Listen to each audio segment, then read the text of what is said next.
We have some stunning cosmetics lined up, and I'm thrilled to brag about my team's hard work. Earlier today, you saw a brief glimpse of Season 15, but let's dive a bit deeper. Our Season 15 Mythic skin is for Zenyatta. Zenyatta will have heavenly visual effects and sound effects to complement his godly ascension. Our concept artist jumped on this one. She was really inspired by the Golden Dragon Pichu, and the team rallied to make sure that we brought her vision to life in a way that felt specific and authentic. Our 5th Mythic weapon is for Widowmaker, coming out at Season 15 mid-cycle. We wanted something that truly embodied Widowmaker's hero fantasy, and our concept artist took that literally. I don't have favorites, but if I did, the theme for our Season 16 Mythics is very near and dear to my heart. The team has been waiting forever to put our spin on the beloved Maho Shoujo genre. I'm so excited to introduce Dokiwatch, which pits the heroes of heart against the hollow hearts. Dokiwatch retains core elements of the magical girl aesthetic and blends them with the sleek technology of Overwatch. Our heroes' Magitech weapons are empowered by their animal familiars to fight against the hollow hearts and their looming threat of woe. Tiny sharks, a fox, a cat, and even mischievous bunnies are ready to fight by your side. They're cute, they're fierce, and they'll make your heart doki doki. When it was time to pick the leader of the Heroes of Heart, the choice was obvious. Mars's favorite daughter gets a splash of pink in her mythic skin. Juno's radiance spreads hope wherever she goes, making her extremely powerful in the fight against woe. Her skin features her magical shark companions, Deimos and Phobos, named for the moons of Mars. Personally, I'm partial to the pastel yellow Doki princess, but villain enthusiasts will love her corrupted evil look too. But don't worry, Mercy Mains, I've got you covered. She's getting the Season 16 mythic weapon. At mid-season, the ridiculously cute Elios joins the fight. I'm not going to say much because I think the concept really speaks for itself. He's just a little guy. Since Overwatch 2 was released, players have been asking for a mythic for this hero. She's a little bit of extra work for my team specifically, but it was time to make it happen. Our Season 17 mythic skin is for D.Va. We hope she lives up to your expectations. For her mythic, D.Va will take on the spiritual aura of South Korea's national animal, the Siberian tiger. She'll have customizable hairstyles on the pilot, as well as a pink and an Empire Red colorway, so you can style her however you want. Season 17 will also feature Reaper's mythic weapon, designed to capture the allure of corruption. We asked our concept artist to make something edgy, and he really did deliver. With distinct weapons for each hand, they reflect Reaper's duality, his descent from beloved Overwatch commander to feared talent agent. Oh, and one last thing. While we aren't quite ready to reveal them yet, throughout the upcoming year, we have some very exciting collaborations. But there's one coming in Season 15 that me and my girlies can give a slight reveal to. Hello, we are the Sarfin! We're so excited to announce our second collaboration with Overwatch 2! Woo! There will be brand new in-game skins and cosmetics coming this March. We can't wait to reveal all the details, so stay tuned for more information. See you all in-game soon! Bye!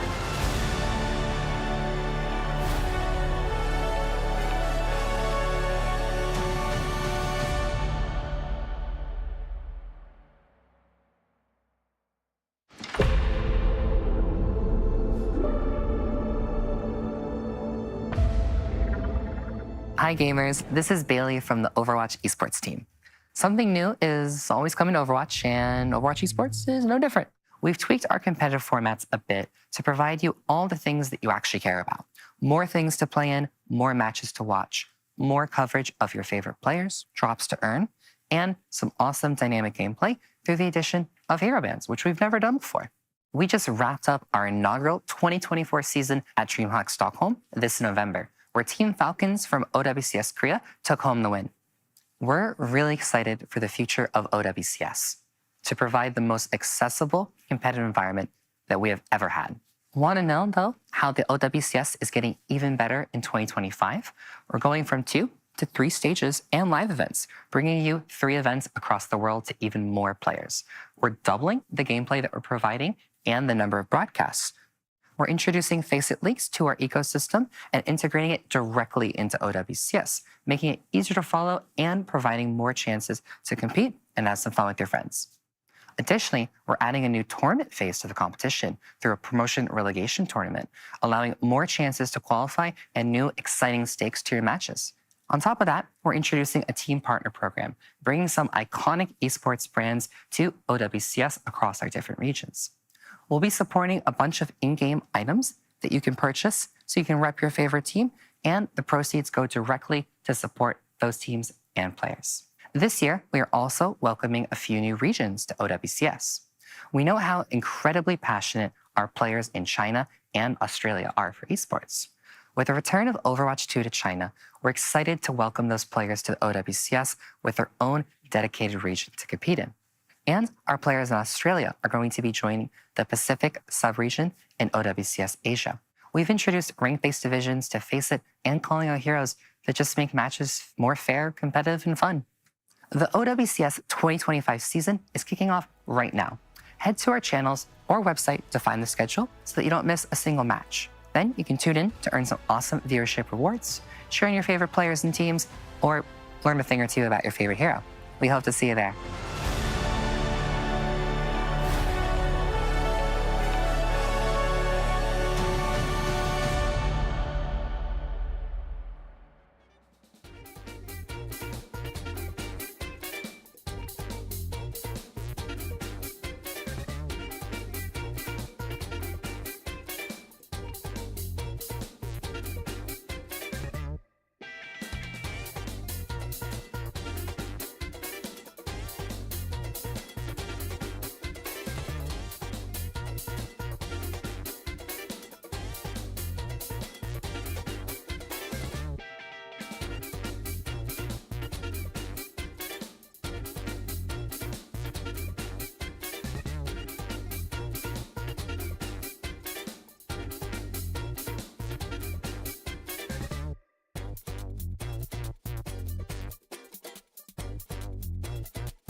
And just like Alexander the Great, they have nothing left to conquer. Of course, there's absolutely not. This is my match. From Naga. Boop. Straight in the bag. This might just be it. Nearing 99%, but Lib, even the devil looks away in disgust. We have the very best in the world fighting for this OWCS World Final. The Junker Queen comes in, and it's a triple catch. In the fight, and he's going to get another big down blossom. That's how they stay alive. They can't let go of the momentum now. Has to try and go for a rally to stay alive, but what a stick! What? Excuse me? What did I just see?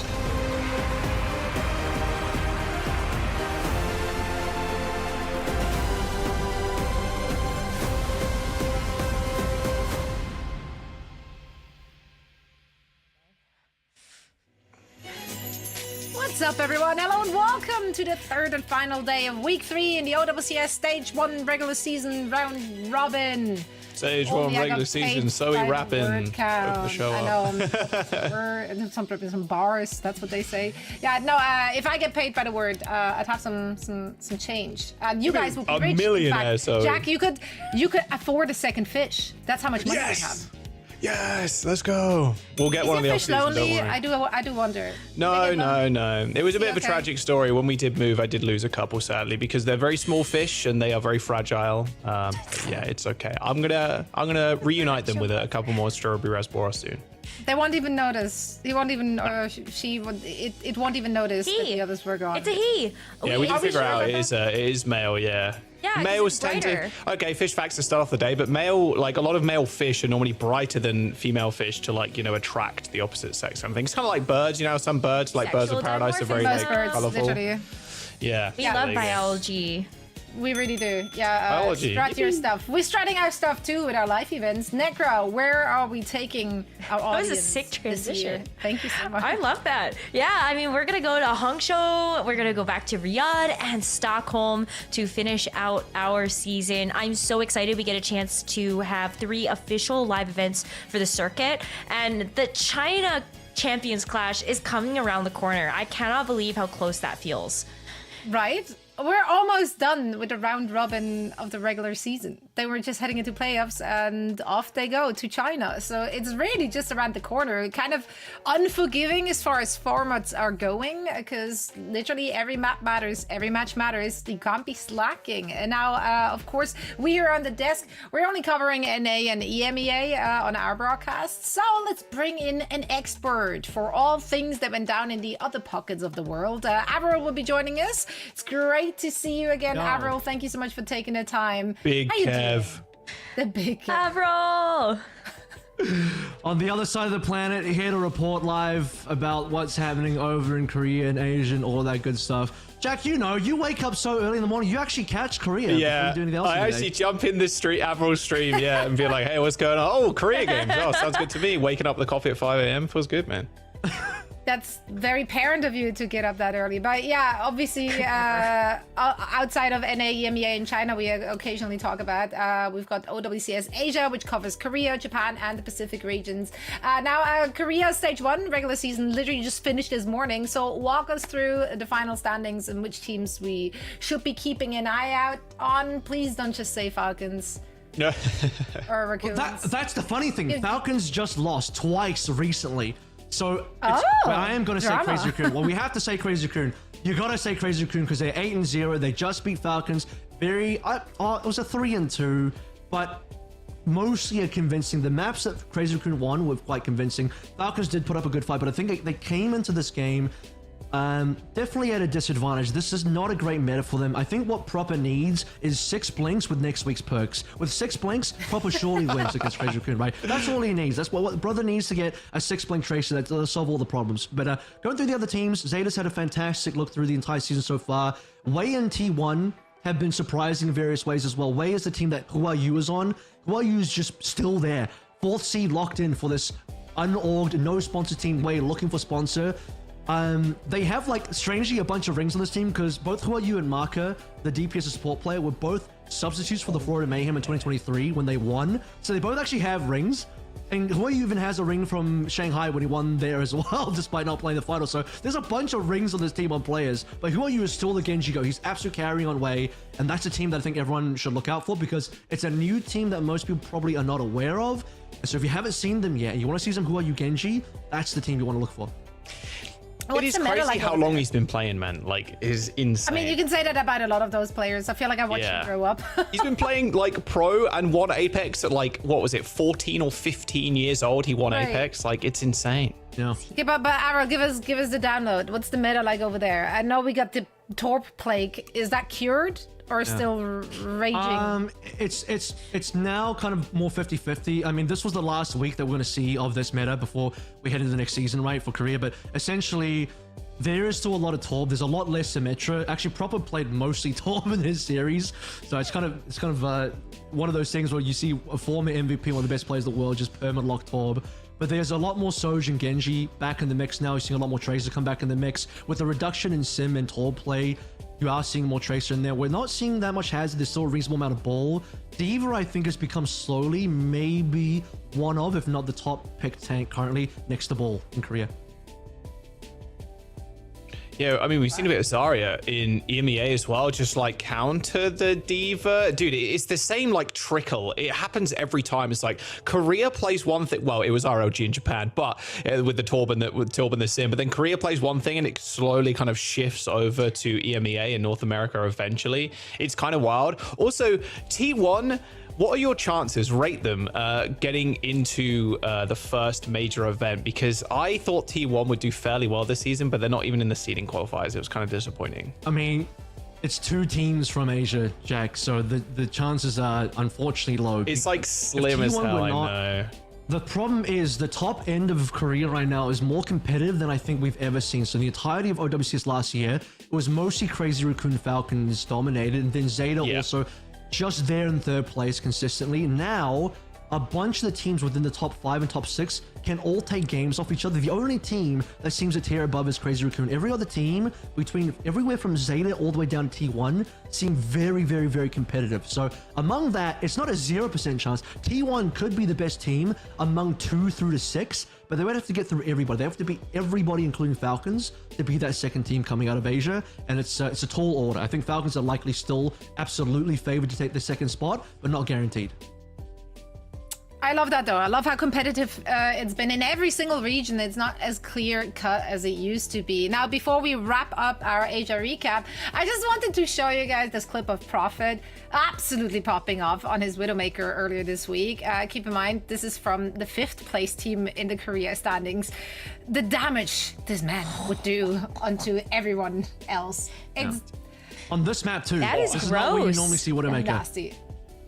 Nope. A Nano Widow is just gross, bro. Lil Peep still got it, is what I'm saying. Do you remember when he was on Soul Dynasty as well? And it was the Prophet and Prophet. Oh my. Oh, that was so hard to remember. The worst, like, 2 names of any team. We saw Quartz play Widowmaker like a little bit on this map, but this is gross, bro. I wish Proper was around the back confidence. then. Prophet. I mean, all the pros on the same team, all the names of the PR at the start. That's how you make. That's my dream team. That's my fantasy squad. The fact that he played it the entire, like, for the majority of it and didn't really swap off and felt the confidence to just stay on the Widowmaker on a map that you would never normally see Widowmaker on is just an insane confidence. Yeah, it's filthy. Absolutely filthy. Well, the rest of the region certainly have their work cut out for them once we reach the first global event later this year. Thank you so much for jumping in, everyone, giving us the download on all things that are happening over there. We'll bring you back for more of that very soon. Also, you're our featured co-streamer for today, so we will be rating your channel at the end of the show. Where else can people find you? Give us all your socials. Yep, I'm on Twitter as well. I'm Avril, IMAVRL, and also dropped in a new YouTube channel as well with a bunch of podcasts on the Awfully Good Show. So check that out on YouTube. We shall do that. Thank you so much, Kevin. It's always great to see you and hear from you. And we'll be checking in again with you later today. But yeah, now we are getting ready for our first match of the day. Let's take a look at our standings to see where we are currently, well, standing. Yeah, that's good. Yeah. Yep, that is actually correct. That is actually correct. We're standing right here. Well, we're standing right here. Well, VP and Genji are standing up on top, but the middle of the pack, Nekra, it's so competitive.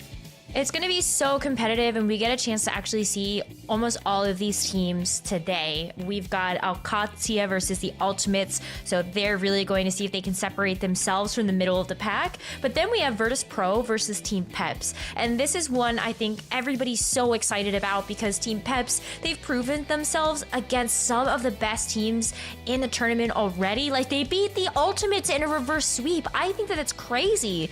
And now they get the biggest test of strength, Virtus.Pro, and if they can get an upset there, I think we do have an incredibly competitive region. We already do, but I think that would amplify the sentiment and then some. I'm really excited for this. I'm so excited that everything is coming down to the wire in both of our regions, really. Like, we're not gonna have those final standings up until the very end, so it's still everyone's game. Let's dig into our first one here, the first match, and talk about OWCS and the Ultimate. Starting with OWCS, I mean, my big takeaway from the match against Sakura, when was that? Literally yesterday. Labda, Nasty Sojourn, just fragging out, and generally they were so cohesive. They moved as a unit, constantly aware of the angles to take and the angles the opponents were trying to take. Like, it was really hard to flank them. They were just so aware. I mean, that game was just a stomp, yeah. Like, pure control over the battlefield. So, like you said, like, Sakura didn't even get a meter on push. Like, 0 points at all across that whole series. They're coming off of that hot win, but if you think back to their last like couple of games, they had that really nice series versus Twisted Minds. It was a 3-1 when the meta had kind of shifted, but then they did get kind of smacked down by Gen G. The Ultimates are going to be their big test. They're against VP next week on the perks patch, so like you expect VP to just continue to run away with that unless maybe Peps win later today and it knocks VP down a little bit. I don't think that's going to be the case, but securing a win here will be massive for the team and really solidify themselves, because I feel like they're a little bit all over the place currently. So confidence is key for OWCS, but yeah, just bring in the same kind of game and like gumption as the Twisted Minds game, and they should be okay. It could be a 5-map series. They should be okay. Famous last words. Necro, let's talk about the opponents here, the Ultimates. I mean, they are coming off of a loss, which was on Friday, so they did have a day to recover, but it was a close match. It was against Team Peps. It went all the way to map 5. It was a reverse sweep, so that can be a little tricky to shake off, but I mean, they kind of just rocked what we've seen from them earlier already. Like they went Genji, Torb, Genji, Sojourn. Ice Gnome was versatile. What do you expect to see from them today? I think you have to expect to see some of the same stuff. The Ultimates, this is a team of players that are all role stars in their very own way. If Kester can play Tracer or Genji, Kai gets a chance to actually play Sojourn, KSA on the Diva, Juno, Lucio respectively, maybe even Ana there for Sky as well, then I think this is a team that can really succeed. But if it does require these players to just kind of play their comfort and to be as confident as possible, and I think there have been some situations like that Peps game where you ban something that maybe takes away a comfort hero from one of the players on the Ultimates, and then it doesn't look like they are just the same strength team that I think we all are excited to see, because look at the name value on that roster. All right, I'm gonna put you guys on the spot as I'm sending it over to our map set and our hero bands. Quick, give me the score for this one.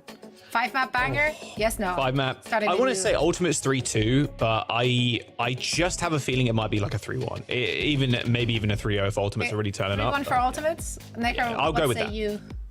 Oh, do I make things spicy? Maybe I say like 3-1 OWCS then. Ooh.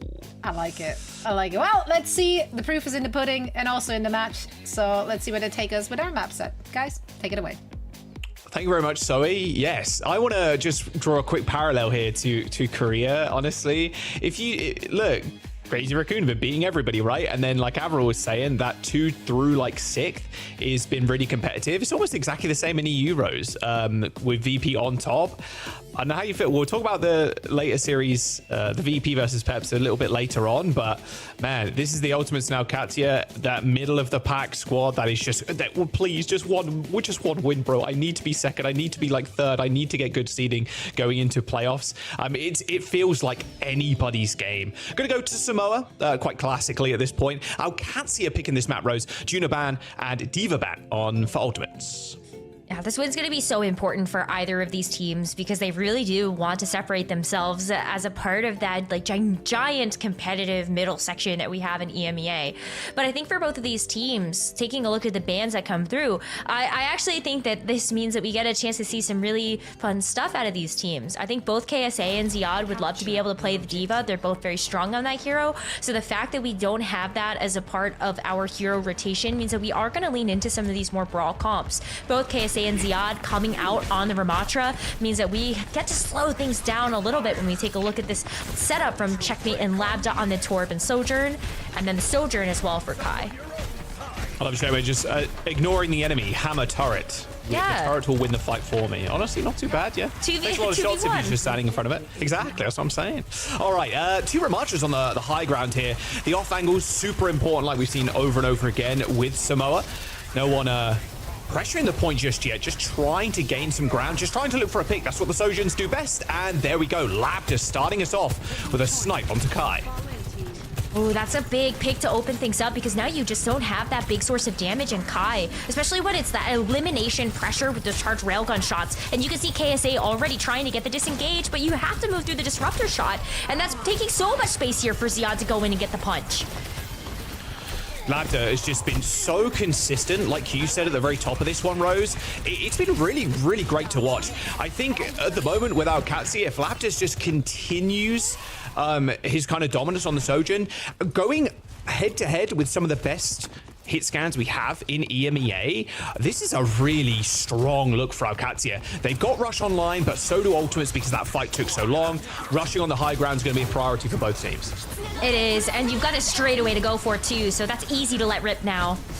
Yep, easy stuff. It's all about the Ramatras and how they actually end up dueling this one. But unfortunately for Ziad, taking a little bit too much focus fire, even though KSA was kind of getting domed by the turret from afar. That'll be a kill from Kai, kill from KSA, and the points being flipped over in just a moment. Just a couple of little staggers coming through for Akatia, but 52% is what they'll gain.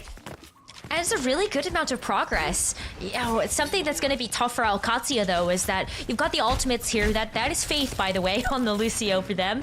Maybe just a different tag right now. But you've got the sound barrier. Streamer mode. 5 in 404? I think so. Or 4D4? Yeah. 4D4? Yeah. But regardless, it has a sound barrier up and ready to go. So that's something that Haku doesn't have right now, which is easy for the ultimates to go in fast with. Yeah, really nice beat there. Ziad's going to keep himself alive in the front line with this Annihilation, but KSA is going to mirror him in that regard. Ziad just taking so much damage. Support needs to come in quick. Look at the pincer maneuver and this sound barrier from Haku Rose.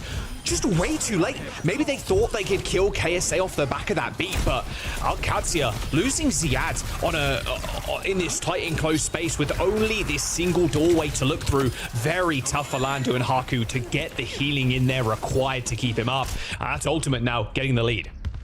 Yeah, and that is really rough to have used a sound barrier there, because I think the also same principle, like you want to have the sound barrier for the Annihilation the same way that the Ultimates did that to you. But now imagine if you had that sound barrier to deal with something like this Kevster Blade or even this overclock here from Kai. I think you would just love to have that extra overhealth, but you don't have it now. So let's pray this Kitsune Rush can save you. All right, same as the fight previous to the last one. Both rushes on the high ground. Molten Core to clear some space for Checkmate though, making their rush a little bit more valuable. Kai trying to find an off angle, narrowly escapes with his life. Even a Dragon Blade pod from Kevster, no sound barrier. Haku caught out, but a trade onto Kai as Kevster almost gets domed by the turrets. As the Ultimates still in control, and it's a scrappy fight. And with KSA alive, this stall could be quite scary for Alcatia, but it is the flank from Labda, and with the help of Checkmate, takes down KSA to end their reign on the high ground. Very close call, though, on this first round already as Alcatia get that control back. No ultimates, though, so we're really looking at Labda just getting a big pick with the Sojourn. Maybe that's going to be enough damage to get you into overclock territory to finish out this fight. But one thing's for sure, Jaws, we've got one more fight here on this point to determine who's going to take the first round of Samoa, and it is going to be just a raw fight on both sides. No ults just yet. Labda still trying to find that opening pick. Kai's going to be the best target here. Look, a small little wraparound from Kevster and Faith. Does say Shimada, by the way. Avril just let me know, just in Leet speak. KSA going pretty low. No, Nemesis form, unlucky. Ziad just punches his lights out. Kevster trades and gets a kill onto Landon, but that's just it. Even with Landon dead, like the ability to actually stick on the points here for Ultimates is close to 0. OT has been triggered with Faith falling, and Kevster 1 HP dashes towards that point, re-triggers OT, same with Sky. But that's going to be the round to Alcatia with an Annihilation to spare as well. Didn't even need it. You also would have had like so many other ultimates though, I think, if this fight had gone on any longer. But Alcatia with the first round on the board. I know we still have more map of Samoa to play, and as we move towards downtown, we get a chance to maybe see these same exact compositions play out again, which is how the architecture of this round works. But that was close, Jaws. That was really close, and I think it's always going to come down to Labda and Kai getting some type of opening pick with the Sojourn. That's really going to open up these fights for both teams. Yeah, that one cooldown too, that Nemesis form, just keeping yourself up when you're getting pressured as the Ram is just so important. And well, unfortunately for KSA, kind of missed that rotation, and it was Ziad that won out the duel. Kai, I will say, over the last few weeks, he's not been as impressive as I thought he would be, especially in this kind of Sojourn meta. He has been beaten out more often than not finding as many opening picks as you'd expect him, as much as you need in these comps. We'll see if he can beat Labda, but Labda's kind of had his number throughout this first round anyway. We'll see if the tables can be turned as Kevster just gets kind of rolled. Okay, and Faith also. Kevster and Faith once again trying to find openings on a flank rose and just eliminated. Yeah, just going back to that Kai point really quick, I think it's not that even that Kai is quiet. I think it's just that the Sojourns in this region have leveled up so much that you can't just continue to think of Kai as the best Sojourn in the region anymore. Because you've got Labda now, as you were saying, like what a perfect DPS to have on your team that's going to even the playing field for a lot of these fights. And so even as we go into this next one, look at this, like Labda beats Kai again, but it's still a 4v4 because you do have Kevster that was able to get a big pick to create some space for the ultimates to go back in. Yeah, Checkmate should eventually join the fight, but with a kill onto Sky, I mean, well, fight's done. I mean, there's nothing you can really do now. Yeah, Ultimate's just not winning out these duels, man. They need Kai to pick up a kill, and maybe that's why they're setting Kevster on a hard off angle. And OWCS have the perfect comp to kind of counter that. They've got Checkmate. It's like, okay, do we try and jump on the Torv and kill him? He has to pop E for us to actually do that. And it looks like OWCS are just going to rush all the way to the spawn. I mean, KSA's not going to stand up to this aggression. And this is something that we saw OWCS do yesterday. Even on this map versus Sakura, if there was an angle, that was something that OWCS was rushing, so Kevster can't necessarily go play lone agent by himself. And they were also setting up these fights by just hitting the Q first. They're not going to do that again. Haku, look at him waiting in the wings there for the sound barrier. Kevster's got the blade. B ends up coming out. Okay, they've got an answer to this. As soon as this overhealth disappears, Kevster's going to go in. A few slashes on the top, but he hits overload to create some distance. Pops down a turret in front of him too. Kai doesn't end up getting a kill, but it's actually Kai that fills the kill feed. Okay, there's 2 kills for the Sojourn. And then Kevster with a cleanup. 85% from OWCS. They've saved 3 ults going into next. And Ultimates have only got 2 to respond. It's going to be up to Kai and Labda yet again to find these picks, either with a normal railgun or an overclock. But you've got this Molten Core that is going to be that difference that gives maybe OWCS a bit of an edge, especially when it comes to just creating space for the Sojourn to operate. Look at it putting down the turret, and then you get a chance to put this Molten Core down, and it has to push everybody back. Okay, decent coverage too, just putting it in these choke points, kind of running around KSA right now, who's managed to find an entrance into the backline, ends up killing Landon. A good annihilation should finish this fight off. They trade 2 ults for 1. An amazing value return there from the Ultimates. They still have the overclock, and OWCS, they end up using overclock and Molten Core in that fight. So annihilation here for Ziad, the overclock for Kai. It's so tough because when it comes to the ultimates, like I really love that they're just trying to push forward and get a bit of poke damage. Maybe this also gives Kai a little bit more insight on where to actually use his overclock from. You can see the little flank that's happening there from Faith and Kevster on the side. And so you gotta kind of worry about 2 angles here, where the overclock is coming from main and Kevster behind you. And Kevster's still trying to poke away.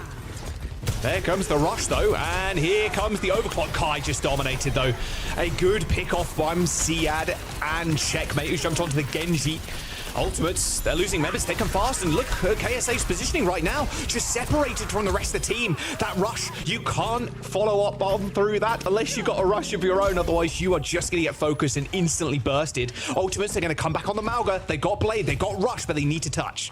They do need to. That's why the Mauga's going to be so good. You've got the overrun. You also have the cardiac overdrive, which is going to help make sure that you can get into the fight just a little bit faster with that burst too. But Haku wants the sound barrier. Well, there's the rush to create some space. Looks like OWCS are going to give them the respect they deserve. But Labda comes up with a pick on Kai again.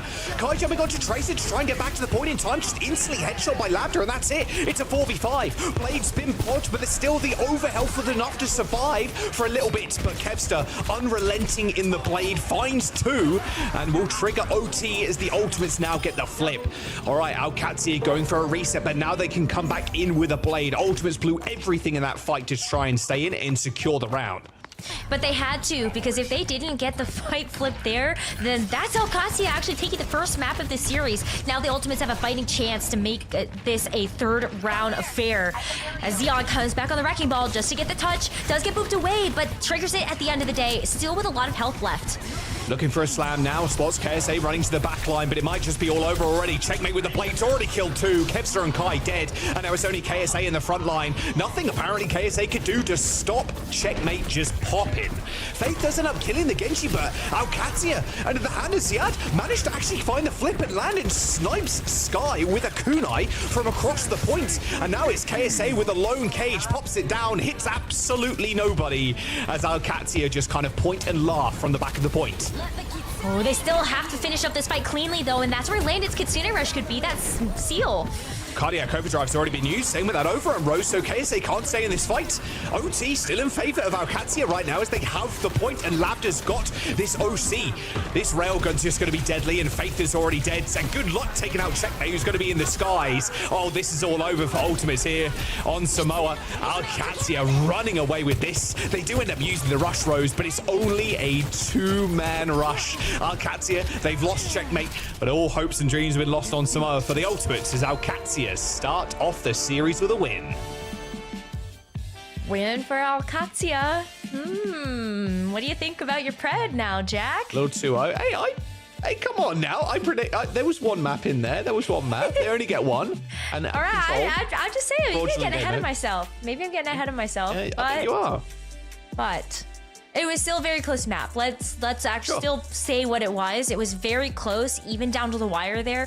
I think if the Ultimates had one more ultimate in the bank, then maybe that is actually something that they can flip the point and bring us into another round and see if maybe they can try their chances on Volcano. But as of right now, OWCS are going to lead the score, and I would love to know what the viewers thought about the predictions for this one, actually. I feel like it would be pretty mixed, honestly. A bit of a 50-50 like kind of we have. I wonder... Oh, there you go. Okay, 65% for Ultimates, 35 for OWCS here. All right, okay. So viewers kind of siding with me there, but after that first round, maybe that'll flip a little bit. Yeah, that was a lot of high impact early kills there from Labda. 3 times during those 2 rounds, Labda had sniped Kai, either on the Tracer or on the Sojourn to start out the fights. And you correctly point out, right? Like, oh, Kai's dead. Where's the damage? We need Kevster to find a flank. Him and Faith are on an off angle, trying to get into the back line. And it's like, well, I mean, Checkmate's there. And Checkmate's little homie, the turret. I mean, it's hard to really do that. And even at the start of this round, too, Rose, the downtown, you saw Kevster and Faith, again, trying to find that off angle, but then they got destroyed. There was a very, very big boop from Haku to push them into a small room, and then everybody collapsed on them. A good, strong start from OWCS, although, like you said, a very, very close game. 34 deaths to 31, despite it being a 2-0, was extremely close, even 99-99 on that second round. We'll see if that can change going on. We have ever seen for a map, I think, right now. It's gotta be, yeah, pretty damn close. Yes, it's like similar healing, similar damage, just across the board. You love to be able to see that, though, because I think if there were any matches that we were looking at for this weekend, this was the one where we said, I think this could be the closest affair that we have. Like, two teams that are pretty equal in strength, in my opinion, and now they get a chance to put it all out on the server, and we get another map to see if maybe Ultimates can come back into this with a smart map pick and smart hero bans. Havana is actually going to be the map pick here. Okay, I'm curious how they're going to go about bans, because a lot of the time what people have been doing, it has been like targeting the tank. It feels like every single ban rotation, it's at least one tank being taken out. How do you see Havana and Ultimates really teeing up for this? Oh, well, first of all, let's call out the sub. Twilight's coming in. Twilight is here. Everybody, Twilight is here. Wow. Oh my God, I'm so excited. Jack, what do you think of this? Faith coming out. We've got to have double flex in the back, right? Twilight is in. My Ana GOAT, one of the most legendary players of all time to ever grace Overwatch, has been playing, by the way, ever since 2016, 2017, back in Apex, was on BK All-Stars as one of his first teams, was actually playing with Alarm at that current moment in time as well. Like, he has been around since the dawn of time, and his Ana is just... he's always been up there, man. He is just an absolute beast. And we've, if you remember a couple of weeks ago as well, we was like, okay, when are we actually seeing Twilight? When we jumped into an interview, and it's like, well, he's not actually here yet, and he will be here in a couple of weeks. I guess those couple of weeks are up. First class ticket straight to the headquarters, and bam, we're seeing Twilight come in. And yeah, 100% correct, Rose. We're going to see double flex. We're definitely going to see Ana coming through for Twilight, and it looks like they're going to ban Juno, okay, to open up that space as well. Also, to protect Twilight's Ana, and then OWCS are going to ban the Sigma. So no super slow poke comps, so we could be looking something a little bit more quick from both teams. What I'm interested in is actually who does play the Ana here, because for the Ultimates backline, now you've got Sky and Twilight, both of which have some of the strongest Anas in the region. And so then if Juno's banned out, maybe you would have thought, oh, well, Juno Ana would have been really good. But now is it Ana Bap, and maybe Sky plays the Baptiste? Do we get to see a Pocket Alari pick come out here? Because that's also been a very popular support on Havana as of late. I mean, I'm excited. Yeah, this is a very exciting time for me. I'm grinning from ear to ear, if you couldn't tell. Just as a small thing as well, that former BK Stars roster back in like 2016 had Banar on it too, and Bunny for all the old heads, and Carpe. Oh my God, as well. Bunny! A lot of old head players, but it shows you how long Twilight has been playing. He then moved on to Combox, I believe, was the team. Obviously, he played in Apex all the seasons. So, yeah, a good time all around, I think, for a lot of old head Overwatch esports fans. Ultimates will be starting on the attack first. So we'll see if Twilight ends up rocking the Ana. And OWCS, they're just going to run the same thing, Rose. Ziad, though, this time is going to be on the Diva, but Labja just on the Sojourn. It's so consistent for this team. I would say one of the most consistent players on the team right now. Absolutely. I think there's no question that Labda can show up every single time that we need to see him get this carry potential. He's able to deliver that responsibility. But for the Ultimates, let's talk about this comp, because I thought maybe this Widowmaker pick from Kai would just be to see if he could get a quick pick out the gates. But we've got the Widow and the Genji, and then we've got this Bap Zen backline here for the Ultimates. Okay, kind of an old classic for Twilight, the Zenyatta. Not too unfamiliar with it. Obviously known for the Ana, but his Zen is also stellar. I like Kai on the Widow too. His best hero by far, and was what kind of made his name, was the Widow play. We'll see how this ends up doing, because this hard poke comp is going to be hard for Ziad to navigate. And already, of course, he's lost mech, so you are losing infinite space now. Oh, I'm waiting with bated breath for that first headshot coming through from the Kai Widowmaker. It's going to be Twilight on the Zen. I'm sorry to make it. I'm sorry to break it. Yeah, to you may. A full charge right click. I think you're right, but whoo, we're getting close to it. I think. No, my goat. He's dead. Hey, maybe you were wrong, I guess. And that's Kai missing some uncharacteristically missing some shots there on long-range targets. Kev being down is a bit of an issue too. Bit easier for Ziad to control the flanks as well. Now Kevster is dead. Also, he has mech back, so that is also a nice way to be able to make sure that you can get up close. But look at how well OWCS are just controlling this space. When Ziad lost mech, they instantly backed up. They know the card is over there by the finish line, but look at this, they already have the Russian spawn. Yeah, good luck. Yeah, I mean, the backline's fallen over. I won't blame you for that in Twilight. No worries, no worries. Me, what I called all my favorite player on the broadcast. Let's have a look at OWCS here as well, Rose. They use the rush, but they're going to hold super close. They don't want to give Kai too much space on the Widow. He's going to swap over to Sojourn now. A bit more consistent. Didn't hit shots on the Widow, wasn't feeling it. And now they can hopefully try and punish Ziad. There's going to be a Molten Core from Checkmate in the spawn. I mean, this is just an absurd amount of aggression from OWCS right now. But Ziad once again losing mech. It was close to that self-destruct, but they're not going to be able to get back in now. So this is the chance for Ultimates to strike. Yeah, I mean, Annihilation coming up here for KSA too. Hopefully you don't need it. You can just punch everybody back this way. But it's at least there as a get out of jail free card.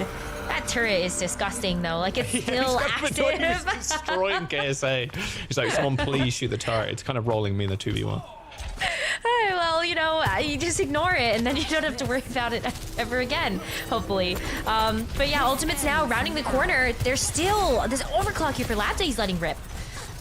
Almost managed to just land a snipe on Twilight. Transcendence available from the Ultimates. Here comes the sound barrier. Annihilation too. Ziad self-destruct on the point as the blade from Kevster has been popped. Remech comes through from Ziad. Not quite in time there from Kevster to try and get the kill, although on the point with the Annihilation. It's realistically only a matter of time. You need instant picks. They do actually manage to pick up the kill on KSA, and they're surviving this. Landon rips the rush, and despite Lab just positioning there on the side and killing Kai, this is anybody's point. Ziad's gonna come back on the mech and just destroy Kevster. There's only a meter to go, and the Ultimates have 30 seconds left in the time bank. Twilight switches over to the Kiriko to get back, but Ziad loses mech like for the third time.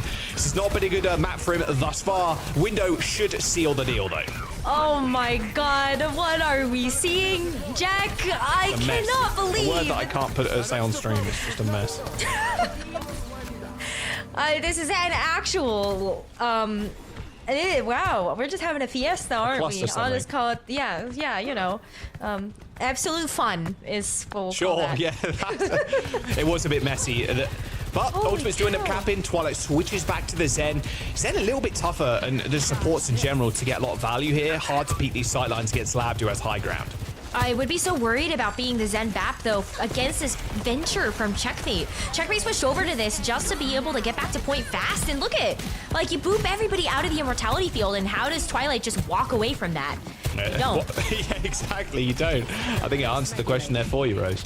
Twilight and Sky already dead. Such a good tool, like you said, that drill dash, getting people out of Lamp, like it's so effective. And Ultimates now just have to chill. They have to reset, hopefully find a pick with Kai, but they can't do much else without Sky and Twilight. So they just have to play a little bit of a waiting game, but if Kai can actually equalize this with something like a pick, then you can go back in. And it's not like either of these teams are strangers to just pushing the tempo. If they see an opening, they are fine being able to invest in Ultimate here, but Laptis chance first. Checkmate's gone in the back again. And there's the tectonic shock. Oh, no chance for Twilight there. Turned to scrap metal, unfortunately. Well, 1 minute and 18 seconds. Kevster's pushing, but they haven't got the space.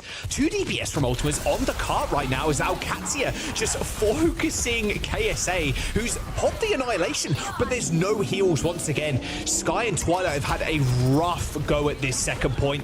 A lot of push, though, from Kai and Kevster as now they try and reset for this final minute. 1 more minute remaining, and it feels like if the Ultimates are going to get it done here, it's going to be a photo finish. It's Twilight and Sky trying to get these support Ultimates up, and Kevster maybe getting this blade that could push this payload over that second point line. But it's tough when the OWCS are at the spawn room doors. Twilight needs the Transcendence, but 4% away. You have to have that ult online when Landon goes for a rush Someone's like that. Pushing. One of the only ways you can actually survive it. And look at Ziad now. May have lost mech a few times to begin with, but he's turned it up. 20 seconds to go now, Rose. Kevs has got a blade, but they need to save this mech, but it looks unlikely they're going to be able to do so. Oh, just in time. Sky hits the spawn, and KSA healed all the way back up, but there's 10 seconds to go, and they need to touch.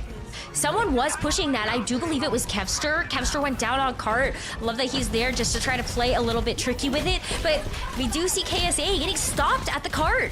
Yeah, no more self-destruct either, Rose, so KSA just giving the life for the cause. High ground control is going to be great for Ultimates behind this window, but they need to touch. Twilight's Transcendence might be good, but everybody's getting booped away. Kevster now taking the 1v1 versus Checkmate, and actually Landon ends up going down too. Kevster's just saved the day on the payload. Checkmate tried to stand up to the king, but he was quickly dethroned. I mean, look at that. Ultimates and Kevster's blade just saving the day. I mean, that was dirty from Kevster. Ultimates, they do manage to cap the point, but with only 1 minute and 20 seconds to go, Rose, this is it's not looking pretty pushing on to third.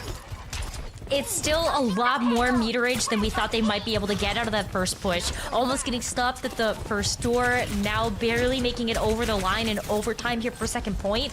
They've gotten away with a lot here. And Kai still has an overclock, so let's not count out the Ultimates just yet.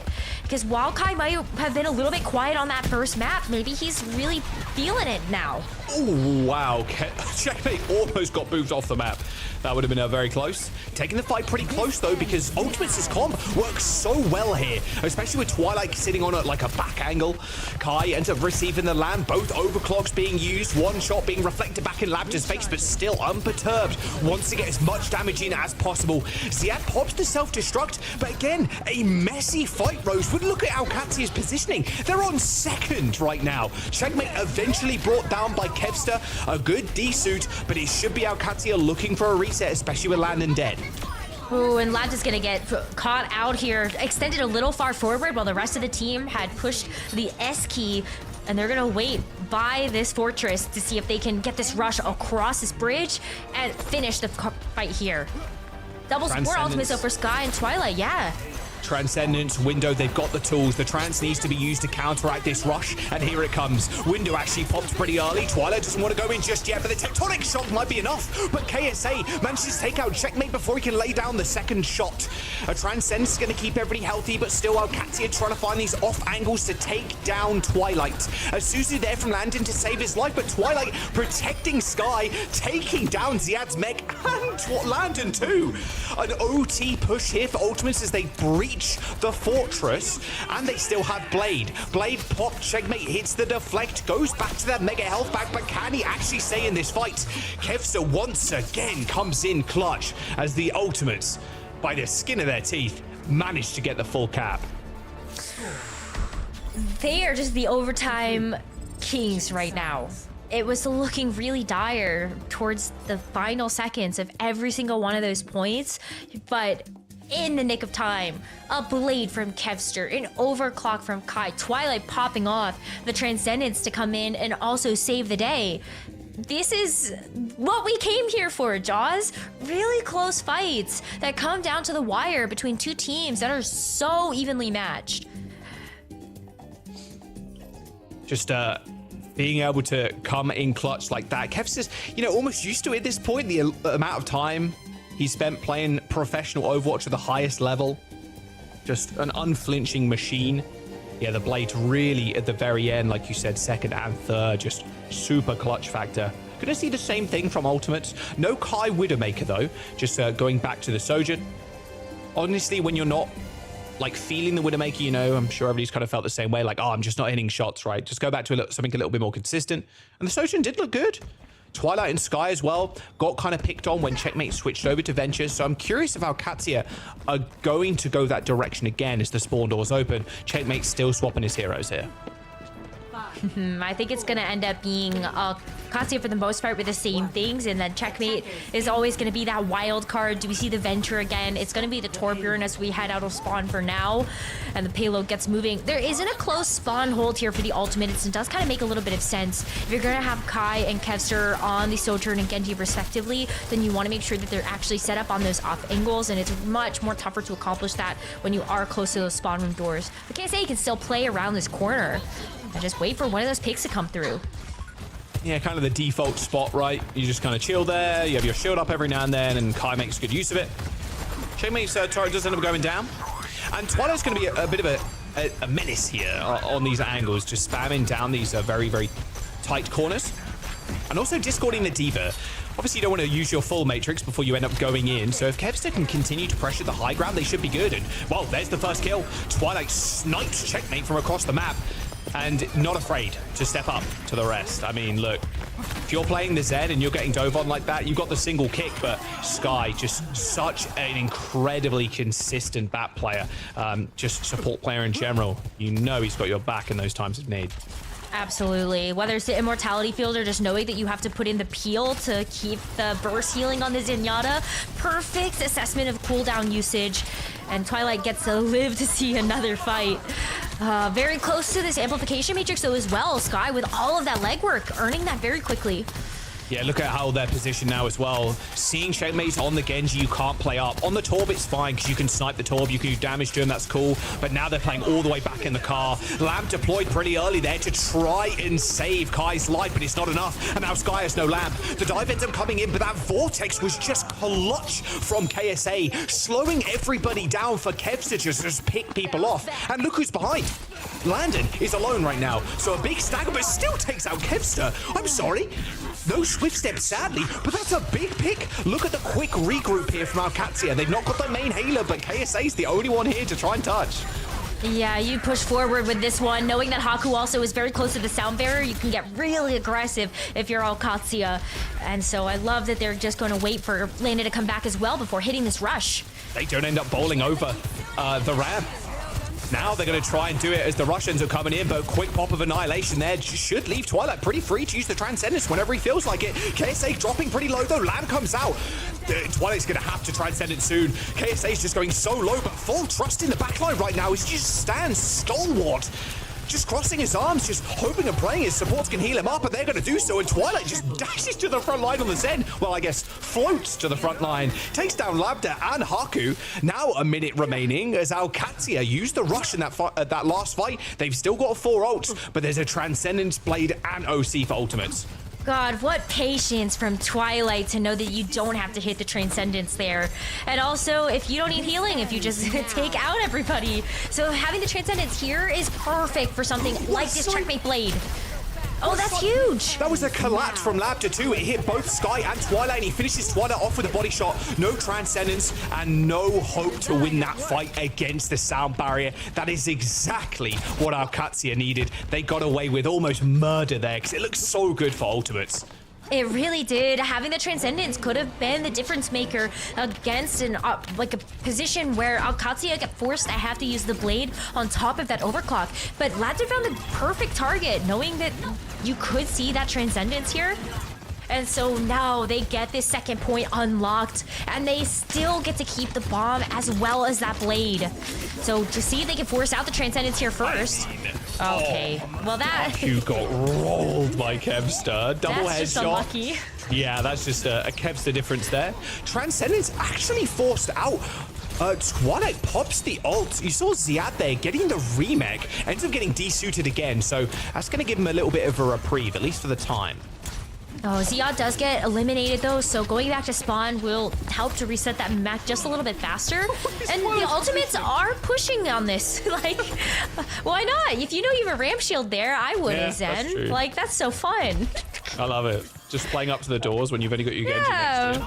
Why Now not? this is the big fight here. OWCS switched to Tracer. They've got Blade, they've got Rush, and Twilight doesn't have Trans. No, that's a big deal. I mean, Twilight just could be easy pickings here, but look at it. They know where Labda is. They spotted him out, and he took so much damage before this rush came out. Lamp's already been used. This is a free blade for Checkmate, even if they, well, they might not even need it, to be fair.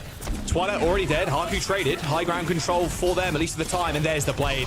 Nowhere to run, nowhere to hide, I'm afraid. Although Checkmate still gets taken down, but he's already done the work necessary. Kai and Kev dead. Minute and 25, and the payload should get her moving as soon as they take down KSA, who is... Yep. This is definitely a fight of all time. Then he's dead. Okay, good stall, though. That's the next battle of the box. One giant Ramatra versus 15 tiny Genjis. That's a good one, actually. Yeah. We'll put that one in the back Direction can pocket. steal that. Anyway, 1 minute left, and this payload is still moving. No ultimates though here for OWCS, so it's gonna be a clean slate. Labda though, very close to this pulse bomb, but you gotta deal with this Kevster blade. I mean, I think they've dealt with it already. He's half HP, he can't even push in. Twilight does end up going down, and who's there to touch? It's going to be KSA, and he's got the Annihilation to refresh a lot of that armor. They're still pressuring him. Oh, and no ultimate. Okay. Kind of a smart move there if you know you are going to lose the fight. They actually forced the mech out of Ziad. That's self-destruct. But still, 2 minutes on one of the hardest points to cap in the game. Yeah, I think you're so okay with that if you're OWCS. That's a lot of time left. Labda's playing sneaky with the pulse bomb ready to go. And Landon has another Kitsune rush. Oh, unlucky. Okay, KSA's almost dead. SA's going down, but look at the swap here from Twilight. Oh, what a shot from Kai. Killing Landon pretty quick. Twilight swapped over to the Ana.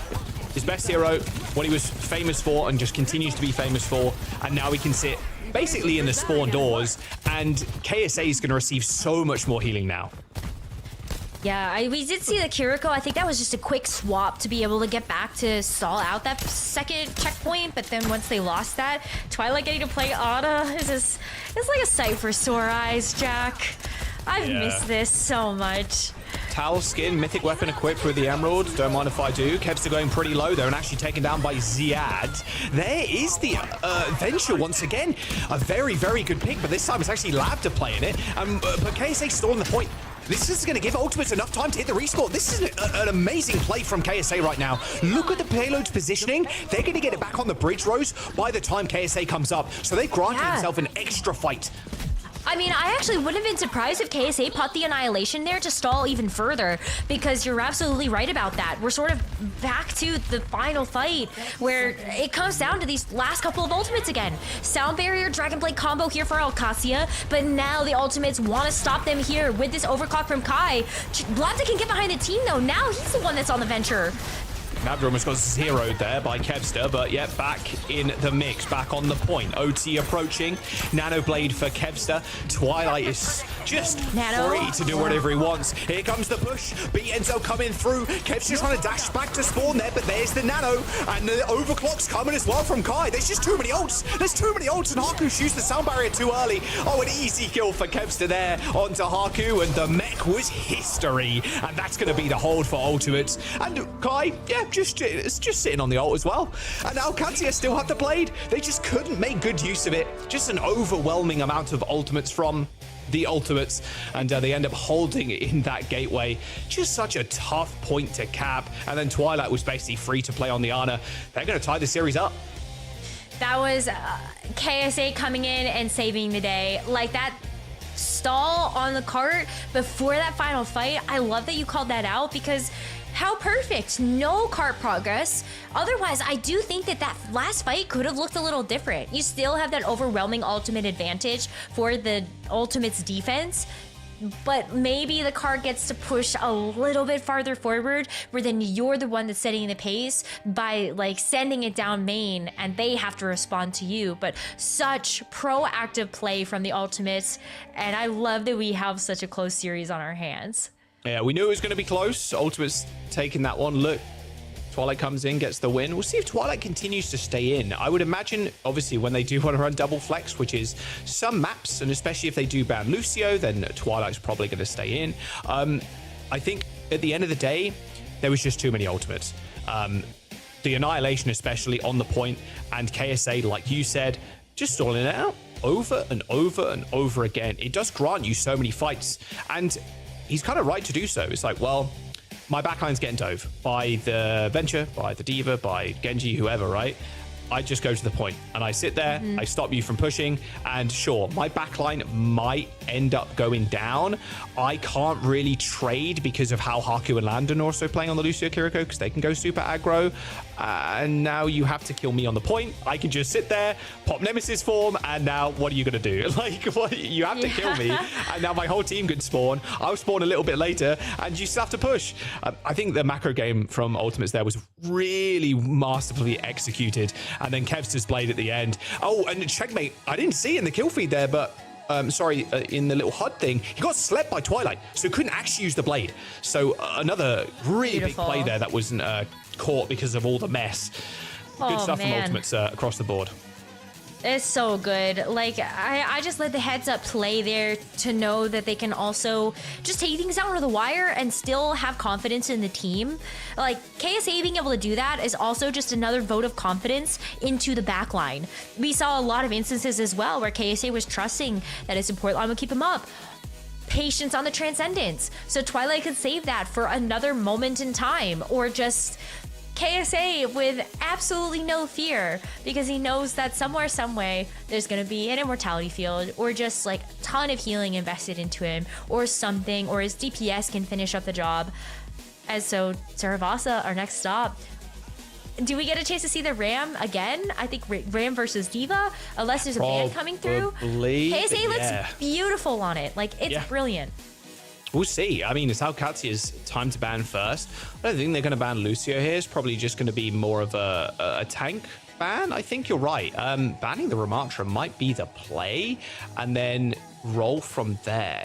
It's interesting. Saravasa, we've had it a couple of times now where teams have banned Lucio on this map, and obviously, like we saw, Prophet on during the pre-show was rocking the Widowmaker. We saw Quartz on the Widowmaker as well. Like, I think anything could happen on this map depending on how bans go. But Faith coming back in for Twilight does signal to me that there's not going to be a Lucio ban, although Faith can easily handle the break here too. Yeah, I mean, you could still see OWCS ban it out if you really want to, and then you are stuck with just having to play the Brig. I don't think that matters at all. I don't think that there's anything that's going to actually hinder them, but it's in fact the ultimates that are going to be the ones that ban out the Lucio themselves. Okay, so yeah, OWCS banned Zarya. So this is a diva. Like, hey, we want to play diva here. And then, yeah, the rig now for Faith since Lucio's banned. You still would definitely have Faith in over Twilight for the brig. So that would make sense there.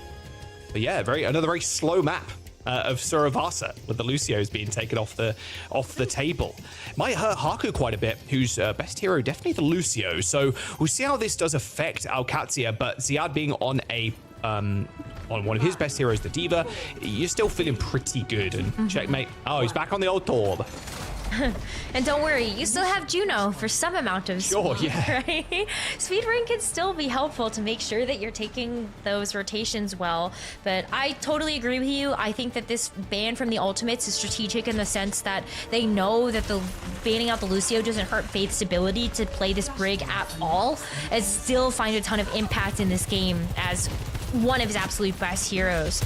But you still have to deal with, like, how do you actually take these fights? The pace is slowed a little bit without having the extra mobility in the Lucio. You have to play more patient around your Sojourns once again. Yeah, and you kind of favor the Ram comp in that regard, right? Because Ram has the ability to play slow, can play pretty quick too, but the Diva not so much, because you don't have a shield. You've got the Matrix to negate damage and railgun shots and whatnot, but you probably take the Ram here, and Ultimates do end up getting this cap. There's a small push here, and actually Labda just snipes Faith as he tried to hit the rotate back towards Sky. That's a big pick, and now I think this is the go signal that OWCS was looking for. If they can get another one here, that's first flashpoint. But Ultimates had already captured that, so you're still walking away with 37% progress on this first flashpoint. Yeah, definitely not bad. Labda finding a sneaky pick. Go on, Showmate. No, not quite. A little slippery, the Juno. Small hitbox and very, very fast on their feet. So, yeah, good luck hitting that one from range. Worth the attempt anyway, just in case you do get a stagger there, but not meant to be this time around. Speedbrain to go back to point, set up for the next fight, and that's where we look at Landon having this orbital ray already. Like, it hit the ray advantage on him. As soon as Ultimate's kind of step up, you can see Landon's ready for it. As soon as they see someone else, they might just rock the ray, but no, they're going to go in the choke. Speed ring used on KSA to get him out of there.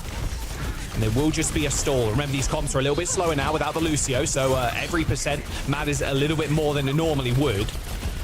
Ultimates can make a fast rotation, though. They can go back to main if they want to. OWCS still have the point. Look like they're going to try and counter-rotate now on OWCS. And now this is where I would be careful, because Sky's going to have this orbital ray up very quickly. High ground control for Labda now. Oh, looking for a collat there onto the low ground, but orbital ray for Sky ends up coming through, and the molten core from Checkmate isn't exactly going to hinder Ultimates, where they can just get to the high ground like this. Kai just them getting pushed off. Looks at the ground there, avoiding headshots coming in as Ultimates get the cap, but no one dead from OWCS. You still have this rally that's coming up shortly, but the Ultimates have all of the overwhelming power. Yeah, I mean, with the Annihilation, Speed Ring, and then Kai hitting a railgun shot, that's fight over with. Ultimates should take the point, especially with Ziad out of mech too. So a little stagger here on the Diva, guaranteeing them the point. First flashpoint goes away at the Ultimates, but it was still such a close affair, but so much just presence of mind to know that they only have to hit the Annihilation in the rally. They get to save their 2 DPS ultimates for this next flashpoint and see if this will be what secures them control first. They're also going to make it to the flashpoint before OWCS do. So great setup opportunity for Kevster with the Blade and Kai with this overclock. Yeah, you definitely value that high ground that Kevster and Kai are on. To snipe people on the cross. Oh, they're going to go early with Blade. That's going to force out the rally too. Kevster's still got to dash away, but they get a kill onto Landon regardless. Bit off more than he can chew there, though, as he goes down to Labda to a trade, but still in a bad spot around OWCS unless they find another pick. And Labda hasn't got the railgun charge necessary to go for an off-angle snipe. Ooh, KSA is walking a little bit too far forward, though. KSA he actually might get got here. Kai ends up using this railgun here too, but I mean, Ziad can eat most of these shots as they end up scurrying away. They get the cap, but Kev's is dead, and overextension from KSA is going to cost them dearly. That's so unfortunate, because they were looking really good to keep control of that flashpoint, but now all of that has flipped to OWCS's side because Ziad still hasn't had to use this remech. You have 3 other ultimates that are coming up as well. After the ultimates, use both of their DPS ults here, so you can't just overwhelm through this orbital ray. You might just have to take an eco fight here and reset quickly. Unless something crazy happens. I mean, it is Kepster and Kai we're talking about. They could just get some big picks. Deflection value, there you go. Right back towards that turret is Checkmate hammered it to full HP again. Orbital Ray available. Good value there from the Pulsar Torpedoes, hitting all the teammates. As we slowly but surely see the ultimates try and make their way in. Good snipe there onto Kai. Doesn't end up going down, but Kevster, like you called it, Rose, anything can happen when Kevster's on the field. Unfortunately, it does end up going down as this orbital ray proved quite the nuisance to the Genji, but Labda with a double shot onto Sky. Surely this is over now with the rally coming onto the point from Faith. KSA end up using Annihilation, but look at how healthy Labda is. Happy to play up in the front line, but unfortunately for him, shot out by Kai. Still that giant plasma screen TV from Faith being quite annoying for the Sojin to shoot through. As ultimates only give OWCS 98%. There's a lot of shield available on the ultimates too. Like not even just the plasma 4K TV, but you also have just the normal shield from the Ramatra that can make it very difficult to land some of these shots. You have to really work through all of that extra defense. But maybe Molten Core can help you here. Yeah, nothing to eat either, so it makes the standing on the point a little bit more cumbersome. Lantern does go down to Kai on the angle, though. This is the Kai we expect to see in this Soja meta, finding these picks, kind of matching Labda now in the Sojan head-to-head, although Labda takes the Sky. Kai trying to take that shot, but no, Checkmate's there with the assist. Faith and Kai dead. Haku may have fallen, but it is a 2v4. And in OT, yeah, you're taking, especially with Ziad on the point, they do get the flip and the cap. No OT triggered. 35 seconds now until the next point unlocks. Now OWCS with the regroup as they do end up winning that one. Kev's not using the blade there. Disappointing, and unfortunately for Ultimates, as they tie it up. Yeah, but now maybe save it. You know, it's all about a patient game. So Kevster asks for the next flashpoint. We just need to keep trading these back and forth until we get to the 5th and final one, right? But yeah, Kevster has to be a little bit on the defense. But where are we? Where's the flashpoint's over there? We got ways to go, friends. Blade available. You see Kevster trying to line up a jump into the back dive. Sent pretty low though. You see how it just bowls into it. Like a 4-ton bowling ball.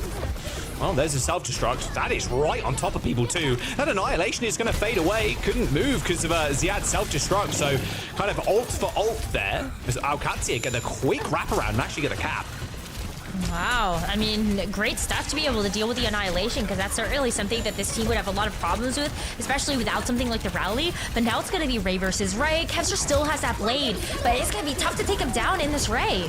Well, there's the Rays. Pulsar Torpedoes are going to connect, but Kai's already found one. And it's anybody's guess here who wins these fights when Rays are used simultaneously. But Kevster with the blade, like you said, it's just really anything to kind of combo with it. The Pulsar Torpedoes are great, and it just leads Genji. It's just like one shot, dash, dash, dash, dash, dash, and you just kill everybody. But OWCS is still with 48%. Happy running away with that one. You've got an Overclock, you've got a Molten Core, and even this Rally coming up soon. And Ultimates, they've only got that Rally to their name right now. It's nice to know that that Rally could be able to match that of Faith's, but Labda with an Overclock, we know what he's capable of when this ult is ready in his hands. But look at this tempo! Yeah, they're going early. Really smart play. Just trying and making sure OWCS have to reset quick, because without these Lucios, sure, you got the speed ring, but it's not that consistent speed to get fight after fight after fight. So every single percent more important than it normally would be.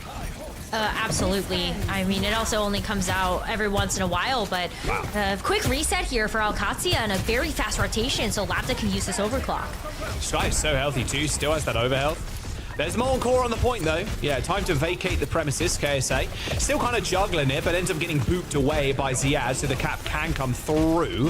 87%, but Ultimates are in prime position to try and retake. Now, with the Annihilation and the Overclock of their own, this Haku Rally is going to have to be a big one. Well, Annihilation is going to be nice there to hold down the front line for the time being, but the rally bash stops KSA from advancing. Now trying to hold down this front line is Kai with his overclock. Everything's carried in that corner right now. It doesn't really want to peek. Even a self-destruct 2 on the gates. Haku is dead. 4 on 5. Remake comes through, but now Kevs is looking towards a blade. It's going to be up to Landon to try and get away from this one. Everybody going super low, and a Ray up in 10% might be what they need to flip this one over. Ray earned ultimates with 10% now to maybe play with, but the Ray ends up getting used, and a speed ring to help Checkmate reposition into the front line. And now ultimates, what do they have in their bank to try and get back into this? Because OWCS, they're going to get this cap on the point. Ooh, yeah, the cap comes through and they just have to get the recontest, but with Sky and Faith already going down, it's just cleanup duty here. Kevster with the blade, it would be really risky, and if anyone can make a difference, it could be him. But with being such low HP, the ultimates have to give it up, and we're looking at a final point for OWCS to now take the lead again in this series. We're going over to Palace, but this is going to be even better for the ultimates because they beat OWCS to the punch, still with this blade and that Ray. What a deadly combo for them to have. Lab defining 2 picks early was just so nice. Never gave Kevster a chance. Oh, there's the Ray from Sky. Yeah, goodbye, OWCS. Tried to catch him on the rotate. Ideally here, you do stagger out the Baby Diva until the point unlocks. Checkmate is still alive too, so a little bit more of a stagger. Whoa, Kevster. Okay, we're good. Nice little stagger there on Ziad. Kevster, Ziad and Checkmate will spawn together, but ultimates they're going to set up. A lot of ultimates as well, Rose. Yeah, ultimates not and even ultimates, having... by the way, I hate the most that. synonymous word with Overwatch like vocab, and they have the name of the... I hate that. It's so funny. It's so They funny. knew what they were doing, I feel like. So, it's fine. We'll all get over it. But hopefully everybody knows what we mean when we say the ultimates for the ultimates. Oh, good. Again, going so early. Rally, bash, stun into the front line. Unfortunately, you don't enter... Oh, the remake kill on Takai. Unfortunate, but you get to stagger Ziad here. Once again, really making it hurt. Gonna body block on the door. Goodbye. Another big stagger. 62% in building. This is gonna be final fight, Rose. Overclock for Kai, and you already have the defensive setup, but running into 4 ultimates here for OWCS. That just might be enough to overwhelm. But I would hope that for OWCS to win out this map, they can't just use everything here. They need to play smart, but I love the pressure. Kai, are you serious on the flank? He's fine too already. They end up popping Rally. Checkmate pop Molten Core. Okay, I guess we have 2 ults for the next. We're going all the way to a 5th point, Rose. I love the proactive play from Ultimates. They know their win conditions, and they know OWCS was going to come back in with those ults. Perfect stuff from them. Faith goes early with a rally. They push in, set Kai up an off angle. Kai gets 2. This is it. Ultimates. They might not be able to win this first fight, but if they can force something early here again, they're really bleeding OWCS dry. They are, and especially if they just keep taking poke damage like this, then Sky might be able to get this orbital ray to match that of Landon's, and then all of a sudden, it's just Labda with the overclock that can make the difference. Sky's got it online. Orbital rays are going to get popped here on the corners. Yep, instantly Sky responds with his. Fate's already dead. Well, that Briggs got sent sky high there. Not sure what hit her, but she got sent to the moon almost. KSA and Faith down. All right, okay. Trading of the orbital rays. It's going to be OWCS capping the first, this point first. Wow, but I mean, that was still pretty close. Like, what if Kevster had had the blade up, and then you do blade inside of Orbital Ray? There's a lot of stuff that just making these fights come down to the wire. Sometimes it's just having the right ultimate response online. But now with Kevster having the blade here, no rally here for Haku, no Orbital Ray for Landon, so Kevster's blade should be pretty free, all things considered. It was just Kevster versus the turret there. His Checkmate was trying to heal it. Damn, what a battle for the ages. Blade over the top. What a vortex. Holding everybody in place. Kevster, though, takes a little bit too much damage, but KSA's there to help him get the reset on Labda. Self-destruct, launched onto the point. You saw Kevster there looking to the sky, not entirely sure whether the point would land. He actually ended up killing Faith, who was split up from the rest of the team. Kevster gets another dash and away from the rest of the squad, but OWCS extending this fight out 80%, and they're almost a full fighting force as well, with Labda coming back from the spawn.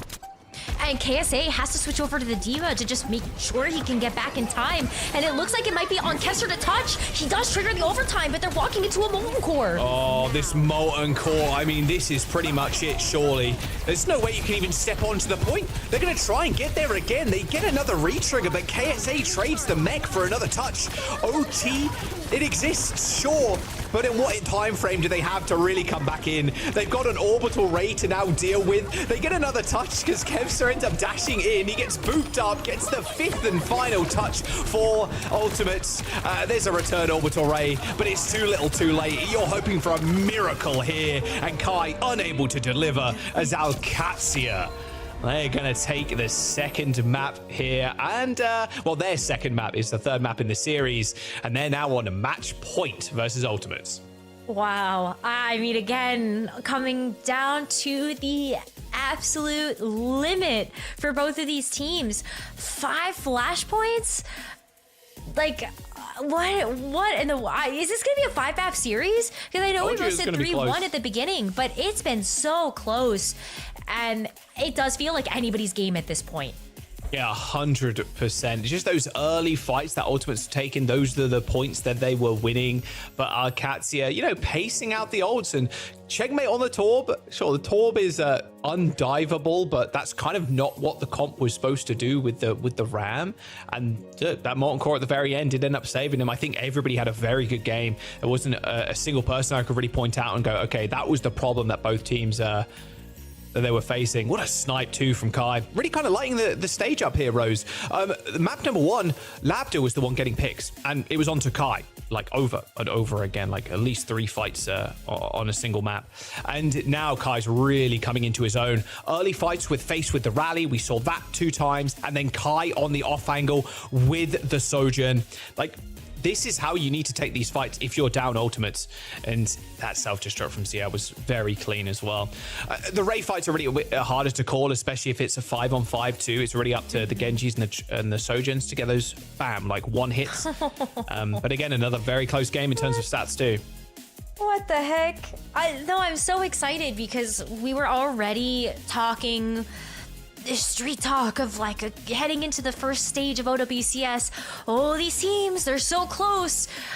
There's gonna be such high stakes competition to see who are gonna be the top 4-6 teams in the region, and it's delivering. Like, this is the example match of what we would look at and say the talent is there and the competition is there. It's that close.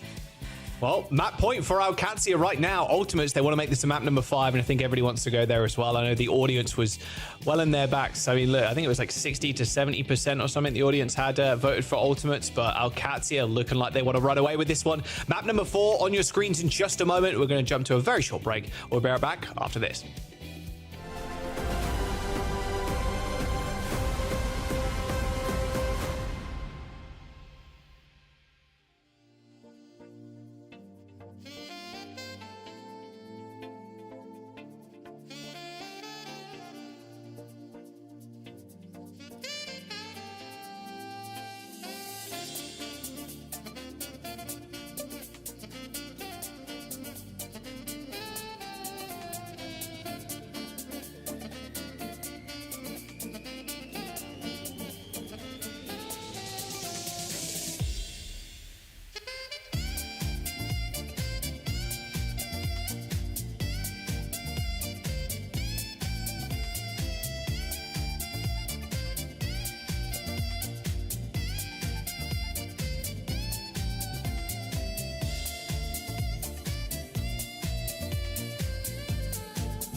Start your climb to OWCS by joining Faceit League. Gain competitive experience in weekly Faceit League matches. Rise to the top in divisions balanced for your skill level. Learn more at fce.gg/s4. We're so back. Here we go. OWCS up 2 maps, taking Suravasa. Ultimates, they're going to take us to Colosseo now. No substitution, so we're not seeing the go back in. Twilight, that being. Kiriko ban, though. And OWCS, and I'm going to be honest, Rose, not too surprised to see this one, a Ramatra ban from them. So no KSA playing the Ram. Might be a little bit more diva action now. So what's really interesting about this is, I was just kind of thinking, the Suravasa pick is so smart because it's a part of the hybrid map pool. Right. So if you actually pick Suravasa, then the ultimates don't get a chance to respond with another double flex backline on something like Blizzard World or whatever. So now we are forced to a push map, which I think either of these teams are pretty happy with, but maybe OWCS even more so. And with this Ram ban, Now I gotta say, Jack, does this come back to like bite them in any way? Does KSA actually play Sig into the diva? That would be a good counter. Yeah, it's difficult, but the thing is, with the Kiriko ban, you're also protecting the Lucio. So the Sigma is kind of bad when you have a Lucio like kind of available. KSA picking up the Mauga, he's done it before. He can do it again. Another very good hero. But what isn't banned is the Zarya. We might see like maybe a Mauga emergency pick at some point, but the Zarya is going to be the next best option now that Ram is banned, because you know Ziad is going to play diva on this map. Yeah, I mean, another good counter to the diva, and this was actually one of the tanks we saw banned out earlier on in the series. Right. Likely because it's going to play well into this diva, and KSA coming out on this very comfortable, now has those bubbles to be able to place on somebody like Kevster to make those dives a lot easier. Exactly that, and that's what we saw the other day, right? As soon as we see these Zarya picks, it's just perma pocketing the Kevster Genji. We'll see how Checkmate does on the Torbjorn. Pretty nice damage though coming out from the Torb, to be fair. Against the Zarya, you can force those bubbles quite well. But it does look like OWCS here, at least taking the first step kind of forward here with the robots. Yeah, KSA got really low there, but is hoping to be able to still stay alive with this high energy charge. But no first picks coming through just yet. You see Ziad just thrusting off cooldown. Like, every time thrusters are up, boom, he's gone. He's gone. And that's what you need to do as the diva. It's on such a short cooldown, only 4 seconds. You're like, if I can just keep doing this and not get beamed down by the Zarya and get out of the way, I'm gonna be good and I can maybe pick someone off. Speaking of which, Kevster bubbled, goes in, and now they can just kind of play this corner. KSA, pretty high charge too. Very high charge. That's just going to be the front line getting melted if you step up to the plate a little too close. But Landis got this orbital ray. So orbital ray is going to get thrown in on both sides here. Yeah, KSA's going to be in trouble here. Has to bubble himself. There come the pulsar torpedoes, but the sound barrier is going to come in just in time. Ultimates, they get coated in green, and Harker, you can see 99% on that sound barrier. Faith does end up going down, but as the fight breaks down, the Zarya is just going to reign supreme in these fights. The bubble rotations, and then just how high energy you are. It's just crazy amount of damage. It is a lot of damage. I know this Graviton Surge is coming too, maybe to be able to pair with something like this Overclock. So that is going to be a really nice combo of ultimates to have, as OWCS look at having preserved this sound barrier for that. But that overhealth can only last for so long until you're just gonna get taken out by a couple of quick railgun shots. Actually, just use the Overclock now. Yep, sound variants are coming in. There's the perfect answer to it. Labda now getting a headshot onto Sky. Follows it up with a little body shot there. Okay, Sky down. No more speed ring. You still got speed to get out, but you actually need to stay alive. They're going to try and go in with a Dragon Blade and a bubble onto Kevster. Just means he's going to run through your entire team. Already a double kill. Steals the health back away as well. Extremely smart positioning there from Kev as the ultimates end up turning that fight on its head. Yeah, but look at where that bot is. So they're barely going to be able to get the lead here before OWCS get to come back and pretty good form too. Checkmate still has that Molten Core, so it's Molten Core versus his Overclock. Kai held on to that one for a little bit there, and that's going to be the perfect ult to have here when you're trying to just solidify this lead right now. All right, Kevster gets a couple of extra meters, but getting the lead is kind of nice, although not much of one, especially at that stage too. It's pretty bad. It's not that much of a lead, sorry. And there's the overclock from Kai. Doesn't quite have the same success there as Labda, although does land a headshot from range. Quick reset of the bot. Kai looking for another off angle, but yeah, just waiting for the Sojourns to get picks now, Rose. Yeah, this is a waiting game. It's good old Colosseo with Windows all over again. Eventually, someone will die. But the Zarya comp will get poked back. That's the thing. As soon as those bubbles kind of get used, you are going to want to fall back on the Zarya. Molten Core available, but there's the pick. Labda kills Kai yet again, who's been his arch nemesis during this one. And here comes the Molten Core, straight on top of the orbital raise. How about you use that now? Unfortunately for Checkmate, though, it's a little bit too close to the high-energy Zarya and gets beamed to death. One bubble still available from KSA, and he's got a Diva to look at. That's a free Graviton Surge there from the Zarya, and a little boop. Could even grab this Diva if he really wants to. Tries to jump around the corner, but on the other side of the wall, Ziad manages to get the remake, and now look at KSA's positioning, just in an awkward spot, has to regroup the rest of the team, so that's going to be the lead to OWCS. But he gets to walk away with all of that charge. So the fact that he isn't dead yet, I mean, this is still a deadly Zarya. Lantern just caught out. Probably no speed ring there, although, to be fair, Faith was just taxiing KSA the whole time.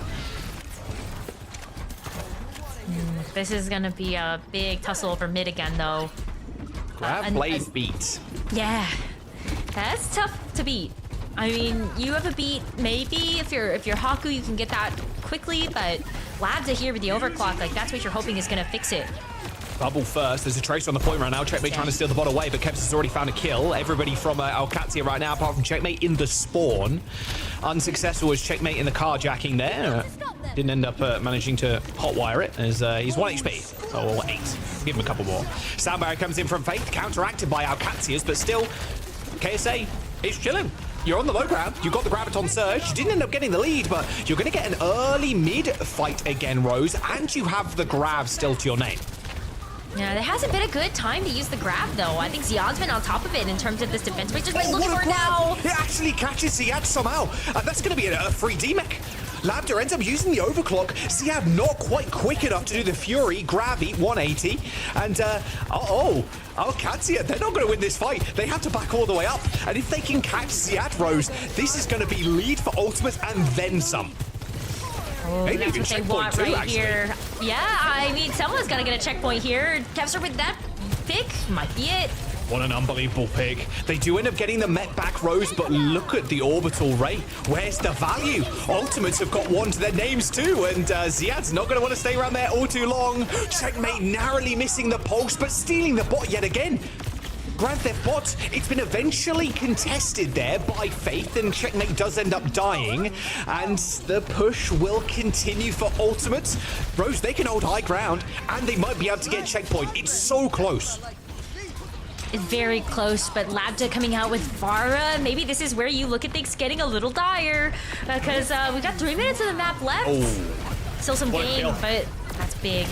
Oh, Labda air strafing out the way of Kai. Unfortunately, landed not quite so lucky, though. It's Labda sunk like a stone's, run out of fuel in the jets as Kai just scores 3 kills off the back of that overclock. And that is Ultimates gaining the checkpoint as well. Ziad trying to scurry away all the way back to spawn as the Ultimates extend their lead. Ooh, wait, no, checkpoint, not quite yet. Oh, Labda's actually back. Oh, Kevster. Oh, gets the reflect. No dash. If he had dash there, Labda's dead. Yeah, I think they just... Did they narrowly miss that checkpoint? Oh, they did, but this might be the checkpoint in just a moment. Good little deflect there. 42 HP. Not quite the meaning of the blade there, unfortunately. Graviton Surge is good for 3, though. That's what you want to see. Ultimates, now they got the checkpoint, Rose. The prophecy was fulfilled. Oh my goodness. It felt like OWCS came back and they might have been able to stop that from coming through, but the fact that KSA had another grab, that just sealed the deal. And so now OWCS, like, they've got to put the pedal to the metal now. Less than 2 minutes. They've got to match that checkpoint and then some. Oh, the barrage! No way. Doesn't have using the bubble there, survives for a little bit of time, but Rose with 87 meters, that means checkpoint in 1 minute and 30. Ultimates can just play the classic mid-off. You stand in the mid, you wait for a pick. If you don't get it, that's fine because you're just burning time. Yeah. Oh boy, I don't know if it's gonna be a clean mid fight though. I think OWCS might take this one. I mean, you've got Soundbear and you've got Ray. Landon's gonna hit that now. Seeing KSA cut out. Wow. I've never seen a health bar drop so quickly. KSA just evaporated. He actually got snapped out of this server real quick right there. But that is a good amount of progress here for OWCS. And once again, minute left. I think they're gonna get the checkpoint here. Should be able to, but look at the quick rotation here from Ultimates. No! So dashes close. onto the point and kills Haku, and they don't get checkpoint. Orbital Ray needs to come out now, as well as that sound barrier actually be invested by the Ultimates. That's an expensive fight, but it was a fight they needed to win. It's so important that they did not allow OWCS to get checkpoint, Rose. That additional time that it takes for the bot to do his thing on the checkpoint and AFK for a moment is so crucial in these last few seconds, and there's only 30 of them to go.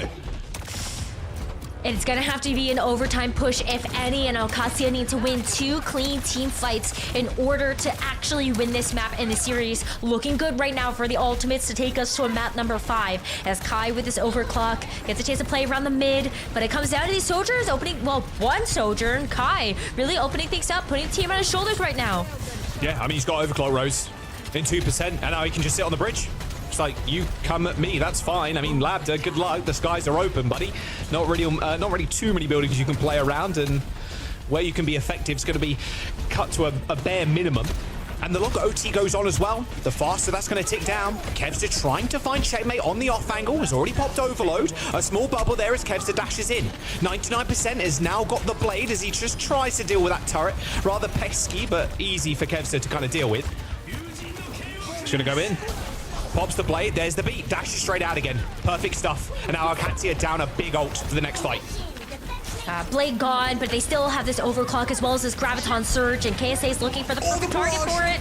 The barrage on the high ground takes care of Kai, and now they can feast in the skies. Another kill from Labda there onto Faith. Kevster also succumbing to the Farah, and somehow, somewhere, they might have just done it. They've got checkpoint, but because Ultimates didn't give them the fight a go, they're going to guarantee themselves at least one more fight. One more fight, but they're walking into Landon's orbital ray. Ziad also has this mech to be able to lay that bomb onto the point. It's going to be a tough one here for the Ultimates. This race is going to be so crucial. Sky is 10% away as well. If this Ray comes out too early, it could be over for the Ultimates, and Kevs is already dead. Checkmate's turret takes him out, and there's the Molten Core. Good luck touching now if you're Ultimates and OWCS. They're not happy going to a map number 5. They're just going to end it right here, right now. 87 meters completed, and OWCS take the series 3-1. What a match. What a close affair on every single map that we had. It ends up as a 3-1, but it felt like it could have gone either way based on just small little differences in the outcomes of these fights. Like, if Ray had been online in those final moments, who knows if that is actually an Ultimates win, because they can match that and they don't just get overwhelmed. But Zoe, what a treat. We got a great match between 2 amazing teams. I had the Ultimate taking this one. I got my charcuterie board ready. I was numbing away, was getting, all set up. Overwatch games. That's why That's so set true. up for a 5-map banger. Which it could have been. It could have very well been. I mean, this was an absolute treat. The Ultimates are going down, but still, we got to see Twilight in the mix on map 2, so all of us old heads are happy. It's a blessed day. Also, Suravasa going all the way to not just 5 points. The points weren't blowouts. Yeah, That's how close they were. points. Yeah, like that's how closely matched these two teams were. I'm very impressed with what we've seen from both, but that also means that standing wise, we got to see the Ultimates staying behind OWCS. Yeah, I mean, they rocket up on the scoreboard now. I mean, OWCS 4 and 2, and then Ultimates 2 and 3. Look, this was just a fantastic map. The bans really did mean a whole lot as well. It was interesting to see how they ended up banning the Ram. It was like, okay, we'll play the Zarya. And that comp is just good against the D.Va comp. But I think Ziad played it very well despite having the disadvantage in the tank matchup.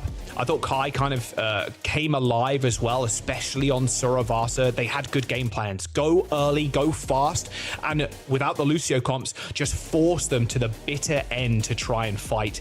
And this couldn't have been closer, honestly. Just that 10% from Sky was just needed. I think it would have been a very different game, like Rose kind of highlighted at the very end. If Sky had Orbital Ray, that could have gone their way too. It was just a battle of inches. Speaking of things that Rose highlighted, she got her pred right. We're all wrong. Yeah, you did actually. 3-1, yeah. Well, Giga brain. I could think the coin flip sort of again. I mean, it's tough. I just like a recency bias to me. I just feel like OWCS is such a they've just been so on it in terms of their matches. I feel like if you're on a hot streak, you just keep that hot streak. And I think the Ultimates right now are still finding their footing in terms of, I don't know, working together as a team or something. Something just still seems muted to me. And it maybe it's just recency bias from the last couple of matches, but I don't know. Something in the tea leaves this morning told me OWCS was going to take it today. Yeah, that's why we got to drink our teas in the morning. Coffee, that's where I went wrong. The Ultimate, so I think you just brought up a really, really good point there. We see individuals popping off. Like, one map, it's Kai. One map, it's Kevster. There's like, but it never comes together. It's never all of them popping off at the same time, which is what we've seen from the other teams. Like, everyone is stepping up to the plate, whereas the Ultimates, it looks more streaky. Sure, and their schedule as well is not looking like the best they could ask for. They go against Genji and Twisted Minds next week, so they really need to be on their A game. Yeah, but next week do have Perks in the mix, so maybe that will shake something up. Maybe it's a good thing. London is earning themselves the player of the match. Listen, all three of us are here for a good support. Bottom. So Landon, obviously one of the greats of the sport, looking fantastic right now in this meta. Yeah, there were a couple of times where like, wow, he got picks there. Like, how is Landon getting like random like kunai kills and like 2v1s? Like, yeah, really, really consistent on the Kiriko. Obviously, much more known for his BAP play, but yeah, looked really good. The entire OWCS roster, I feel like, has leveled up over the last few weeks. They do face Virtus.Pro next, so their toughest battles are yet to come. Although, like you said, Rose, look, if they're on a hot streak, they're feeling themselves. Like, take some more maps of Virtus.Pro, please, because they have looked unstoppable. And if you can do that, you're going to feel so good going into the playoffs. Even man. just It's one going to be map. so nice. Just one map, I think you just feel just good, one right? map, please. Just one map. Just one map, bro. Yeah, well, we'll see. Virtus.Pro will be back in action right after a quick break, so we get to see if they were rattled by what looked like a close match against Twisted Minds at some occasions. All right, it was still a 3-0, but there were a few moments there which led people to believe that maybe they aren't completely just, invulnerable. Surely, gods can bleed. Surely. Well, we find out. Team Peps will give it a go. Next, we're going to head into a very quick break, and afterwards we're back with our second and last EMEA match of week 3. You don't want to miss it. So confident.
Since 1948, Direct Relief has sent a lot of boxes to a lot of places.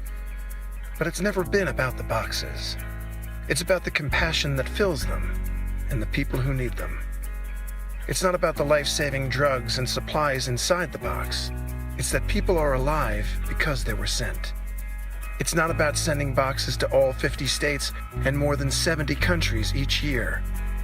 It's the willingness to confront any crisis, cross any border, and work alongside local organizations to help people rebuild their lives, or just to stay healthy. It's not about the latest technologies or business trends.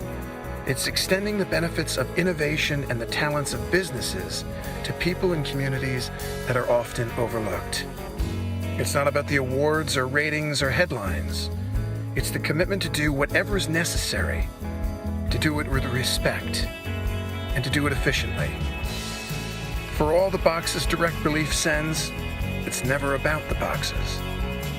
It's the collective effort that delivers them and what that represents. Most of all, it's about what people get out of them. The opportunities of health and to experience the joys and wonders of life.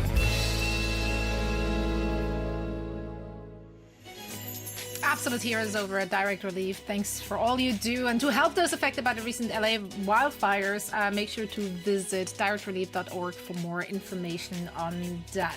Now, guys, it's time to shift gears and talk about our last EMEA match of week 3. It's upon us. Team Peps will join the long list of teams trying to put a dent in Virtus.Pro's armor. Let's see if they can get it done. If we're talking about Virtus.Pro here first, is there anything we can take away, or rather that Team Peps could take away from the match we saw yesterday, Twisted Minds?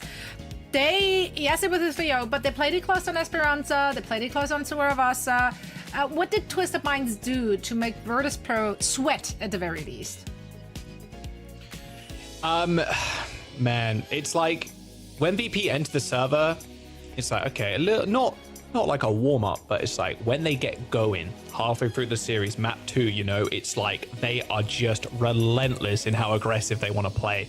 I think VP just have all the pieces right now on their roster. Like, they have someone that can play everything. They're not really affected by bans, I wouldn't say. Vestola, an incredibly good, like, all-rounder, and especially in this meta where you need to play Diva, Sigma, Ram, like everything. It's just coming together. And then they have, like, star powers in Jwoo. It's just so hard to find small bits about this team that they do wrong, honestly. It's very tough, man. They've lost one map. That was Genji at the very beginning of the stage. All right, Team Peps, so they came in clutch. They treated us to the first reverse sweep of the season in their match against the Ultimates. How did they get it done? So, that's also a difficult question to answer, Zoe. I'd like to go back to the first question that you asked. Maybe I'll answer that one. Sure. And I'll make a parallel here for you. So I feel like Twisted Minds did have a really good fight versus Virtus.Pro because they just have individually like very good players. I think that's similarly why like we see Team Peps also being able to get those big wins over the Ultimates. Like pound for pound, I think the teams are very evenly matched, but just like what we saw in their previous series, it just comes down to small things that are sometimes the difference. Having the right ultimate on time, or just having the right play come through. And I think this could be a series that ends up being a little similar, where like Team Peps gets the win over the Ultimates because those small little things go right for them, but maybe then they can still show us a little bit more oomph like what we saw Twisted Minds have brilliances of yesterday. Right, so we're hoping for some individual pop-off performance, some hero moments from both of these teams, because we know those players are capable of just that. Now it is time to get into the action. Virtus.Pro, Team Peps going at it, and our last EMEA match of the day. So Jack Rose, please take us away. Thank you very much, Zoe. Yeah, last EMEA take us away match of the week. I want to go away. No, that's good. Wait, what? I want to leave the cast already? Damn. What did I do? What did I say? No. I want to go to Lijiang. Big in Lijiang Tower. I want to go to the I would like to. Yeah, it would be kind of fun. Not when the conflict is happening between two teams, but Venture being bad. And then, yeah, look, I want to start off the series by saying as well, like, Peps, their series versus Ultimates the other day, Rose, like, Ultimates were, like, dominating the first 2 maps. And then when the reverse sweeps started to happen, like, Peps, like, stomped. Like, it was a weird reverse sweep where you had one team dominate the first 2 maps, and then the other team dominate them the next 3. It was a very strange series, and that Numbani to finish us out was just like, okay, well, Peps just win. Like, they just capped first and then just rolled. If they could bring that same energy, I think they might be able to take a map. I'm not sure about the series, but a map at the very least. Brig banned by Team Peps as well, Rose. Ken jumping onto the Farah, and we're, of course, seeing Soon in as well for Team Peps on the Tracer. Ooh, yeah, Soon. I hate to break it to you, Jack, but that's like Farah's other skin, Echo. Basically the same thing in my eyes because you're still playing at the aerial. Anyway, yeah, I mean, you just got dives on both sides. Dives are gonna play a little bit differently as you've got the teleporter here from Jwoo with something like the Symmetra, but then you also have the collapse that can come through from the Echo and Tracer on the other side. But Ken finds an early pick on a Shockwave. Yeah, FT got dead though, and taking this point is going to be very hard against Virtus.Pro. They're comp, they're all of the turrets, all of the deployables, and yeah, you can see there, Soon getting kind of owned by the little micro turrets and the tall turret too. It's going to be up to the poke here for Team Peps, and actually it's going to be Soon switching over to the Torb. Yeah, playing Tracer into that is just a no-go. Although Shockwave has also switched. They've kind of just swapped heroes.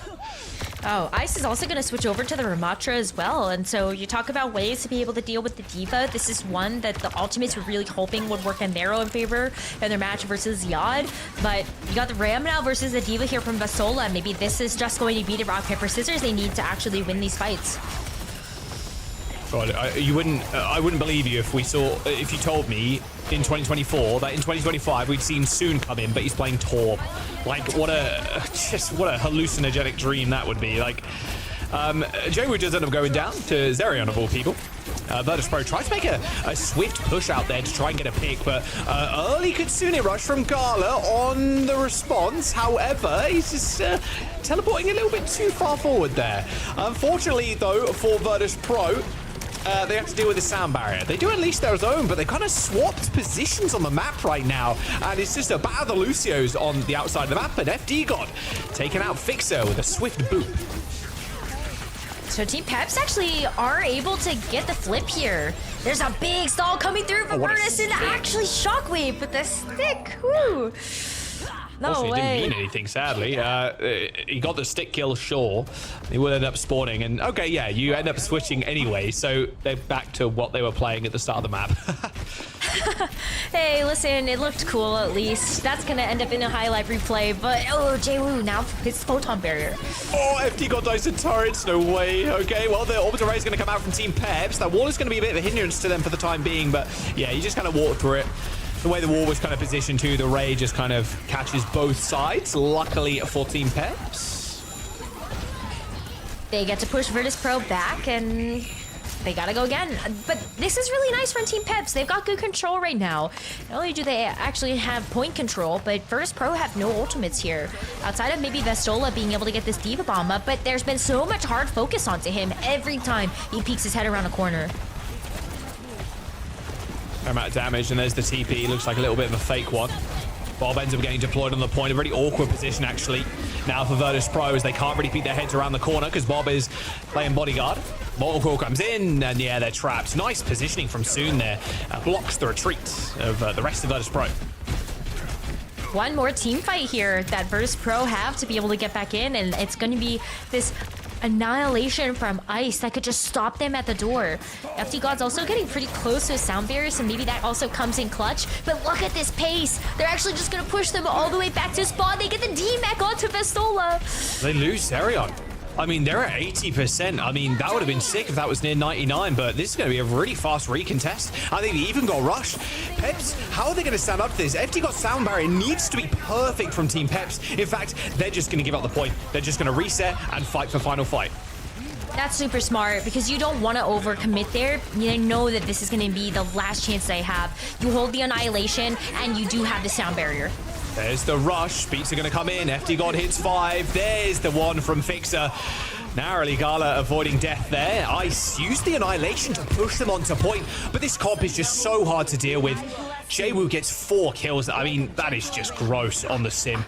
It's tough because, but 5 kills there at the very end. But it's really hard because when you do want to try and make your move, the sim is at like 100% charge rate and you are just dying as soon as you touch the point.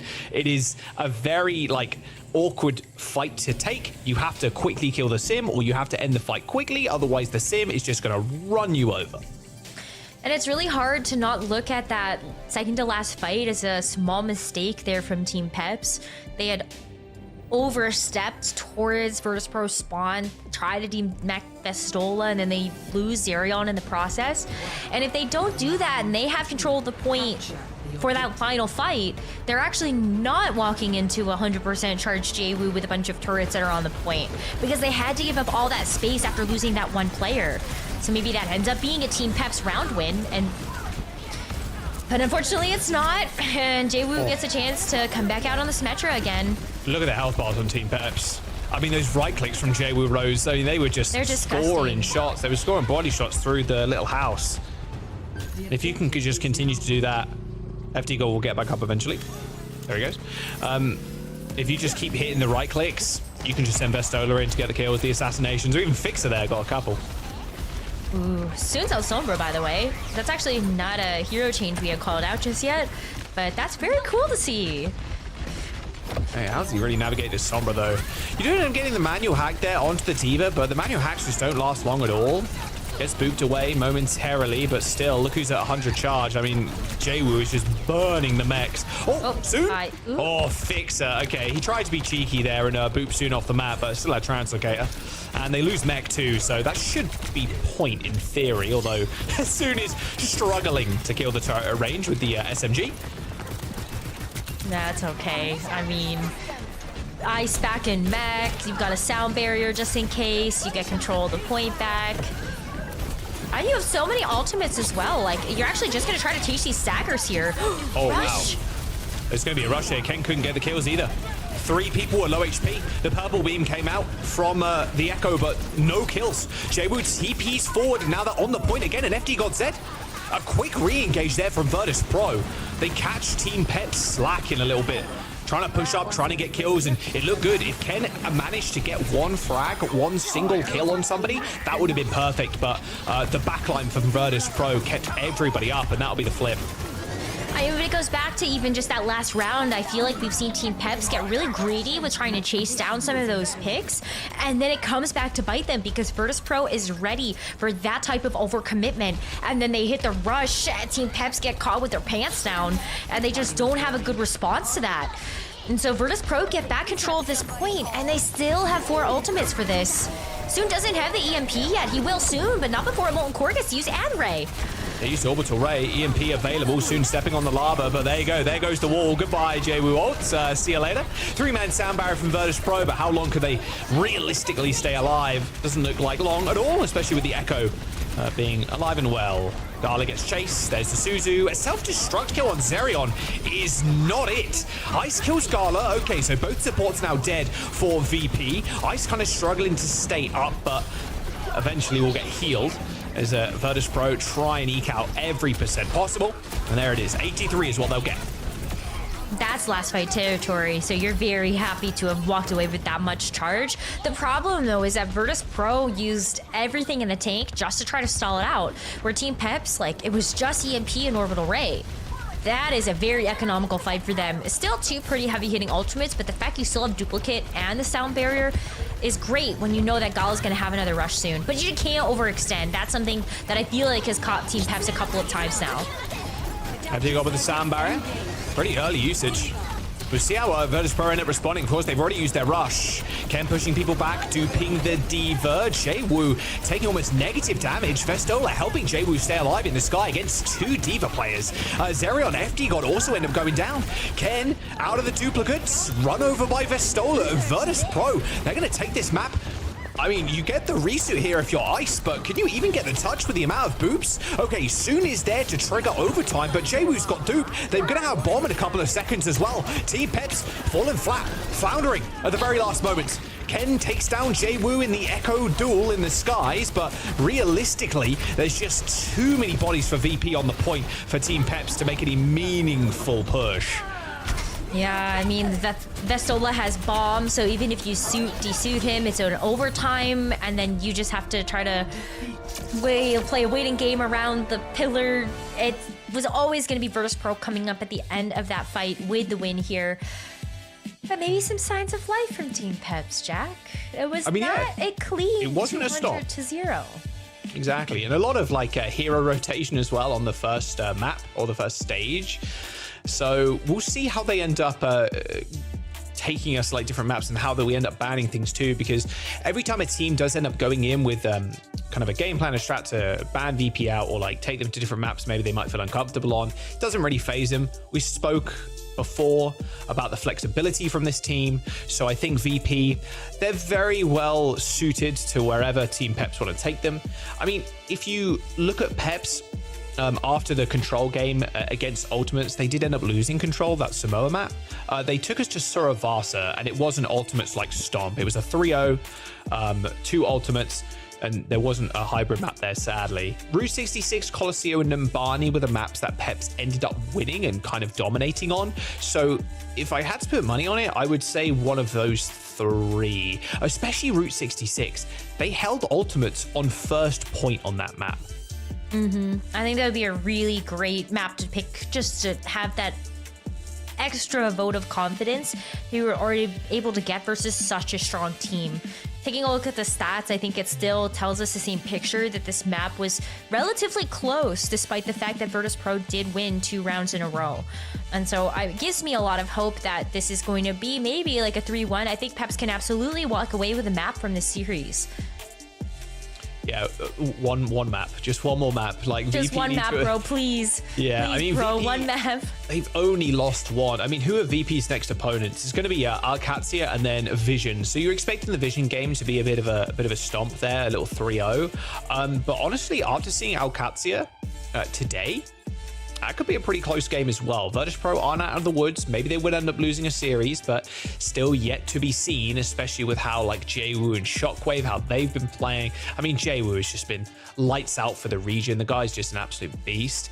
And then Vestola as well. They love playing the Sigma slow comps too, so if they do want to ban FD God out, they very much can, because they can just play the Brig Juno, Brig Kiriko, whoever, or Brig Bap, or whatever they want to play. Like, they are very, they can target Peps quite easily here. They don't get the first like priority ban, of course, Rose, but still that is waiting in the wings. At some point, Lucio's going to get banned from FD God, and they're just going to take over the game on Sigma. I got a good feeling.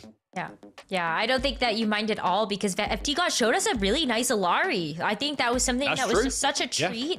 Yeah. And so I don't think this team is worried at all about getting target banned. But hey, let's say they do. Let's say Team Peps gets another win. That's just more time for you guys to actually get your drops. I got mine. Jack, did you got yours? Let's go. I got my backs. Yeah. I got my back skins. I think so. I need to double check, but yeah, I should be in it. I should be in it to win it. Face It point drops as well. Make sure you sign up for a Face It account if you haven't got one already, and link your Twitch account, and then yeah, get some extra Face It goodies to spend on some Overwatch 2 coins or skins or name cards or whatever in the shop. So make sure you go check that out as well. And in the break too, you saw some little highlights there from the Face It Master League, and that is going to be some of the competition that some of the relegation teams are going to be facing. So yeah, it's going to be a good time. So make sure you watch out for the qualifiers later in the stage. But now we are just waiting for Team Peps to choose the map.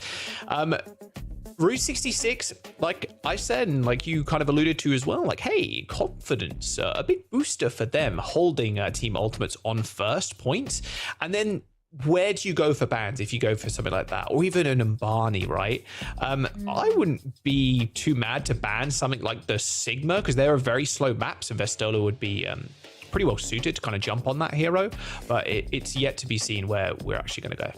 I feel like targeting a tank ban is actually difficult, because I think whatever you'd actually end up banning out there for Vestola, I think he's able to pick up, well, if it's Sigma, then he plays Diva. If it ends up being a Diva ban, you just play Sigma. Like, it doesn't really matter. And especially when it comes down to Blizzard World, I think that same theory applies because Blizzard World is one of those slower maps that we do get a chance to see double flag support or like Sigma. And so I don't know if the bans matter for Virtus.Pro. Neither of these teams have played Blizzard World yet, by the looks of things. So maybe, again, a kind of a slow style here.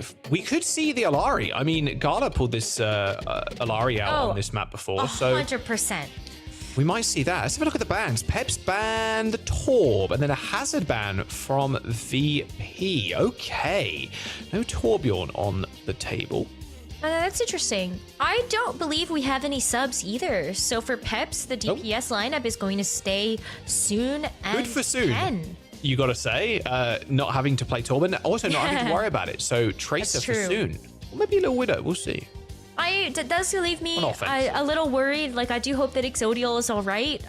It's not that I don't believe in Soon's capabilities, but I think taking a look at a map like this, we've seen a lot of Sojourn play.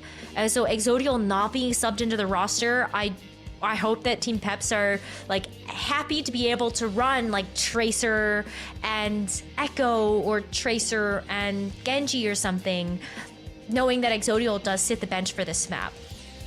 Yeah, of course, last week he did sit out for a little bit, just wasn't feeling too good. So hoping that he's doing better now. But yeah, this really does allude to a Tracer pick. And maybe Ken jumps on the Genji again. Pretty serviceable Genji, but against VP, Jwoo's Genji has just been unbelievable. Just waiting for the players to get into the lobby. So we'll quickly jump into the Season 15 trailer before we get into this next map.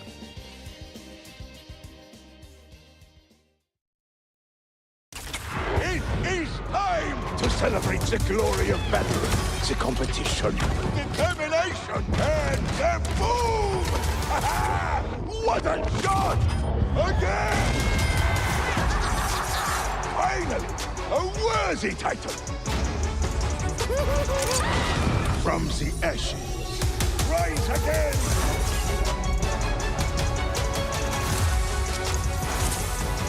It is not about standing atop the mountain. It is the climb!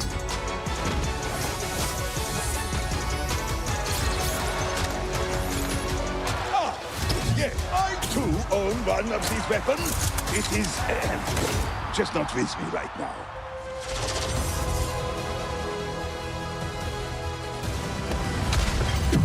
To battle! How could you not win with such an advantage?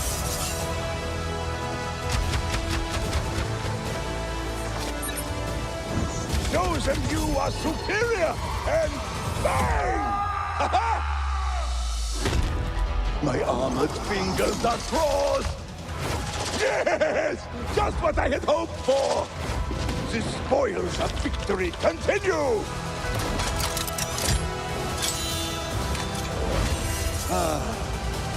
Memories.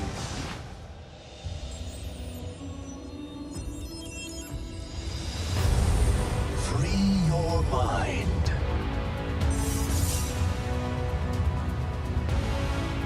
Energy flows through me. A warrior's greatest weapon is patience. Be present in the moment.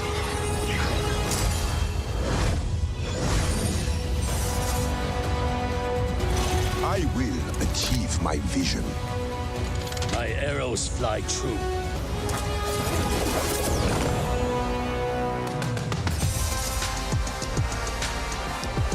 To win is great. To win in style is even greater. Such a masterful display. Play it again! I will rewatch this one a few more times.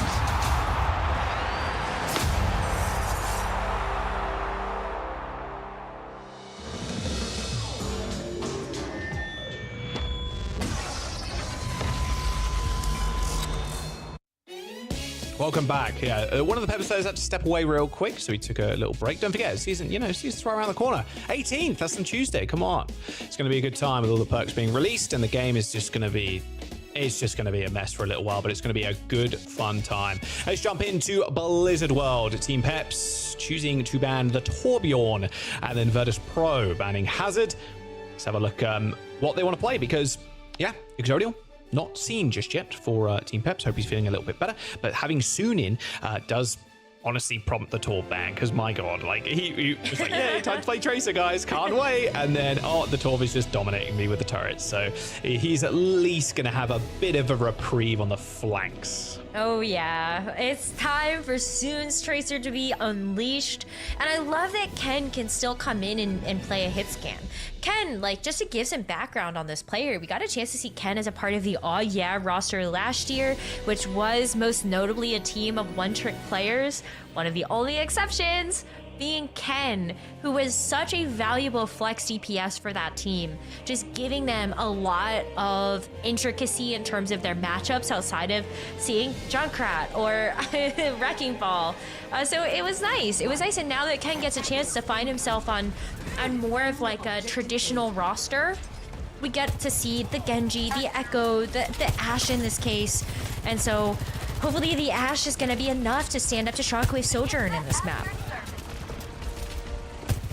Yeah, it's definitely going to be hard. Of course, FD God playing the Ana here. No Lucio. Ana from FD God, and then Zerion on the Kiriko. A lot of healing, and a lot of defensive tools too. Virtus.Pro going to go for a small flank. Nade. Swing and a miss, and here comes the wraparound.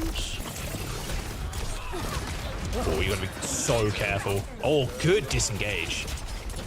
Yeah, that was beautiful. And Soon waiting around the corner as well to get the collapse when Virtus.Pro are coming in. Oh, Zerion. Oh, 1 HP. Soon takes the first blood, though. That's Shockwave going down. And now Ken in trouble. Joe hits some right clicks. There's a couple. Ends up Coach going away. Lost him for a second there, but all good. Gala with the Pulsar Torpedoes manages to clean up. And then Soon 1 HP. Jewu, like, I don't know how Jewu stayed alive for that long, but it will be Soon cleaning up as Virtus.Pro still end up gaining a tick on that attack.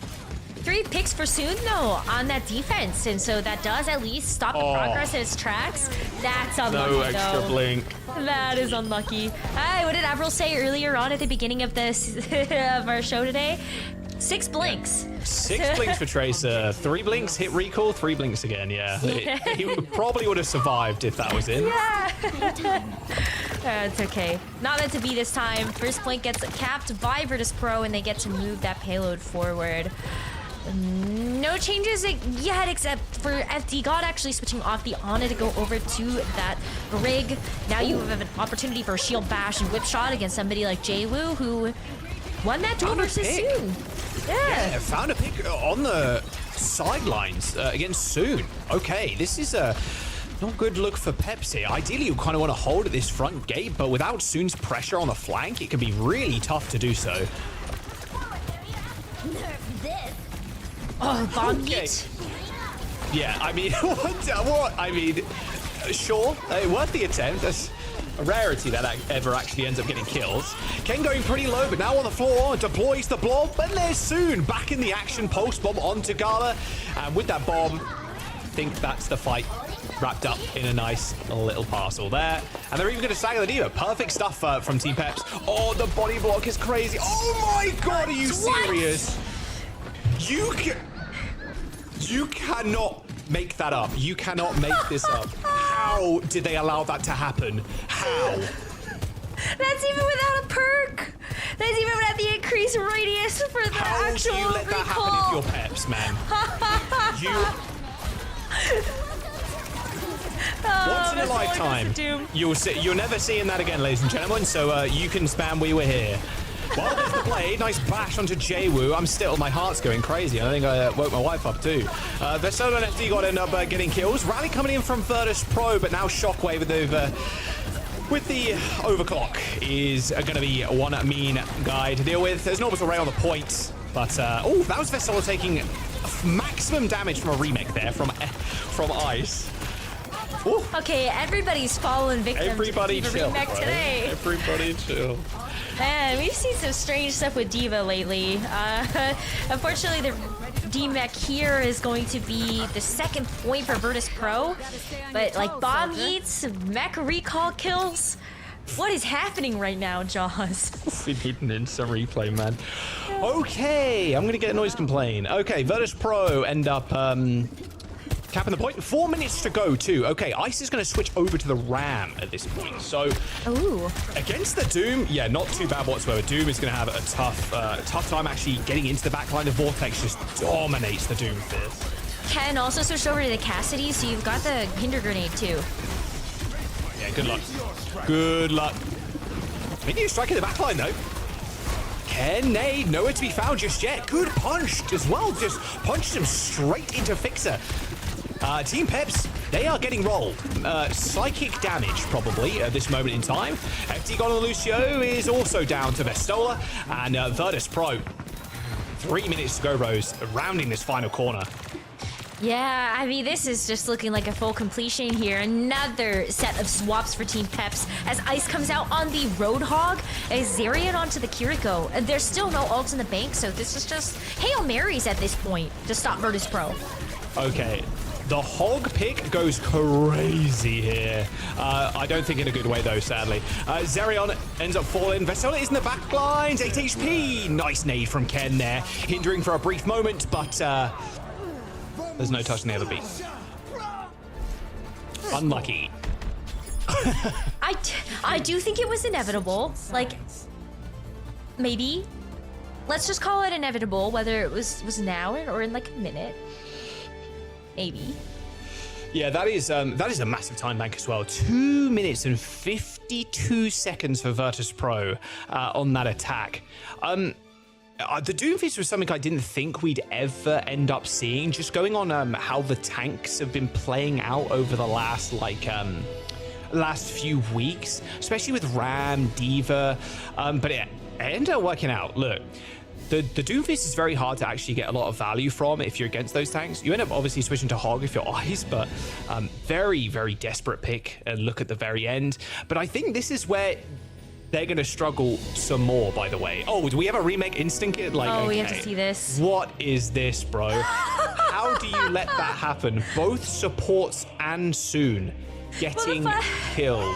Like, that is insane. My mind instantly went back to the triple collat from Merit on Colosseo with Overclock. So good. Yeah, man. This is gonna, sorry, back to my point. Virtus.Pro, this is when they're gonna excel, Rose. Slow composition, Vestola on Sigma, Gala on the Alari. Like, this is such a good comp for them that Peps, they are kicking themselves that this time bank is so large. I absolutely agree with you. I think this Sigma comp is just Virtus.Pro's comfort, especially when this is Vestola's best hero. And you get a chance to see Gala play one of his favorites and just the whole other rest of the team able to support this type of slow play style. Team Peps want to go fast, and that's going to be tough to accomplish here. I mean, Gala and Fixa do make great targets for the D.Va to go after, but then you have to pay attention to the fact that you're going to have a Pharah chunking you down. Look how much damage Team Peps is taking before they even go in. They take infinite damage before they can actually beat them around the corner. Where does Zariel get rocked from? They're trying to body block Vestola too, but the lamp on the other side of the wall is like, yeah, good luck. Bro, this is, holy pain. Like, this is... If you had like it's like an escape room level kind of push there from Virtus.Pro, it's like, try and solve this giant puzzle of like mystery things. Like, okay, Vestola has the giant rock. Like, it's so silly. This comp is so sick from VP Rose, and like, I think that's what's quite fun about watching Virtus.Pro. They can play these very slow compositions, but they can also flex it up, and it's one of the reasons why they're the best teams right now. Gala is just a world-class Alari, and the damage he's putting down range right now is immense. Agreed. Like, even if this ends up not working and they feel like they need to actually rotate to something else, Virtus.Pro are so good at being able to make those seamless hero swaps for the perfect situation. Right now, they don't need it, though. They've got very good control of this defense, and it's been so tough for Soon to find any purchase in the backline just because of the angles. Jaewoo doesn't die. Oh, okay. very Well, close, Ice though. at least got Gala. Vestola also down. Okay, this is where we crack it open. They're staggering Shockwave slightly, and they should be able to get a tick. Jwoo, back at full HP, is going to be able to lay some rockets down range, but there should, realistically, there shouldn't be another touch because of how the slow the comp is. No, I don't think so. A high ground setup here is going to be what's important for Virtus.Pro. Yeah, like, Vestola isn't back. Like, you just saw how far forward he actually had to push the shield. So there was no way that they were going to be able to get a proper contest back in. But it doesn't mean that Team Peps can't push here. Narrow dodge of the pulse bomb there. Vestola gliding gracefully out the way of Soon. And look at this. Oh, Jwoo. Okay, they're going to definitely know now. FD got on the Ana to supplement some damage. Bob on the flank, though. Okay. However, Gala is going to unleash this captive sun. Ken's getting some nice damage down range here, but Shockwave just hiding behind this cover, and the Diamond doesn't even connect. Yeah, Peps. Oh, man. This is a very, very hard comp to run into, this poke style. Oh, I mean, like Shockwave on the Ashe is just so good with the dynamites. You've got Jwoo that's impossible to hit on the Pharah. Like Ken is a great DPS player, but Jwoo is just an even better flex DPS player. I just feel like you have to invest more than just the Ashe to be able to take out this Pharah. Zerion burns cleanse. Well, Suzu down. There's the flux, and well, I mean, I think that's about it. Jwoo does end up going down while barraging, but an outburst kill. That's a bit of a rare one. Onto Zerion there from Gala. 3 minutes to go. They really want the Steam Egg, but they're not going to be granted it. So soon moving the payload, but it's really just whatever. They're going to be able to hold Rose at every single corner too. I worry for Peps in this situation. Soon needs to hit a pulse bomb. It needs to be a big one. And Ice is already almost out of mech. Ice is going to get demeched, and then Vestola eats the pulse. That's not looking very good. I mean, hey, Ken got 2 though. Oh, my French team. I mean, like, it's not totally doomed yet. Like, Ken did actually pick up Gala and Vixa. Yeah, see, like, hold on a second. Maybe this is breaking through. We're getting through the first choke point. Okay. The barrage of damage might have stopped for the time being. Gala's going to come back in just a minute with Captive Sun. They're backing up. Even Ice is switching over to Winston. Get a little bit more dive going. Good luck staying on high ground, though. Oh, the Captive Sun, though, that might hurt. Like, no diva for this. Yeah, there's the Captive Sun straight to FD God. Saw him, boom, instantly towards him. Perfect spot to throw it in. Nano boost onto Ice, but look, too scared of going on high ground. Jwoo kills Zerion. Kind of looking for his next target. FD God off in the sidelines right now. Vestola switching to the Diva. Minute and 20 seconds to go, Rose. Got the rotation of tanks coming in to counter team as per usual. Okay, not necessarily counter team, more as it like Winston beats the Sigma, so let's go to Diva now because we have a fair fight. Still no ultimates here for Virtus.Pro though, so a minute left. It's just gonna be off of getting kills like this. Dude, Ken just fell over, like slipped on a Mario Kart banana peel there. We'll see Vestola now on the Diva, like you said, a good matchup into the Monkey and kind of holding down the flanks with the Tracer too. Bob deployed on the point. Oh, soon he throws the stick at the Bob and dies to Bob. Holy Giga Chad from Bob. I'll tank the pulse bomb, guys. Don't worry. I got your back. Oh my goodness. Well, 35 seconds left. Team Peps with a rush. Another Nano, so maybe Nano Primal here for Team Peps. The Virtus.Pro, like, they just been getting pick after pick, and ooh, not good. Yeah, my goodness. Shockwave is on the flank. This is a disrespect at another level. Having an Ashe flank you. Suzu on FD got to try and keep him alive, but Vestola just thrust the packs through him. And on the high ground, Gala is just laying waste to Peps right now. While Rose is OT, and Ice is 60 HP and 5% towards Primal Rage. And Vestola bombs the payload and remix and kills soon. I don't know what I've just witnessed, Rose, but it was some sort of I don't know, some sort of game of Overwatch that was played. That was that was kind of a funny way to end. I'll say it. That is the most remake kills I think we've ever seen in a game of Overwatch. And that'll go down in history as one of the funniest D.Va performances from Vestola of all time. Or not just Vestola, of D.Va of all time. Insane stuff. It still tickles me that with the replay, after getting the 3 remake kills, he just like boosters off the map. He's like, oh man, I'm so happy we have replays. I'm so happy we have replays. Good. I'm so glad observers caught that. I think this is going to be another 3-0. I was really hopeful. I don't even think that it's a Peps issue. I just simply think that Virtus.Pro is that much better than the rest of the... You know what it felt like? I just kind of thought, Rose, it's like the trailer for D.Va, you know?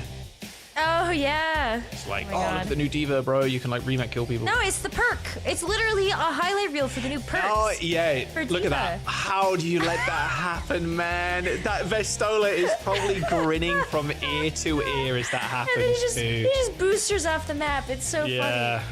Oh, my God. Oh, man. Yeah, it's kind of... right now, it's kind of crumbling for Peps. Look, they've been in this spot before, right? This was... I wouldn't say exactly like it went down for Ultimates, because Ultimates did kind of destroy them on control. And then he kills Soon as well. Like, dude, he's like, come on, man. Laughing in the car, cackling in the comms. Smash as well, I bet, is just ballistic. Like new Smash Mara. Got a good smile. But I think with Peps in this position, look, they've done this before. They ended up coming back against the Ultimates in a very, very dominant reverse sweep. It ended up starting on Route 66 with the full hold. They went to Colosseo. It wasn't even a far push on Colosseo. And then Numbani, they got 2 points versus the 1 point from Ultimate. So very doable for Peps. It's whether you can kind of mentally come back from that map, because it was a little bit of a squash is I think probably the perfect analogy there for a squish. A squash, yeah. Yeah. We'll see where they want to go. Will it be like a Route 66 kind of vibe here? Do we? Hey, we started the reverse sweep there. Maybe we just go there again. Like, it's true. I think Virtus.Pro are just such a cut above the rest that I would love to have hope. I love Team Peps. Like, I love these players. I've always rooted for just close series between all of these teams. But I think when you take a look at Virtus.Pro's performance for the first 4 matches that they've had, now looking at continuing an undefeated streak, it's just hard to imagine that this is where they fall. Right. Yeah. This is come on, Peps. Look, get out of the lobby. Go to the new one, reset, mindset, back in, you know. It's a Route 66 map, it's got to be. We don't know yet, they're still picking, but in my mind, it has to be, because that's where you really started that reverse sweep. You had an amazing first hold against Ultimates, and your team, it just glued. It looked good. When they ended up going to Route 66, they did end up banning Genji, and then Ultimates on the other side of things banned Sigma. So I'm not sure it's going to be the same bans, of course, being Virtus.Pro. Maybe you ban the Sigma away from Vestola and then opt into something like a D.Va. But here is the maps that they can actually choose. So Dorado Havana, if they want to go escort. We did see Soon come in for his first like debut game on Havana that one time. I don't think you pick Havana though. But yeah, I agree. Yeah, and then you have Push, which is Colosseo or Esperanza. Yeah, I still like the Route 66 choice. Otherwise, I think if you really wanted to try to go dive, then maybe you go Dorado. Or, I guess, as production is telling us, Esperanza is going to be that pick. Okay, Esperanza for Team Peps. All right, so yeah, straight and clear of the escort maps for the time being. Now, where do you ban, Rose, if you are Team Peps? You do get the priority ban here. You get to ban first. Ooh. It's like, it's hard. I want to say something that makes sense, but I also feel like the bans don't matter for yeah. I just don't think they matter. Because, like, even when you take a look at the Route 66 bans, if you were to apply them to this match, Jwoo doesn't care. Like, if you can't play the Genji, then just go play Torb or go play Tracer or, like, anything else. And I don't know. And Team Peps have already banned the Torb as well. which gave Soon, a little bit more freedom on the Tracer. So they can't ban that again. So yeah, I think you kind of hit the nail on the head. It doesn't really matter for VP what Peps ban, but let's have a look what they do end up going with. Okay, the BAP ban for Peps and then VP banning Ram. So it's going to lead Ice probably towards a Diva or a Winston in, or, we've even seen a little bit of Queen here and there. Not from Peps specifically, but Queen has made her appearance every now and then. Sorry, I got so excited because I was like, oh, well, if Ice has to play Diva, then maybe we get to see Zarya out of Vistola. Yeah, Zarya or Sigma again. I mean, it's going to be a good look regardless from VP.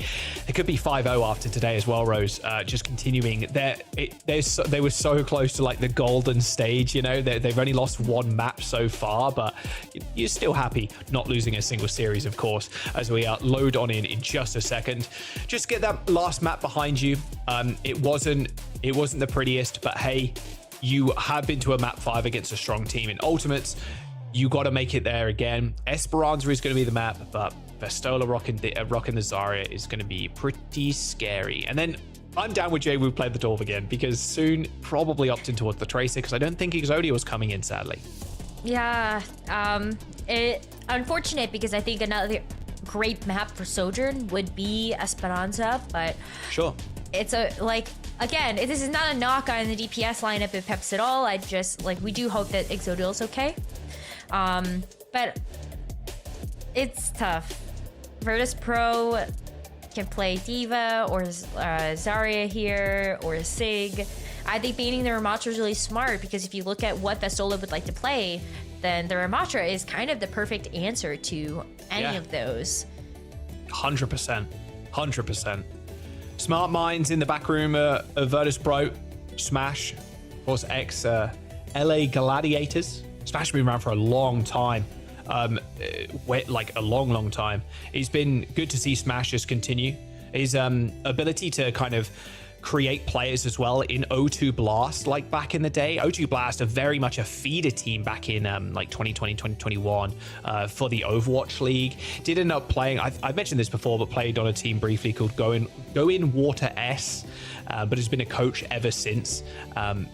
Yeah, so not too surprised to see a very intelligently and well thought out ban. And Rose, you called it, Vistola. There's the Zarya, but Ice isn't going to give them an opportunity. They're going to play Hazard into this. They're not playing the Diva. I mean, that makes sense too, though, because if you know what Vistola's hero pool is, I think that the Hazard would give this the hardest trouble if you're not able to play the Ramatra. I do think then if Vistola loses this fight, then we might think about seeing Vistola switch over to the Hazard to just play out the duel, but it's going to be a lot of tank rotations from there, I think. Let's see. Zarya could also just work out here with Jwoo on the Genji. Yeah, I don't think there's too much of a need to swap because the Zarya bubbles just give you an additional layer of protection, right? Like if you do end up getting dove, it's just if they end up, you deploy 2 bubbles and then with how quick Hazard can be, you can reset up quite quickly and go back in, go again. So Zarya is definitely going to be outpaced. So on that first bubble rotation from the Zarya, you need a kill. You get another chance, sure, with another one, but you ideally get at least 1 off of that single bubble. Not meant to be for now, though, as it is going to be Team Peps that take the lead. Zerion's going to be working up to this Kitsune Rush pretty quickly, but I love the way that Team Peps are playing this. They're really managing those bubble cooldowns to make sure that they can get some picks. Yeah, not overextending too much, just sending Jwoo in. With the bubble, getting some charge, and then trying to pick up someone on the high ground, and Shockwave too, just trying to line up for a shot. But yeah, there you go. Kitsune Rush available. Pop the wall down, make Vistola wish he never even approached the front line of Team Peps, and then go again. All right, here we go, Team Peps. Maybe another pick if they can catch somebody. He doesn't look like it. Looks like Lucio has been able to taxi, although I say that. Zerion with a swift TP forward, that swift step, and scoring a kill onto Shockwave, and that's going to be checkpoint for Team Peps. Yeah, that's a very quick checkpoint for them as well. This is already a pretty good lead that Team Peps are able to garner here. With the Downpour, something like the Molten Core as well. Good ultimate economy here for Team Peps, but Virtus.Pro, I think maybe Vestola actually does get grabbed and thinks about switching. I'm not gonna lie to you. Like, it just feels like the Zarya's been caught out a couple of times. Hazard can be very difficult, especially with the mobility to access the Zarya after she doesn't have any of those cooldowns left. Yeah, look, I mean, you're seeing it right there. Vestola trying to step up and already using the bubble on Jwoo. This is dead too. I mean, they have Orbital Ray. They've got the tools to maybe win this 4-on-5. More Core's going to come in, and Vestola, with one bubble remaining, needs to find something. Luckily for him, though, Jwoo and Shockwave come up with a good. Scrap gets thrown in. That's the fight win.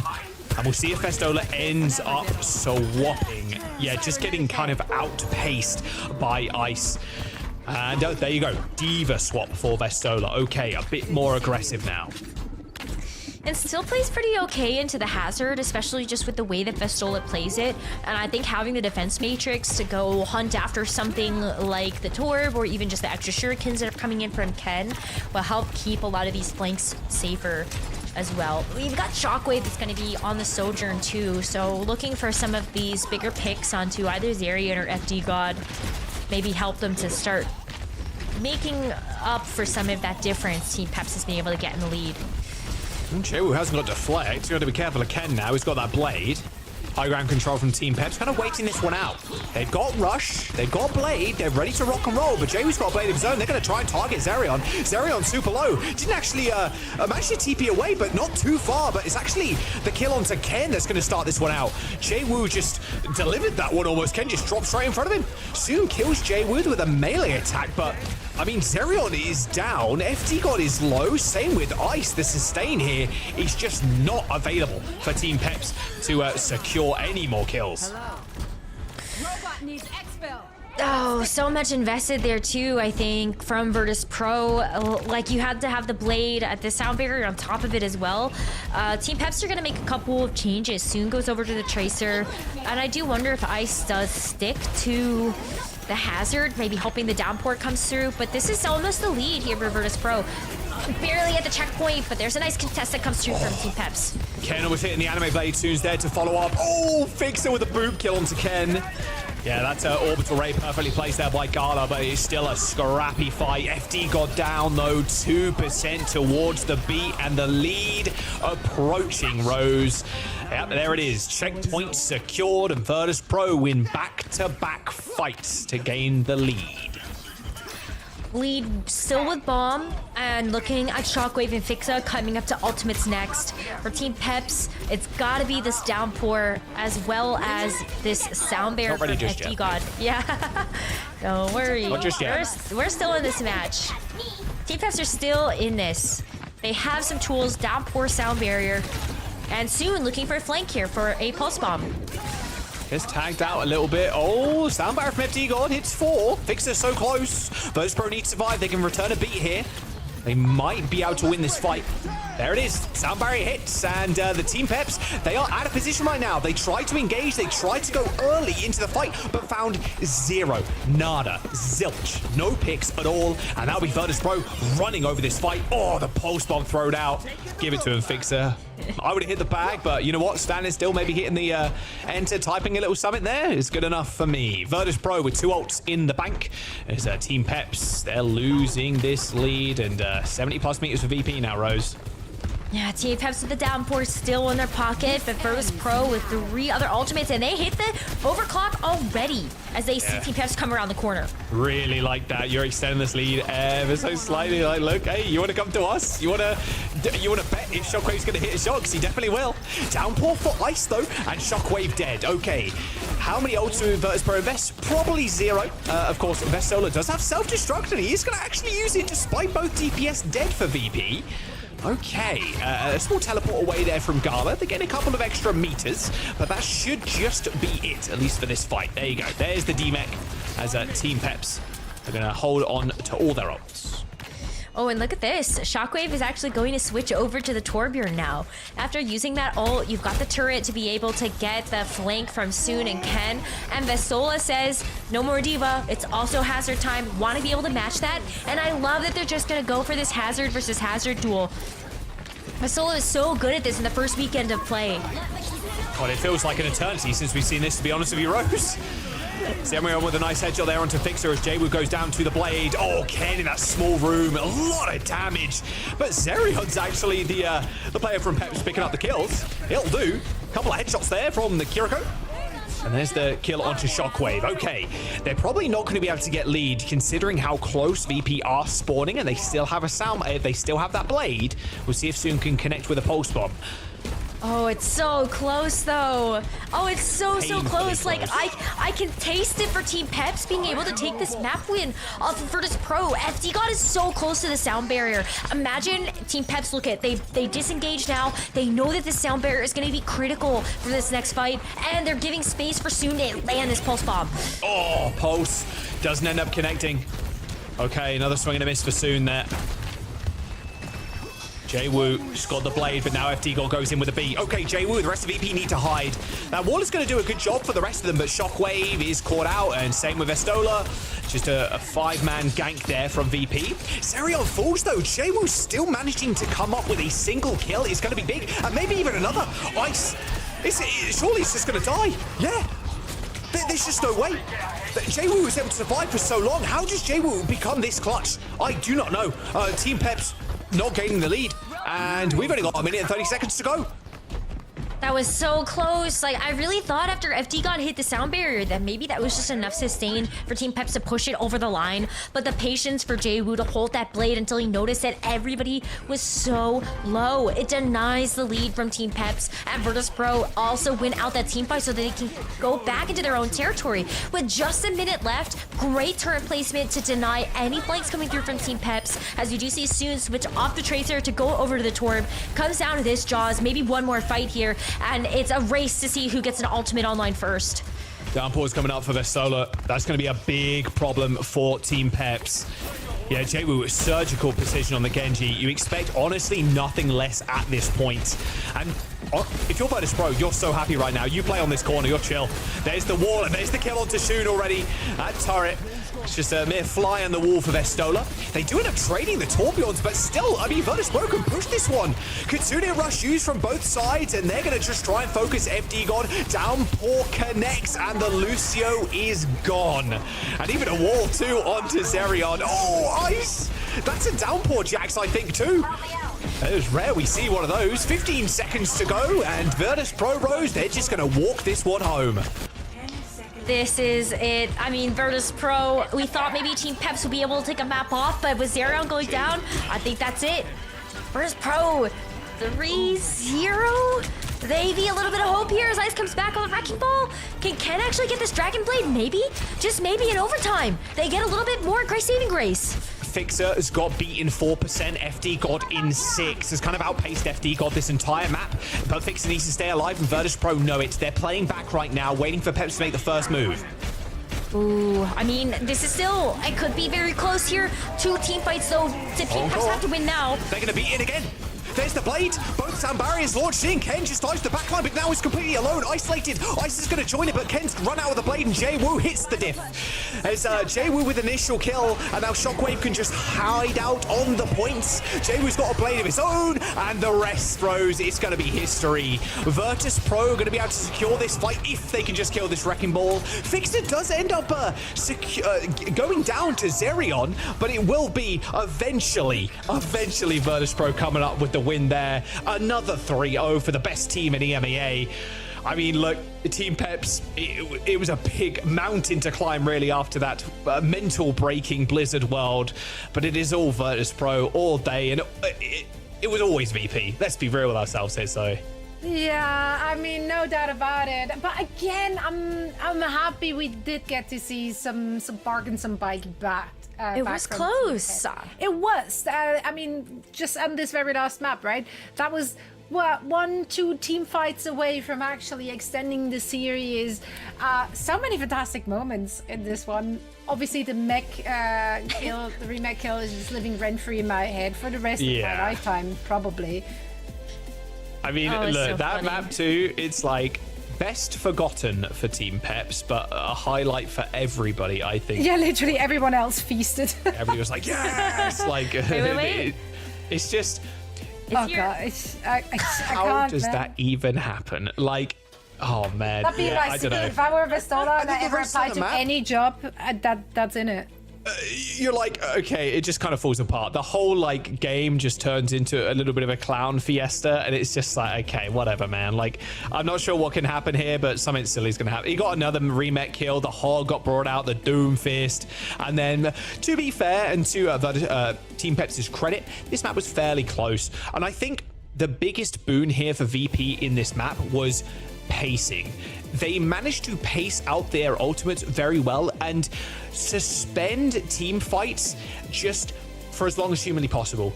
FD God goes in with sound barrier, then they wait. They may lose a pick, but they're cool, they're chill. They just hang back and then surgically, like going into the backline, dashing in, Jaywu gets picks. It was just very well tempered from them, and you can just see why they're the best team in EMEA right now. Absolutely. I'm bringing up the stats right now on my side, not the stats, the standings rather, to see where we're at, because Team Peps is sitting very comfortably in the middle still, despite this loss. And I think 3-2, right? Yeah, they're 3-2 now with a 10-8 map differential. They have a good map differential as well, so they should be realistically staying above Twisted Minds and the Ultimates. If we're looking at their upcoming schedule, though. Well, Genji, that might be an L, but then their last match is Sakura, so that should be the dub. Right. So at least I do not have to worry about relegations, like at all. No. And then they can pop off during the playoffs. Yeah, 3 wins like guarantees you a spot in the playoffs for sure. So they're pretty happy with that. The Genji one might be pretty interesting. Like I said, I think that last map especially was pretty damn close. So Genji, they'll probably be studying this map for a little while at the very least, but it looks like Vistola is going to be our player of the match for this one. Yeah, no surprise there. You get a triple remake kill, that's instant play of the game. Don't care what anybody else did throughout the entirety of the series. Yeah, you get my stage 1 MVP, honestly. Yes, I don't even know if we're handing that out, but if I'm down, like, it's whatever, man. We'll call it now. Oh my god, this is just Vistola's meta though, right? I think this is also why Virtus.Pro has had so much strength in the stage. And also I think where maybe we saw ENCE struggle a little bit last season is because Vistola is just like the best off-tank player in the entirety of EMEA. He ends up being able to bring out so many different heroes, and he's thriving because there doesn't have to be a Winston. Like it's great. It really is. And we actually do have the man of the hour joining us for a very quick chat here. Vistola, congrats on the dub. Walk me through this moment. You get the 3K mech kill, remake kill. What were the comms like in that moment? Were you just cackling and laughing? Like, what was going on? Well, I just saw them staggering me, and there are 3 people body blocking me, and I'm like thinking maybe I can kill one here. If I'm lucky, maybe I can kill the brick, and then I rescue and 3 people die, and like I just go silent, and like the rest of the map I just like can't try anymore after that. So I go off the map and I pick Doom and just have some fun, because how can you like actually try to focus after this? It's impossible for me. Yeah. We were kind of saying that too. Like the rest of the map just kind of devolved into a little bit of a clown fiesta. And then you came out on Doom. I'm like, okay, Doom is not the greatest right now, but like, and then they play Hog. I'm like, okay, this game's done. Soon pulses the Bob. The Bob kills soon. It's just like, okay, bro. I did want to ask you, obviously top of the region currently. Your one unfortunate, map loss to Genji. Who do you think is kind of second place? Do you think Peps are up there? They kind of gave you a small run for your money on Esperanza. Genji obviously up there too, but who in your mind is the second best right now in the region? I really think it's TU, even though they've been losing matches, but like in scrims they've been looking really good, so I'm not sure what goes wrong for them in the matches. And then Genji as well, they have a good roster and they're really flexible, so they can surprise people for sure. So one of those teams is gonna be the second. Peps is like, they don't do that well in scrims, but in matches they can surprise. They have a lot of experience, I guess, and they come up with they can come up with good strats and surprise people, and I think that's why they've been beating TU yesterday. That's good insight to have, especially knowing that we are just around the corner from finishing out our round robin stage for our first stage of OWCS. Vestola, knowing that next weekend we've got Perks coming into the mix, how do you feel about what that adds in terms of competitive Overwatch play? It's a little bit scary. Like, nobody knows what's gonna be good, and we have to play matches in like 3 days after the patch, so it's gonna be a clown fiesta. But it's exciting, gonna be fun for sure. And we have smart players, smart coach, so I think we're gonna be able to figure it out faster than most teams, so not worried about that. Yeah, I mean, so far you guys are looking unstoppable, and I just feel like Perks won't change that whatsoever. Vestola, once again, congratulations on the dub, and thank you so much for joining us for a quick chat. Best of luck in your next matches. Thank you. Great to hear it from Vestola, an absolute favorite of all of ours, and it's great to see him still up on top. Great player to watch. Let's take a look at the standings. As we said, VP, they're running away with this one. It's kind of a golden stage, really. 5-0. Close enough. It's close enough. I mean, win-wise it is. They didn't lose anything. Yeah, So- they lost that single map versus Genji to start. Yeah, but like, that never yeah, happened. Yeah, that never happened. I bet it was a control map too. Was it a control map? It was Surabasa. It was their third map. If it was the control map, that would be kind of funny. They lose one map and then they win everything else. But yeah, it Right. wasn't quite that. Yeah, but like as we already established, control is not a real Fraudulent game Yeah, that's a mode. fraudulent game mode, right? So then it wouldn't have mattered. Either way, they are looking absolutely unbeatable. And if we're looking at the schedule right now, I don't think this is gonna change. Don't think so. Yeah, I mean, like, Alcatia looked really good today, though. I think that was something that did take a lot of people by surprise, was Alcatia's strength versus the ultimates. Vestola hinted at that as well. Like, the ultimates have done so well in scrims, and scrimbucks have everybody rating them very, very highly. But now that Alcatia has kind of come in and had that upset, is it going to be Alcatia now that actually gets a chance to take a map off of Virtus.Pro? I would love to know which teams are scrimming which teams. They seldomly ever tell us, but it would be very, very interesting. Because I feel like teams like Alcatia, as you said, they are underrated by not just the fans, but also by the players. Now. Right? There was Yeah, like so- a point at the beginning of the season, I think Lena was saying that no team wants to scrim them, so maybe they've earned some scrims, and maybe Yeah, that's they how- earned the scrim rights. Well, joke's on you if you're not scrimmed and they walk over you in your officials, then what can I say? Yeah, whoops. Well, our bad, I guess. Yeah. Indeed. Guys, we are done with EMEA for the day. And as we all know, our producers, they're always looking to upgrade the show and keep broadcast fresh with fun games and entertainment. So they thought adding caster perks could help with just that. Let's see what we got for the two of you. We looked at the perks from Matt and Mitch yesterday. So here are our Jaws perks. Tilted. It's perfect. The names already. Okay, whenever Jack plays with fellow Overwatch talent, he gains 20 stacks of rage. Takes 4x the amount of damage. Yeah, like mental Except you damage, actually damage. Yeah, it's like self damage. Self-inflicted damage. It's Yeah. self-inflicted Is that actually a You're perk? heating up. You're heating I up. feel but- like isn't that like That's like a actually that's a a negative. negative thing? Unless rage is like it's like the classic like video game rage. Like you get stronger, right? But you take more damage, so you end up just getting Oh, I blown up. see. You're like a glass cannon. Pigeon power. Is crazy. That's gonna be awesome. so confusing, though, Necro, because there's pigeons everywhere. Where does he go? It's great. Because we're moving the opposite direction of the birds. I mean, opposite this is direction. perfect Okay, because- so that never activates. Great. Oh no, it's great bounce because back now and he has to learn all of the different maps and Oh, locations of his pigeons. The pigeon It's spots. perfect. Oh, Darn. amazing. This tank is crazy. I hate playing tank as well, man. But this is kind of funny. Jack changes his class from DPS to tank, gaining additional armor along with some of his fishy friends. Honestly, that would probably make me play tank if I just didn't die as much. I imagine That's this like a Zenyatta thing. Instead of the floating balls, you just have floating fishies. Like the World of Ooh, that's Warcraft kinda pets. cool. The fishy, I think, is Yeah. the It's called name of fishy, it. I think. You're right. Yeah. And Yeah, you just have how's like the a bunch man- of fishies. I'd like Look, when that. Jaws hears his own theme music, gain 500% damage to his bite attack. You have I'm a just theme? saying. I don't know if, well, I mean, copyrighted theme maybe, but I'm just saying there should be a shark hero. I I think that would be awesome. Actually, no, that would be Shark. great. Overwatch should make a hero Shark that the melee is just like a bite. Oh, a bite. Ooh, Yeah. that's kind of cool. It's sick. Like why we have. I'm still trying. From the broadcast. Yeah, no, hear me out. In my opinion, and I've brought this up to the devs who have just turned the other way and ignored me, was that since D.Va can D-mech, I think Ball should be able to D-mech, and once he's out of the ball, all he can do is just bite your ankles.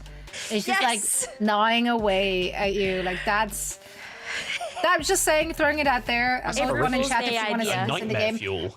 Actually, Rose, what are your perks? How can we upgrade Rose? Let's see. Ooh. When loading to map, Rose has a 25 chance of dropping an interesting factoid.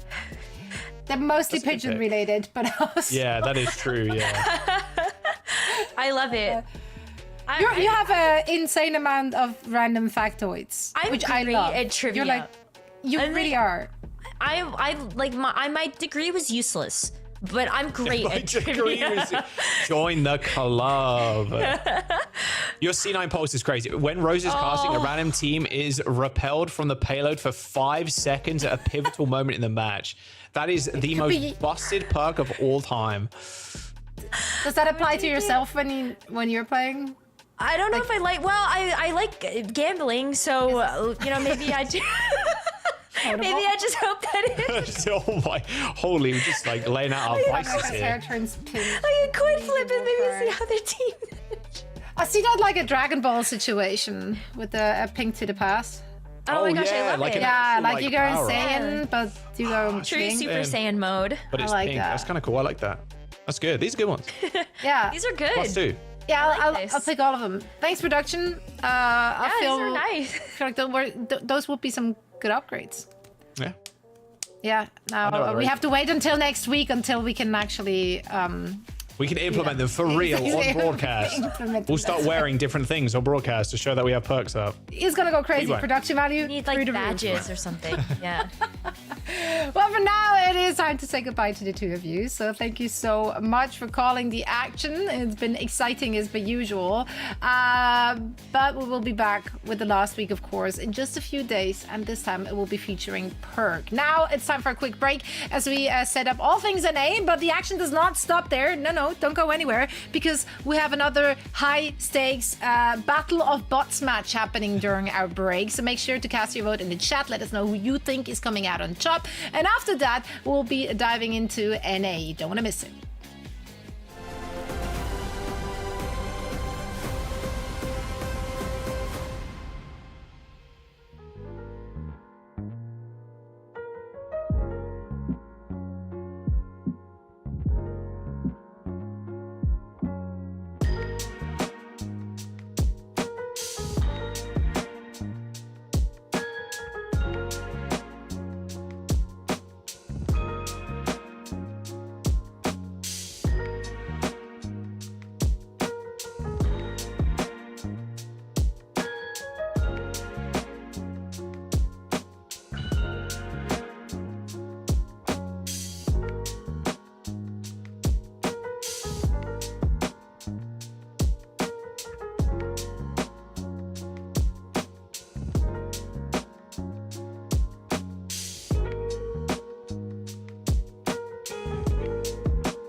Area denial.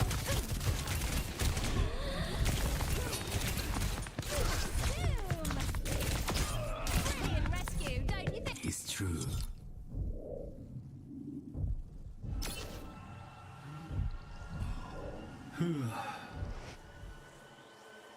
Not so fast. 5 kills remaining to win. Day's work.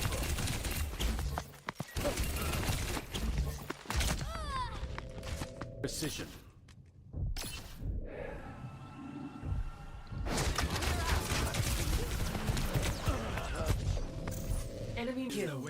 remaining. warrior. Show me what you're made of.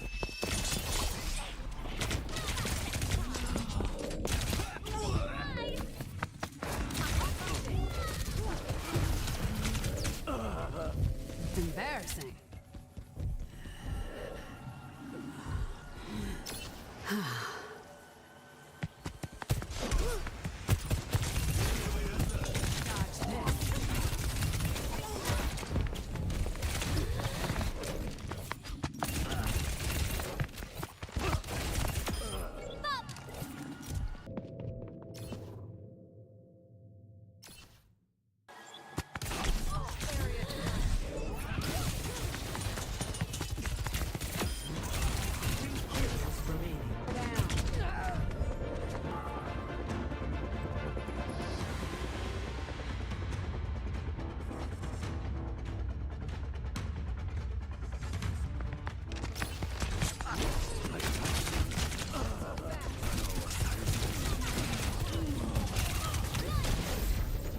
Too easy.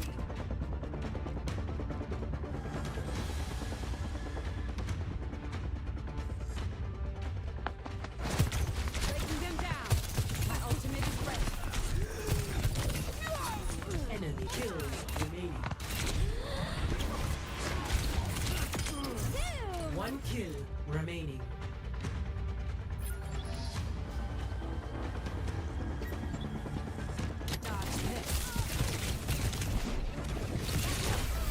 Ready to fight. Father would say.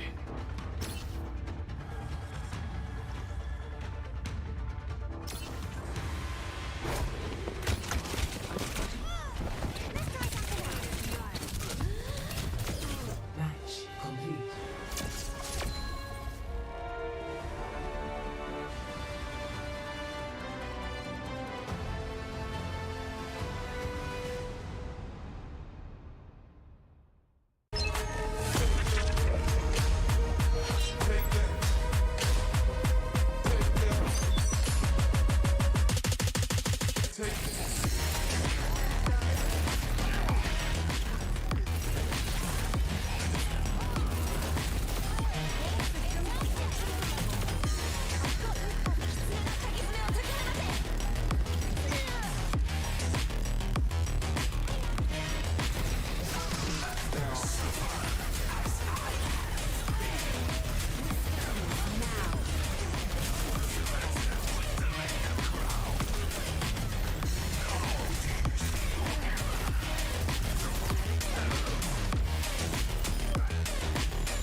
just like Alexander the Great, they have nothing left to conquer.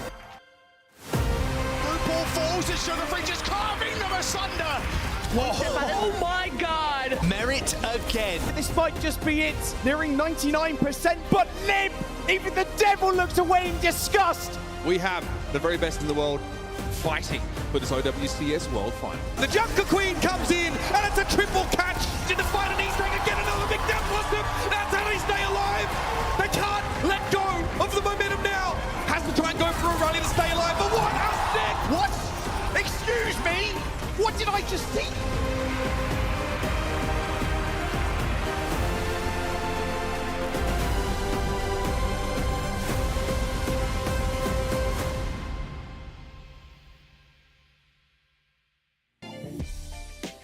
And we're back. No, we're so back.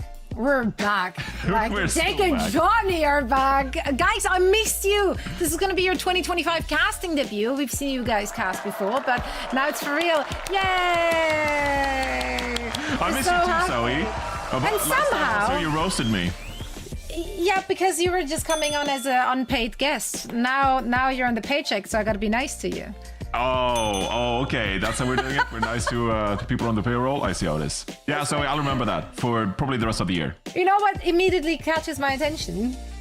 That even like the three of us are so connected, like mentally, we're just like so aligned, that our outfits are once again matching without us even having seen each other or talked to each other too. Yeah, me and Johnny just on the mind meld. We did not discuss this with a double polo, but it works, Johnny.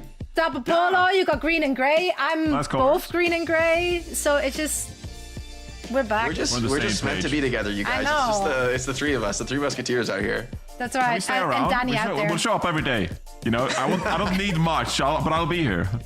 You know what? Yeah, I'll have you. I'll have you. Why not? Guys, we have a lot to talk about. Of course, these are two more matches in the NA region, but also there's so much else going on. Starting with FPL. Nearly got that wrong. It's 3 letters and I still get it wrong. FPL. There we go. Yesterday we talked about the Face It Pro League, which is a very exciting proving ground where top Overwatch players and rising stars can compete in all-star matches. So you don't have to deal with pre-existing teams, Johnny. You don't have to have the Mr. X Morellos in your Thank team. God. I want to organize. I just want to show up. That's right. It's gonna be go you away and for 1 whoever. week and I just walk back in and everything's on fire. Like I don't even get to play a match, man. It wasn't my fault. It wasn't my fault. Oh my God. I'm like watching the no one's messages over fault. while I'm away. I'm like, what is going on with this team? It escalated. Yeah, I think they imploded. But you know what? They can individually partake in the FPL if they choose so. Now, most of the players for FPL will be direct invites, and a lot of them are actually also in the OWCS.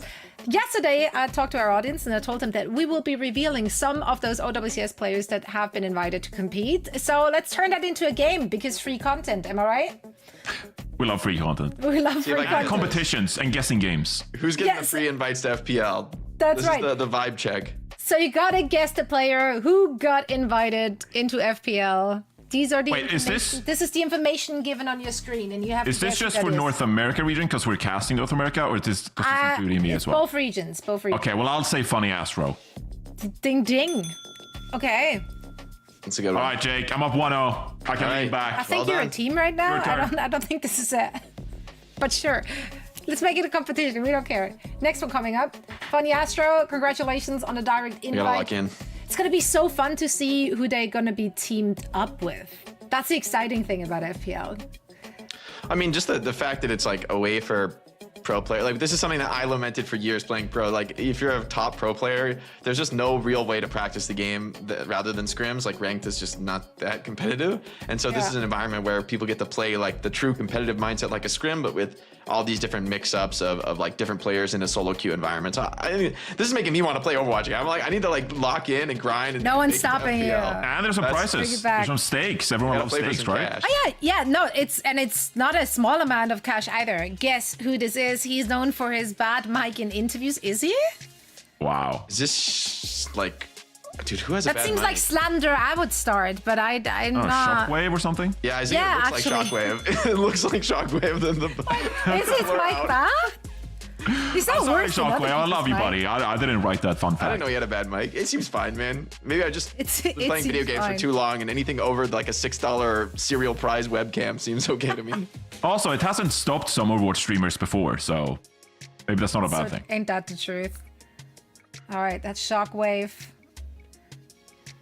Guess who it is? In season 15, he became the youngest player to reach rank 1. But that's easy. Bro, I don't know. Who knows who hits rank 1? Like infected or something? No, but he's the youngest. Like, who's I mean, Tree. Is it sugar free? sugar free? Well, but you were Oh. too late, and I already said kind of sugar, so. What? I didn't hear that. No, I don't know. No, I will back Jake in this one.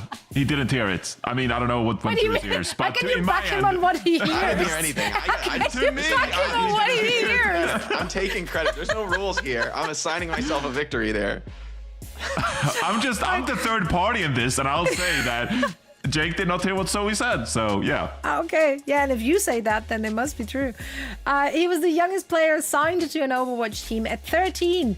Actually, Okay, this is Tree. wait, how old is he now? 17. He's a baby. Oh my god.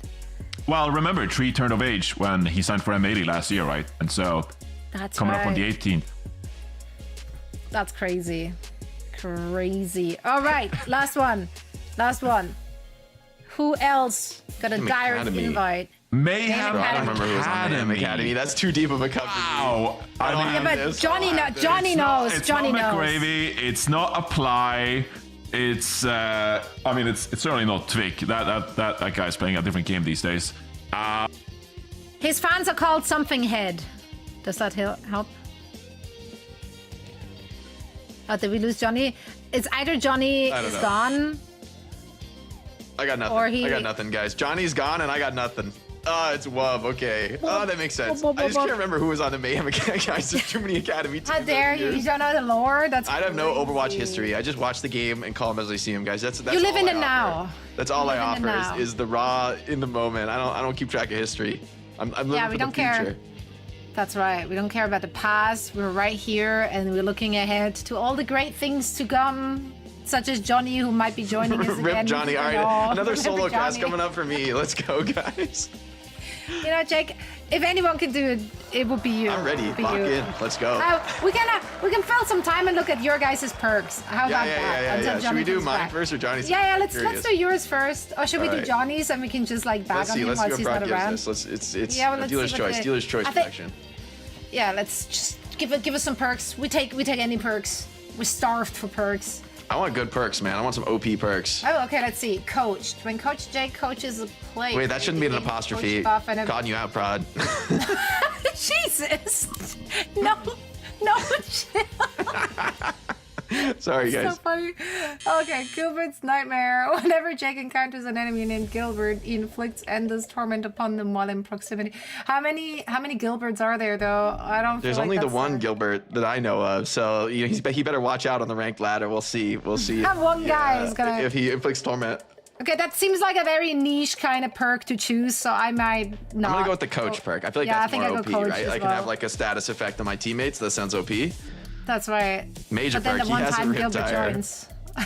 Okay, he has a rip tire. Jake gains an invincible rip tire that deals 500,000 damage. I just one hit you in your home, but it's only available in your home at 4 a.m.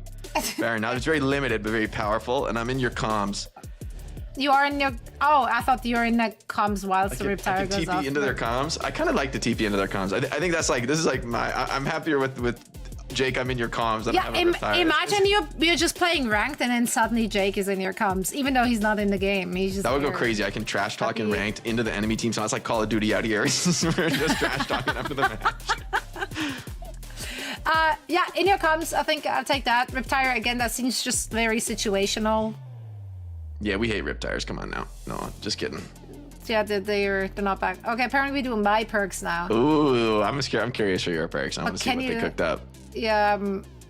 Okay, let's see. Okay, well, actually, Johnny's perks. Never mind me. I do not exist in this universe. Okay, he's not here to defend himself. So we can go- Telestrator, we gotta defend Johnny. I'm Johnny's tireless break down champion. any play to an atomic level. Well, he does that even if you don't actually hit that perk though. Like I feel like that's a default. He doesn't have to spec into that. That's core. Exactly. That's core to Johnny's kit. Johnny. Iron Giant, yes, dude, yes. Iron Giant. Yes, hard yes to Iron Giant. Plat Shadow. Johnny gains the ability to cast a what? A pod? That teammates can enter. Oh, to cast a pod, the teammates. We can join the podcast. Oh, okay. What's the range on that? I think all my stats are nerfed on Plat Shadow. That's the thing. That's a problem. Reinforce. Johnny gains the ability to reinforce himself, allowing him to increase his defense. I'm gonna go with the physical puns here. I vote for Iron Giant and Reinforced. I want to do a segment at land where I'm like hiding behind Johnny, you know, and I like jump out. I said, "Hey, it's me." You can have the entire cast like hide behind Johnny. Like he's like the clown car of casters. We can just like all slide out. We can get the whole broadcast team behind Exactly. Johnny. We can get everyone behind Johnny. All in the shadow. It's easy. Okay, I have perks too. For the sake of filling time. All right. Emergency sub. No, so you're better than an emergency sub. We won the talent takedown, so I just want to recall that. I was undefeated. Retiring as champions in the talent takedown. Human canvas. So he's qualified to 2 armor, reduces all CC duration, and I don't even get caught by CC. What are you saying? 100% CC reduction. Can't touch her. Mama bears. I can summon Elodie and Nori, who will fight. Oh wait, that goes hard. That goes crazy. They don't fight fair. They have no honor, just like her mama. So yeah, they versatile polyglot, so I can mimic any of her opponent's major perks. I'm literally the echo of comps. Yeah, you got the echo major perk. That's kind of the coolest, but I think Mama Bear just hits too hard. Just summoning some little ones. They left out Miso. She's actually the most vicious of all my children. Who's Miso? Miso's my other cat. Oh, I didn't know you had another cat. Yeah, Nori takes the spotlight, but he's a dummy. And Miso is the smart, I remember the bands. Don't worry. Don't worry. We'll never forget. No, my other cat, Miso's actually, she's the meanie. She's like she's a gremlin. She's like legit mean. So she would go hard in that. Instead you get Nori and Elodie would just be nice. They just start like... We love a kind, cute creature, you know? Like, no hate. Yeah, but they're not helping me in battle. Maybe they're supports. Maybe they come in and pop some heals, you know? Actually, yeah, she's a caretaker. She covers me in band-aids for no reason. So it's really sweet. All right, it looks like we have Reinforced back. Johnny, you missed your perks. You missed your perks. They were really good. We chose the usable stuff though. I went with the all-in physical. Wait, what were they? What were they? You'll never know. You'll have to. Oh, here we go. Okay. Production. Telestrator, Iron Giant. Yeah, but we established that the Telestrator that's built in. That's your core ability, so that's not really a perk. So we went with Iron Giant and Reinforced. Those are the. Okay.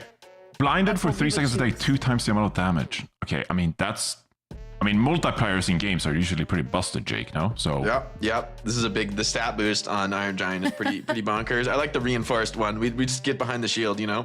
Yeah. I mean, Orisa is my main these days. So that about Orisa main. Yeah, I mean, Johnny, we off broadcast for a couple months, and you become an Orisa main. Look, I mean, how did that happen? Reinhardt just, he needs some help these days. 2025. Maybe perks will be it, but. What are his perks? Orisa's more stable. Have you checked them out? It's some stuff to do with the shield, like you regen some shield. Fire strikes regen shield. So faster passive healing kicks in, like when you use your shield. Some overhealth with a charge. Now that's handy for me, but again, it's just not going to be what pushes Reinhardt over the edge, I'm afraid. You know, I'm just saying. I've accepted that Reinhardt is just. Torp will be able to repair armor, right? He should be able to repair. He should be able to. But he should be able to repair Reinhardt's shield. He should be able to just recharge it because it's a little maybe you get 200 shield per click. I mean, that would. Actually, I'm a Reinhardt player, and I don't even want stronger shields. So no, I'd rather just play Orisa at that point. We don't need that. Anyway, I actually did at the spotlight. I did pick the heal armor tour perk, and then my tank swapped to Junker Queen, and I had no one to heal. So I just I don't know. So, it's rough out there. Teams have to figure it out very soon, though, because in just a few days' time, Perks will be live. For now, though, we're playing without them, and we are now ready for Avidity and Shikigami. So please, gentlemen, take it away in our first match of the NA region. Thank you, Zoe. We're excited to get into this one. Looks like Avidity opened with a first ban onto Sombra. Shikigami responding with the Hammond ban here on Nepal. These both make sense, right? With both teams trying to target out that dive composition. What's your take on these teams, Johnny? Yeah, I mean, look, this is a really important game for Shikigami because they're 1-4 so far this season, right? And they have a match next week in the final week of this regular season going up against SSG. So you look at this match against Avidity, and this is a bit of a must-win if you want to avoid the relegation and have a chance to qualify for the regional playoffs. So there's a lot of stakes going into this matchup. Shikigami, they've been kind of shaky so far this stage, Jake, but this is Avidity. This is not a top 4 team. This should be a matchup where you're hoping you can clinch a win and stay alive in the tournament.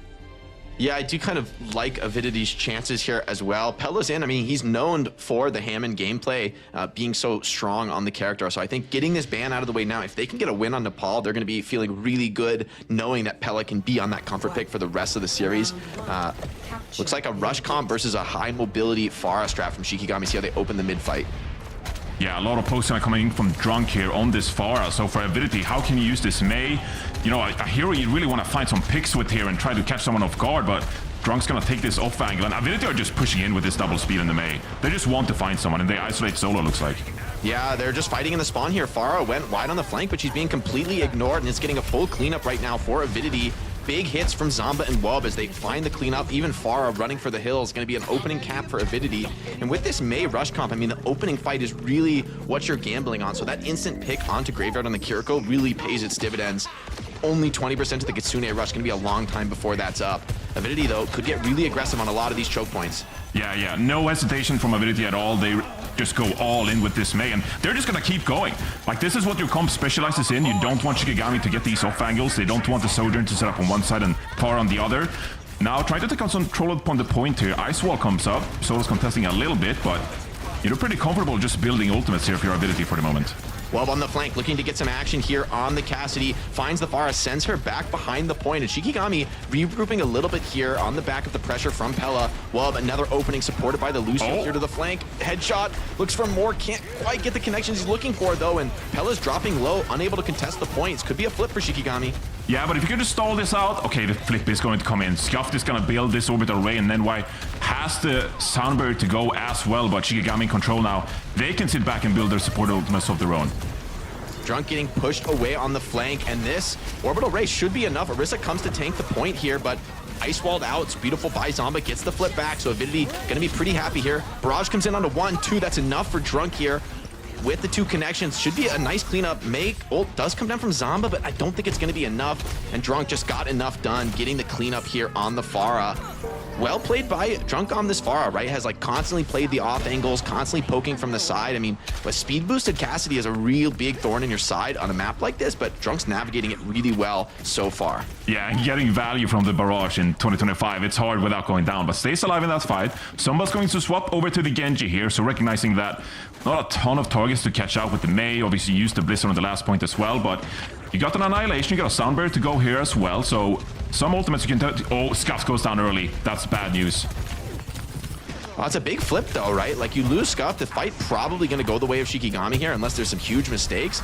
Pella's trying to commit here with the ultimate, just forced to grab Mega. Scuff is cleaning up, and this is turning into a complete scrap, and Avidity are snatching a victory here from nothing. A 2-man beat, and NY and Zomba committing together on the flank, but it seems like it might be paying off as the flip came in, and Avidity's been able to hold on to it here. Shikigami forced into a desperate regroup.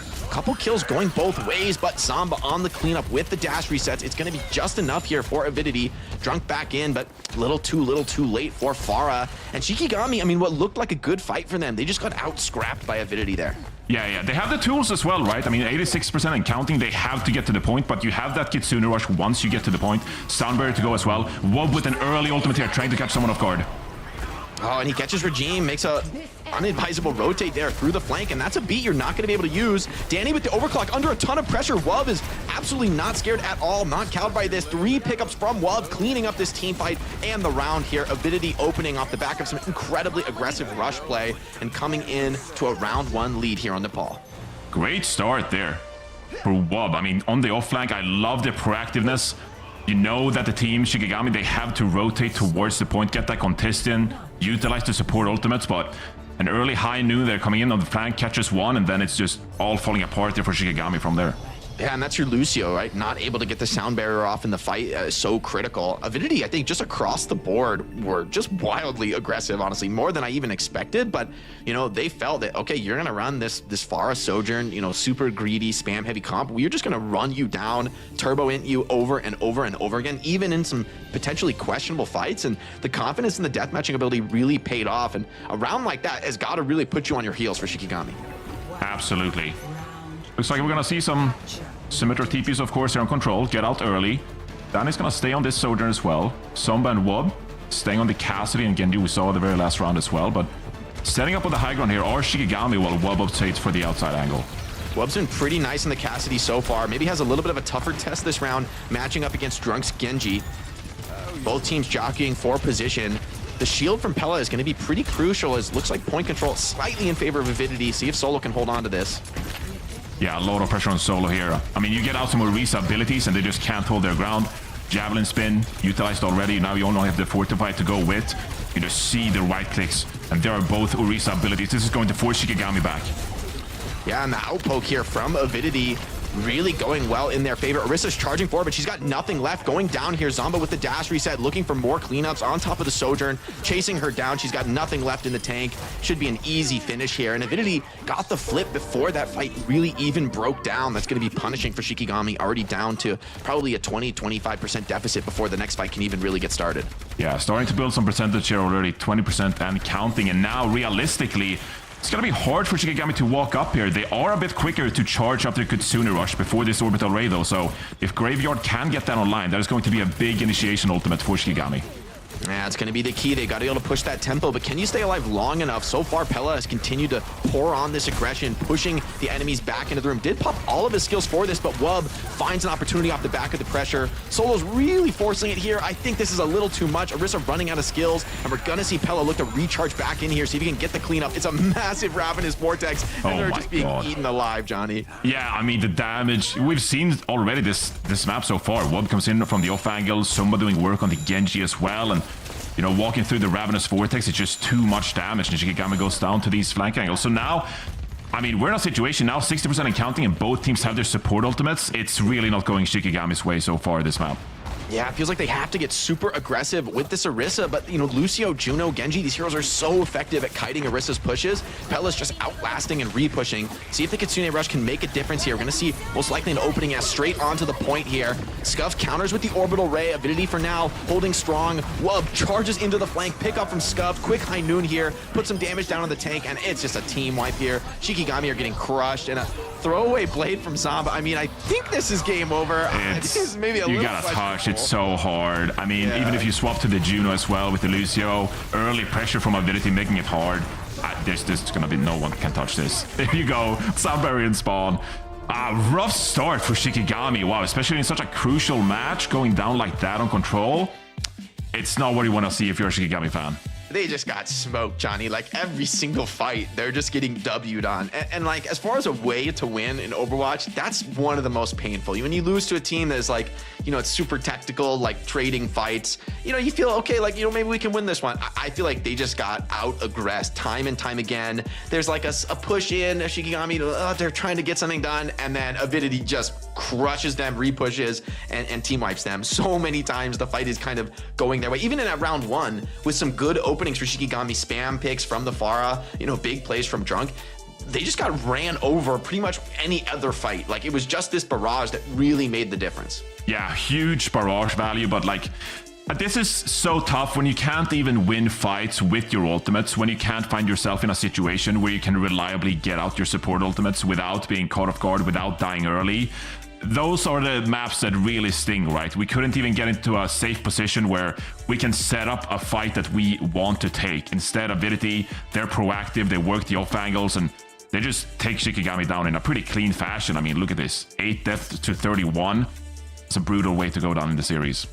Yeah, I love the team movements from Avidity that round, like with Lucio constantly showing up into these flank fights, either speed boosting Wub into like a really aggressive flank push, who is delivering tons of headshots, finding the connections he needs, or supporting the Genji and ensuring the stability of the flank. Really well executed. And I mean, right now, there looks like kind of a big gap between these teams. I think Shikigami's going to have to kind of go back to the drawing board with hero bans, especially when you think that was your Hammond ban, right? Like you know, in past years, I would have said, oh, Pella, you know, he's like not a ball one trick, but he's really specialized on the hero. Having a great performance like that with your maybe best hero banned, it's a great start to the series, not only in winning this map, but also strategically, Shikigami can't take that away again for the rest of the series. Yeah, I think if you're Shikigami at this point, you kind of have to build around Solo, right? And I think we've seen so far Solo likes to play those dive heroes, but also likes to play the Orisa as well. So is there a hero ban you can realistically use there to try to set Solo up for success? I think with some of the part of Avidity, they actually like playing some of this Torb Symmetra stuff, right? And so maybe you can get one of those two heroes out of the way to make it easier for Solo to exist in the front lines. But yeah, I mean, it looks like we're going to Esperanza here first. What do you think about that map pick, Jake?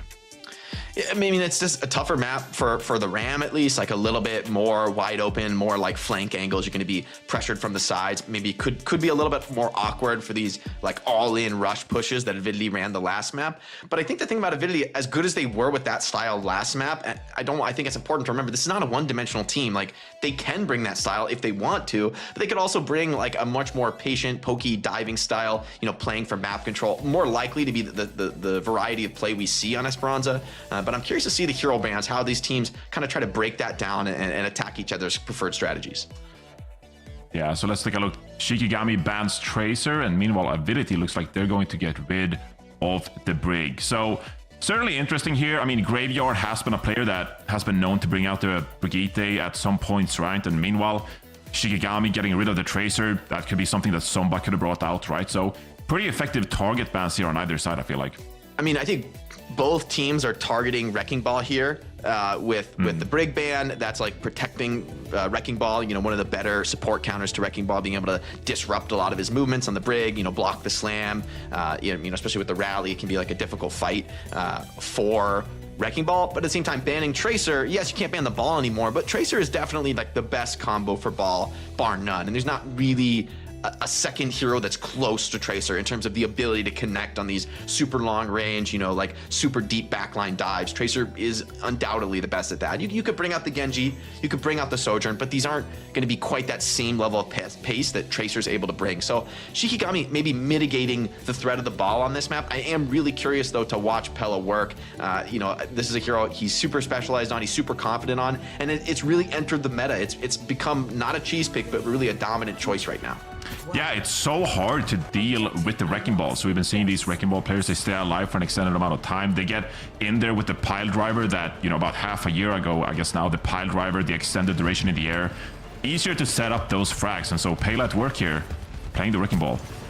Yeah, the sim is being kept here for Drunk. It's a really interesting choice.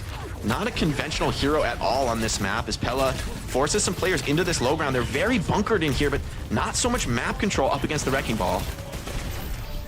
Both teams kind of working the off angles here, trying to get a win condition, and Wolf finds the early pick on the Drunk, and Somba follows up with a frag on Terahim. Yeah, and you know, even in the low numbers engagements, this is really going to favor Avidity. Pella on the ball is able to dance around, especially with no Lucio, no more boops, and Danny and Graveyard here hiding in the small room, just trying to stay alive. Oh, no, but Pella's got the roll.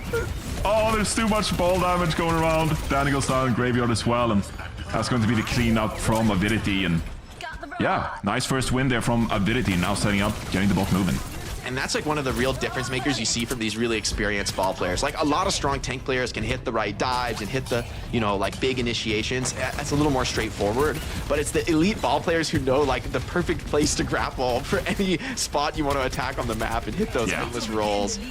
It can easily look pretty bad if you get the bad angle, but this time it's going to be Solo initiating. Actually pushing the high ground here with the Orisa. Nenwai goes down.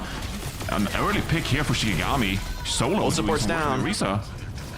But Avidity may be cleaning this one up. The trades came in both ways, despite a beautiful push out of the Orisa. Great opening. Wub trades it back, and the Lucio's going to be finished off. So at the same time, we're on Solo's cam. He's getting those openings. Looks good. I mean, that's what he needs to do.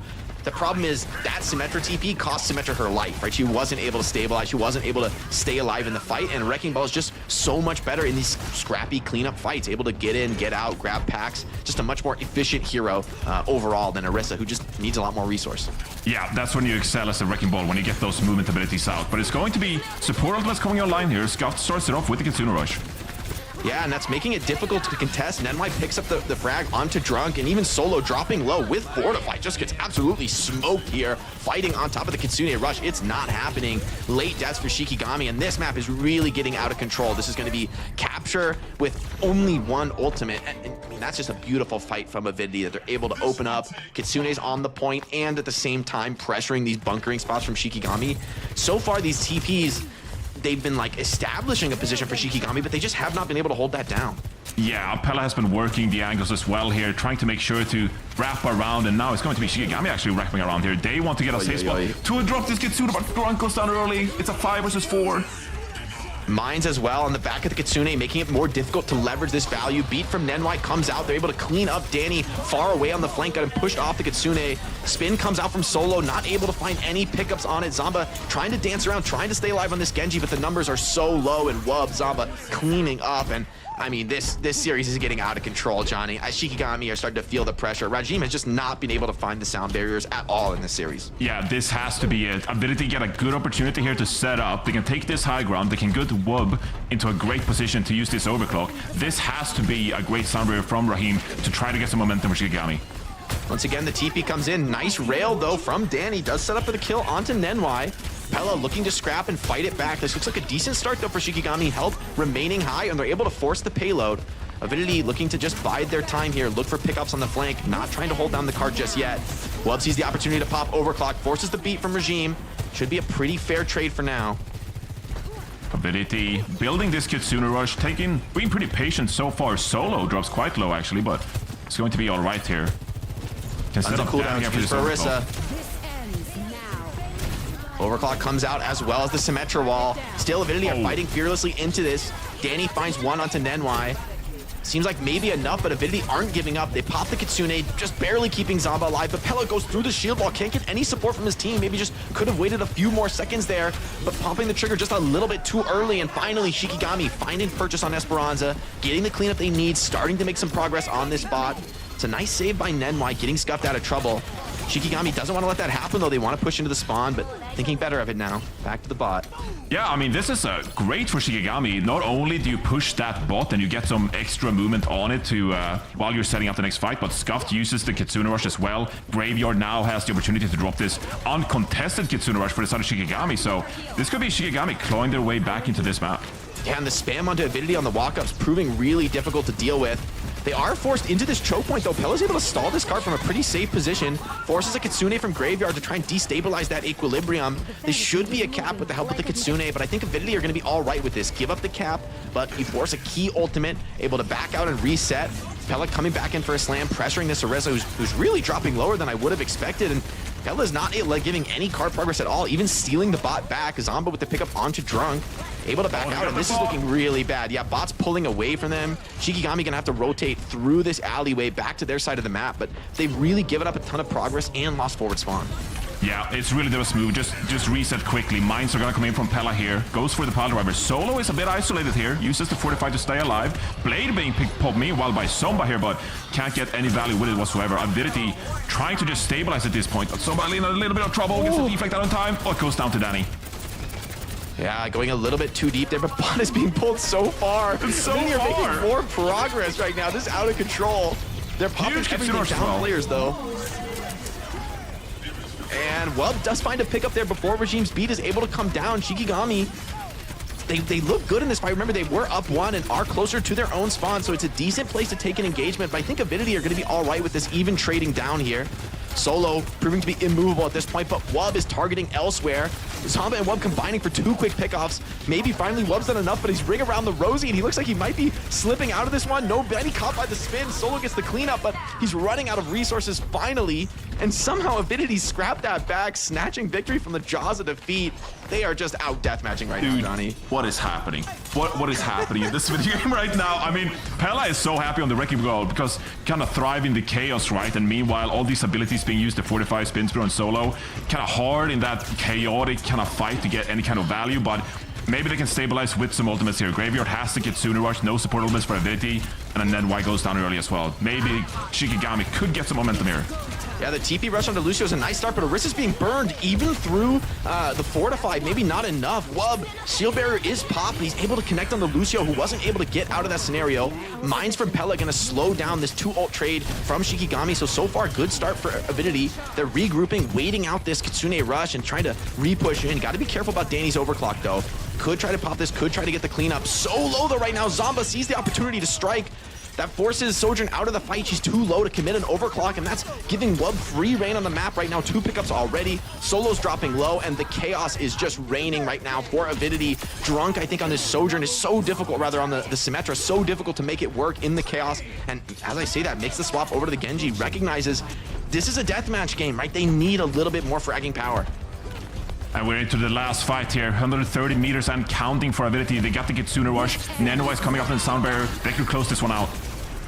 Yeah, OC from Danny. This is their last hope. They've got to stabilize right now. Zomba has Blade. Nanomai has Beat. This could be the final nails in the coffin here. Both popped in. Zomba straight to the back line, right onto the Sojourn. Onto Kiriko as well. Forces the Swift Step. She's super low, getting cleaned up elsewhere in the fight. Zomba with the reset now onto the payload, and it's all clean up. This is Avidity going up 2-0. Solo in the Baby Diva. Drunk last one to touch. Isn't even going to come to the card. He knows what's coming. And it's just a beautiful map from Avidity. I mean, what a game, that was Johnny. absolute cinema. North American Overwatch right there for you. It's tough for Shikigami. They committed so hard with the Symmetra teleporters, like you covered, Jake, as well. And then if you're solo, you get your abilities drained as well. You can't really find value with the Javelin Spear or the Primary Fire. I like the swaps that came in with the D.Va and Genji, but I mean, at that point, the map was already over, right? Because the D.Va could have realistically been all right to follow up on some of the damage. Maybe Danny would have dealt on the Sojourn, of course, and utilized those missiles, but this was really Pella shining on the Wrecking Ball, and it was something we covered going into this map, Jake. Yeah, I think, pretty much Nenwai was under the most pressure on this map with the Sim TP Orisa just like diving him over and over again.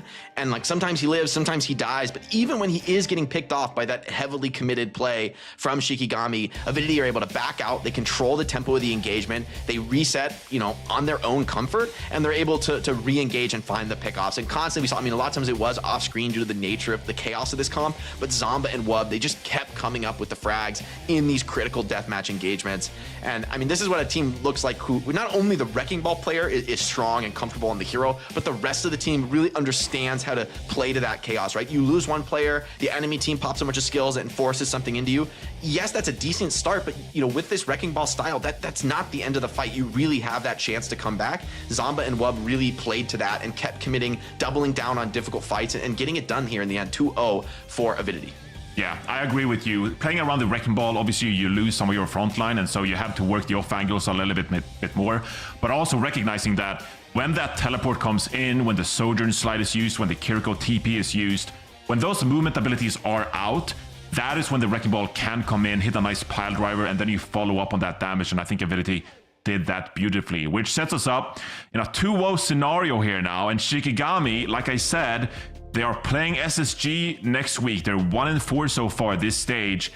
This match against Avidity, it was a bit of a must-win here if you want to avoid relegation.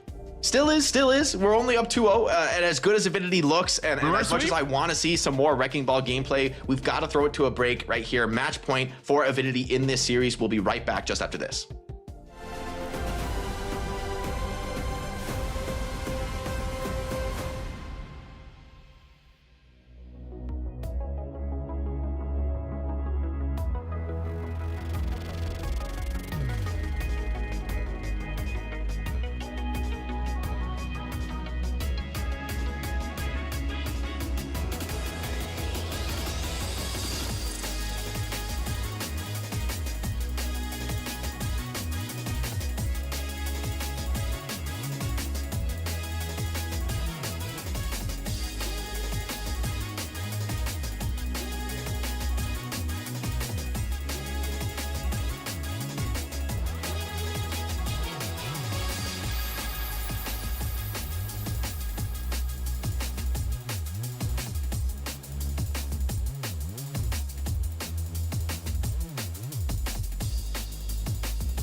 Start your climb to OWCS by joining Faceit League. Gain competitive experience in weekly Faceit League matches. Rise to the top in divisions balanced for your skill level. Learn more at fce.gg/s4.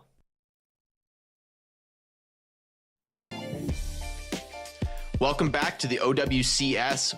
We're watching Avidity versus Shikigami. Avidity up 2-0, and so far, both maps, Johnny, have been incredibly dominant as we head into what could be the final map of the series on Dorado. Yeah, Shikigami with the backs against the wall, 1-4 so far this stage, and in a must-win matchup against Avidity here, who have been looking mighty impressive.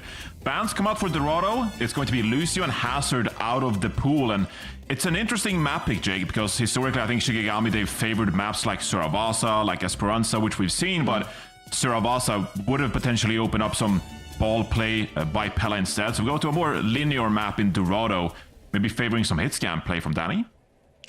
Yeah, I was surprised to see the Lucio ban come in as well. Lucio, not the conventional choice, frankly, on Dorado. So maybe banning it protects this on a brig, ensuring that you play the comfort style you want. But Wub is fearsome on the Widowmaker, Zomba on the Tracer. I mean, these are really comfortable picks for pretty much everyone on Avidity. I really like their odds going into Dorado. I think this is, as good as Pella is on the ball, I'm really eyes on the DPS here for Avidity, what they can put out here.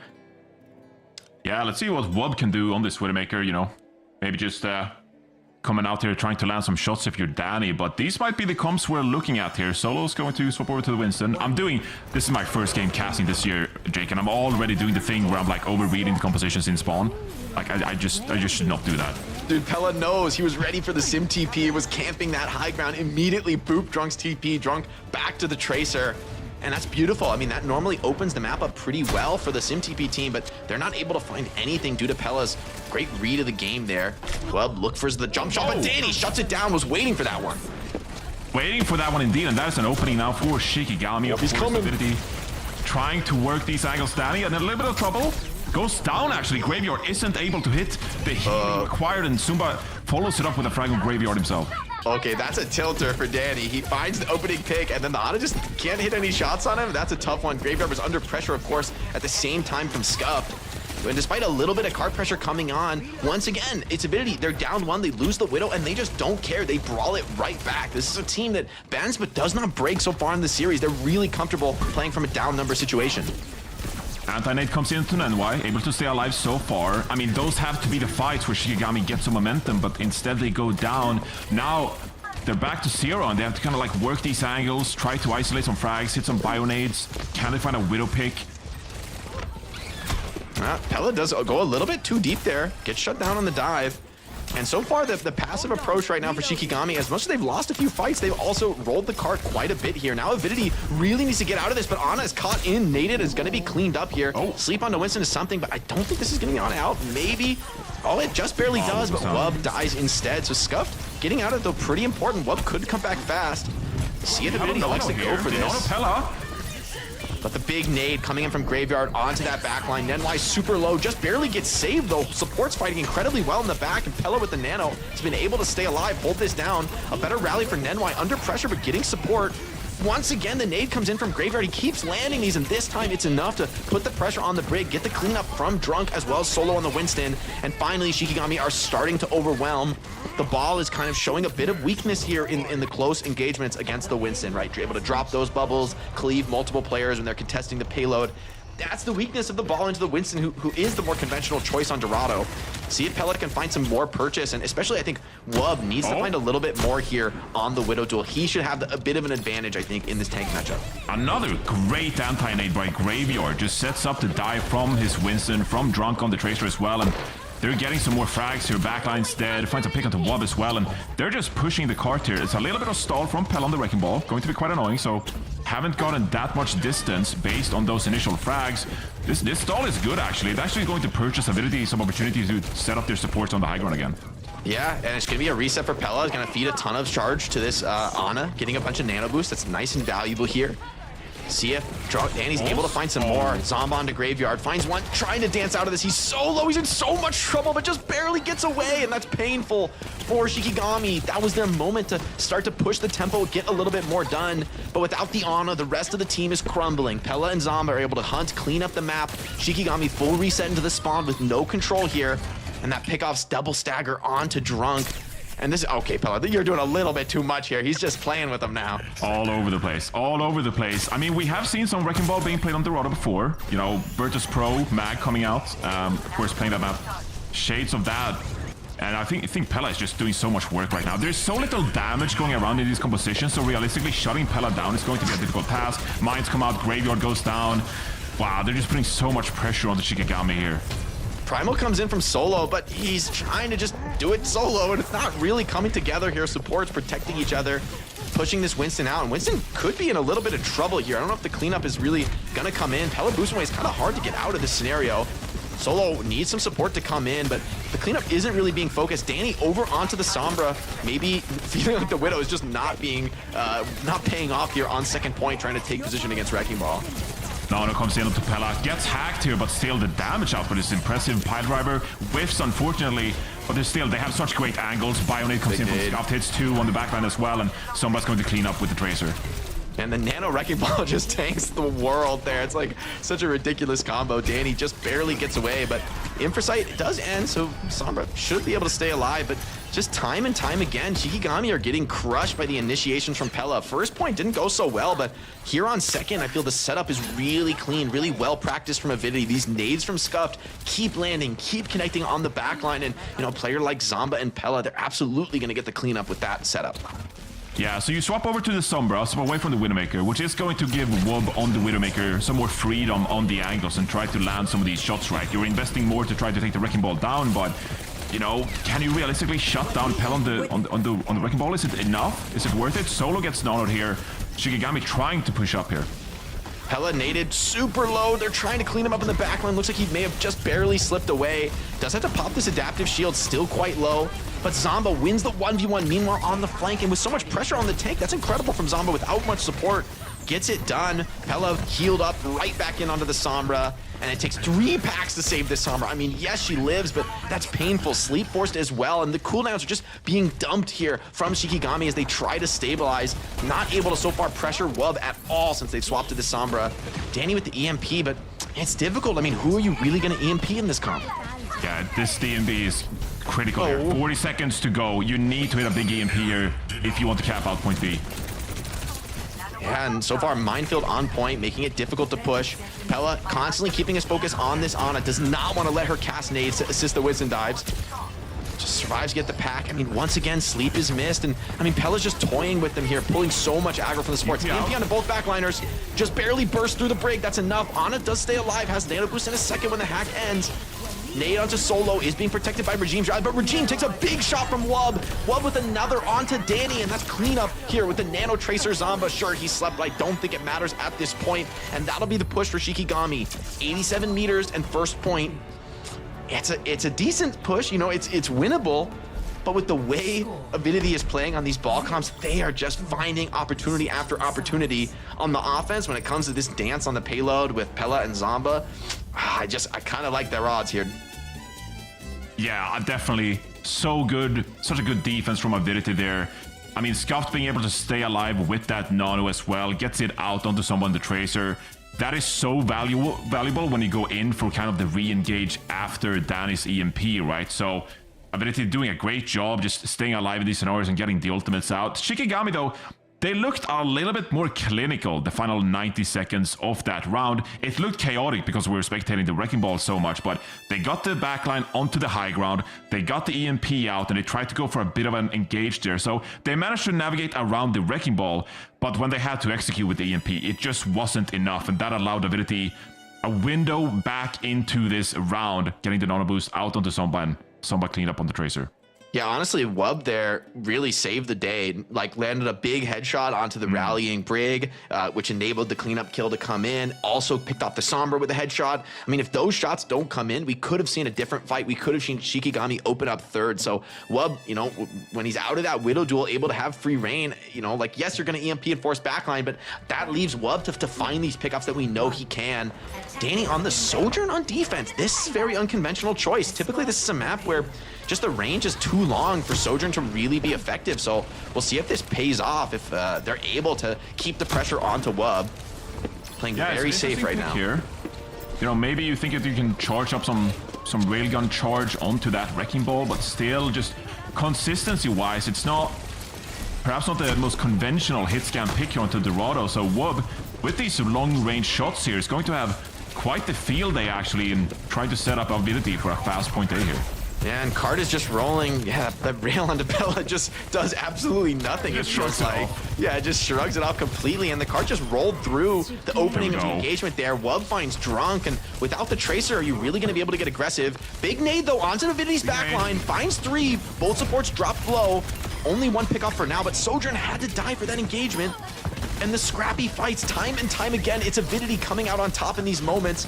Maybe no different here. Cheeky slam out of Pella. Forces the nade on himself. Should be able to get out of this one for free. Nenwai is low. Without a second support. Just barely staying alive. Solo all in committing. Trying to get the cleanup. Just barely gets it done with the help of Drunk. But Zamba is just waiting patiently. Finding all these cleanups. Yes, you grab up pills, but it's only delaying the inevitable. Shikigami now Danny over to the Genji.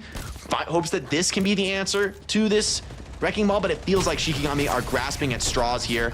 It's a desperation contest right now. Genji holding for just a moment.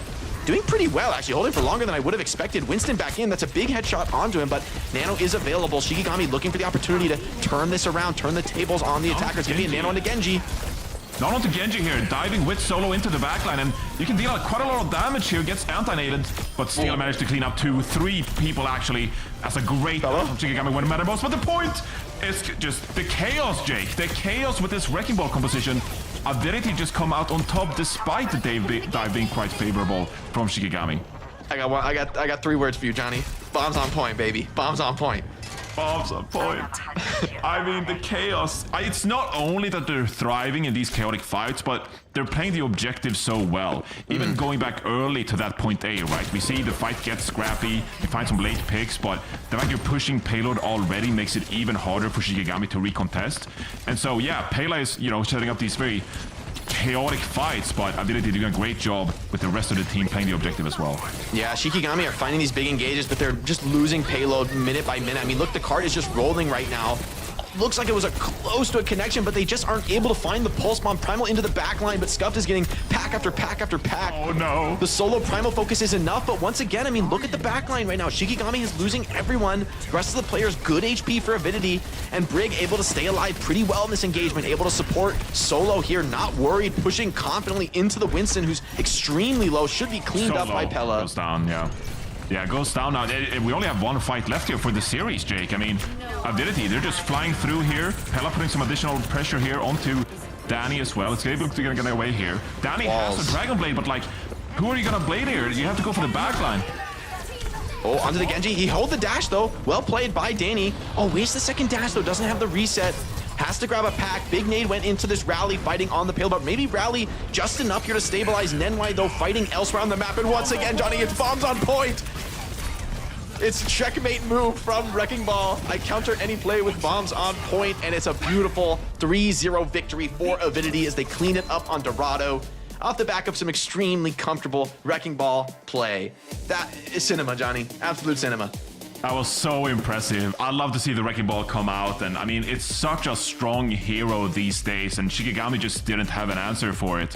Very impressive win from Avidity, and they get their 3rd win off the stage so far. Avidity, I feel like, are kind of establishing themselves as the 5th best team in North America here after, the very prestigious top and the partner teams we have in the region and such, but a great win for Avidity here. That looked really promising.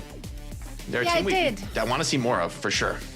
Hey, Zoe. Well, you will. Hi, what's good? What's going on? Yeah, unfortunately, though, for Shikigami, although we did see a lot of bright moments from this team, especially early on in the season, we're very, very, very excited for them, and rightfully so, because they have so many talented players, but just didn't quite come together in this one, and with this loss, they're finding themselves in almost guaranteed relegation. They're running the numbers right now, somewhere in a dark back room. They're playing SSG next week. Yeah, so they have 2 more matches to go, I believe. Alas, they're now sitting at a 1-4 or 1-5. What is it? They're right 1-5, and their only match left is against SSG. So they need to get a 2nd dub on the board, Zoe. It's not. Yeah, but even if after this, but even if Rad loses, actually Rad can still drop down below them, couldn't they? Because Rad I'm played a not lot doing less. math. You guys My do the first math. I don't do podcast as math. the I'm caster. not. Rad still, because Rad is right above him, but Rad still has 3 more matches. I've They already lose all of overanalyzed them. small comps, so I'm not. Yeah, I love that you did that, by the way. It's like something that pro players and former pro players always criticize when casters do it. It's like, come on, man. And like 2 seconds into the spawn room and Johnny is going deep. Well, I had faith. It was Dorado, so I felt a bit more confident. It was Dorado. They looked reasonable. You so spoke with I guess it looks confidence. I like a liked Dorado it. comp. It's fine. This Roll looks it like a out. Dorado comp. Yeah, it was good. Yeah, it was good. You know who else was good? Pela on that ball. That's the problem, right? With the bans, like you can only do so much to stop him from rolling out on that hamster. But quite frankly, he doesn't even need to play that one. He's a very, very great player on a variety of different tanks just because ball is his bread and butter. It doesn't mean that he's not eating otherwise. Yeah, Pela's has a great read of the game, good understanding as a player, and it really shows in a lot of these critical team fights. We saw this team get targeted with bans, right? First, it was the Wrecking Ball, then it was the Tracer. They knew this devastating combo of Zamba plus Pela together is just maybe too much for them to deal with, and you really felt that on Dorado. I think Zamba is another player I really have my eyes on this season, who's been an elite player and ranked for years and years now. Has been playing for a long time. I think when they must have been like really, really young, and was always a really impressive player on the ranked ladder, especially on that Tracer. So seeing it come out in the OWCS is really exciting as they lock up this win here with a beautiful, immaculate 3-0 scoreline. An immaculate. Great choice of word. That's 5 for your big word chart, Jay. Congratulations. Give me a gold star. I want a gold star. Do get a gold star. You know who else is getting a gold star from me? Wub. For his performance each and every single game day when he shows up. You know, he will deliver. Wub joining us for a quick chat. Congrats on the dub. A very convincing victory. So, to be honest, not too much to break down about the game. So let's talk about you. We talked about it heading into this game. You are one of the players who's been invited for the FPL. How are you planning on splitting the time there between, you know, your commitments to your full-time team and then also focusing on FPL? Do you see any issues there, or is it just extra practice, extra scrim time, just solo? Just sounds like extra practice. Pretty excited for FPL coming into Overwatch. I think it'll be really, really good for the scene. Yeah, I think it'll be fine for my time. Well, I just want to ask about, you know, this match. I feel like there were so many moments where, you know, on the first map, it felt like you guys were just like pulling the trigger so quick, like just running at the other team, playing with so much confidence. And then on the next 2 maps, like even fights where, you know, maybe a player drops somewhere, it really feels like you guys are playing with full confidence, even if maybe you are down numbers. What was like the emotional sentiment going into this match? Did you guys feel like this was going to be like such an easy win for you guys, or were you surprised that it was this dominant? Nah, we knew we were going to 3-0 them. Pretty confident with how it comes to our scrims. We've been doing pretty decent in scrims. Not so much this week, but you know, it happens. But you know, when we scrim like these top teams, we do pretty well versus them. So when we play versus like the lower tier teams, we shouldn't have an issue 3-0ing them. Yeah, I feel like you've established yourself as the 5th best team here in North America now. Looking forward to the playoffs here, the regional playoffs. Damn, Johnny, you're just gonna do it like that live on the show? What do you mean? I mean, there's I got 4 players. I got 4 players that just started competing like 2 days ago. Come on. Give them a break. Let them, I was gonna hype you up, like looking forward, man. Like, you know, I wanted to hear about your chances. You already said you're feeling confident against those teams, so you know, it's, you know, what are some of the teams you're looking to take down here? Like, you know, who is in the crosshairs for you guys right now? Well, we already beat Rad. Everyone's saying like Rad's like the dark horses of the scene or something, and then we just 3-0'd them. So I'm not too sure what that's about. But like, I'm thinking like, honestly, like SSG and Nightmare are really hard games for us, and we probably think, at least in my opinion, I think they're the top 2 teams in the region right now. So, I mean, I think we could beat Timeless, and we could beat Team Liquid, who's our next opponents next week. But it'll be pretty hard. You know, like a lot of this stage is just letting the newer players that we have on this roster to get more used to these environments. You know, like these high pressure situations where we're playing against good teams, and I think it's going so far so well, in my opinion. See, I believe in you guys. I believe you can do it. And you just came out. Yeah, Johnny, walk it back. I was so excited. Just lies. Just lies. I was dominant. I don't believe a word coming out of his mouth. Well, Wob, I can confidently say, though, I am very excited to see what you guys have in store for us next week, because perks are in the mix as well, right? So going up against Team Liquid and Timeless, that can change a lot. I'm very excited for now, though. We're going to let you go. Thank you so much for joining us, and best of luck next week. Thank you. Bye-bye, guys. I don't know about you, Ryan. Bye, Wob. Johnny, you made an enemy. You made a foe. I was like... You can't just open with, you're the 5th best. You got to be like, you guys are looking great. Just be general. Said one of the top teams. You could have said top teams. I'm keeping it real. You know, there's Liquid SSG, there's Nightmare, Timeless. And then what? Like, realistically speaking, if you're Rad, if you're Avidity, you have to look at it as a top 4, in my opinion, and then punching upwards. Like, who is a team here we could realistically take down? Because it's going to come down to the regional playoffs, and those are my dark horses. So yeah, I mean, Wob talked smacked about Rad in that interview as well. I think Avidity is the team now that could take on one of those top 4 teams. And that's me being realistic, okay? I don't care what Wob has to say about that. I think that's the scenario at hand, and I'm looking forward to see what Avidity can do against them. Wait, so how many dark horses do you have in your stables? Making enemies. I don't like it. Yeah. Swedish guy. Like, I'm... Just to see the Swedish guy. Let him cook. Johnny, just hold this. All right, yep. Hold that real quick. We're heading into a very quick break, and then afterwards we will be back with the last match of the day. SSG going up against Rad, and we'll let Johnny recover from the burns. I don't need one.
Start your climb to OWCS by joining Faceit League. Gain competitive experience in weekly Faceit League matches. Rise to the top in divisions balanced for your skill level. Learn more at fce.gg/s4.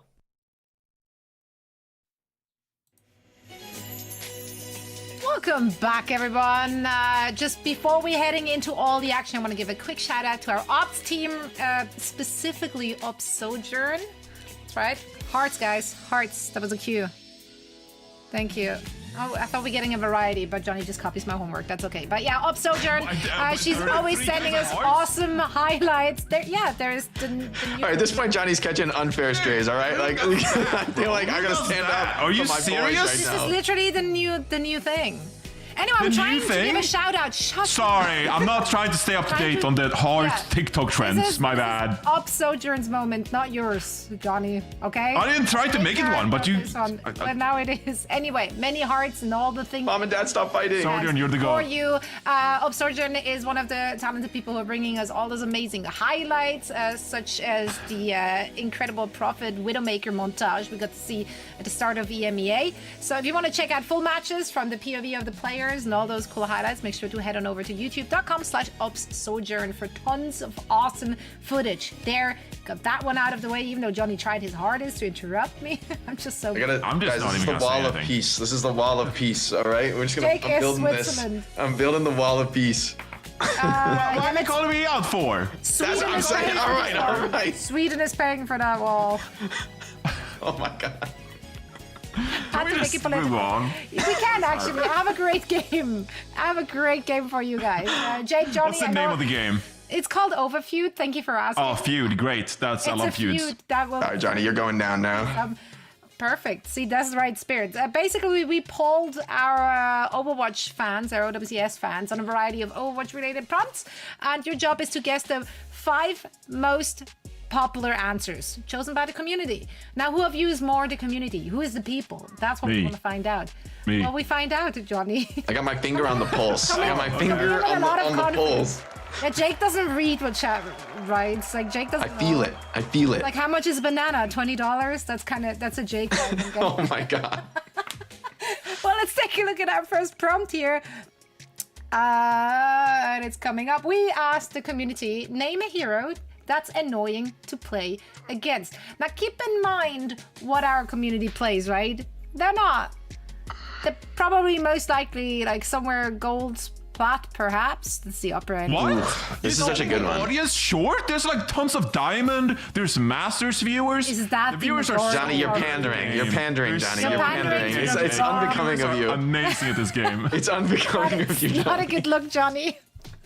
All right, annoying hero. I'm gonna throw up a Bastion. I'm gonna throw up a Bastion. What?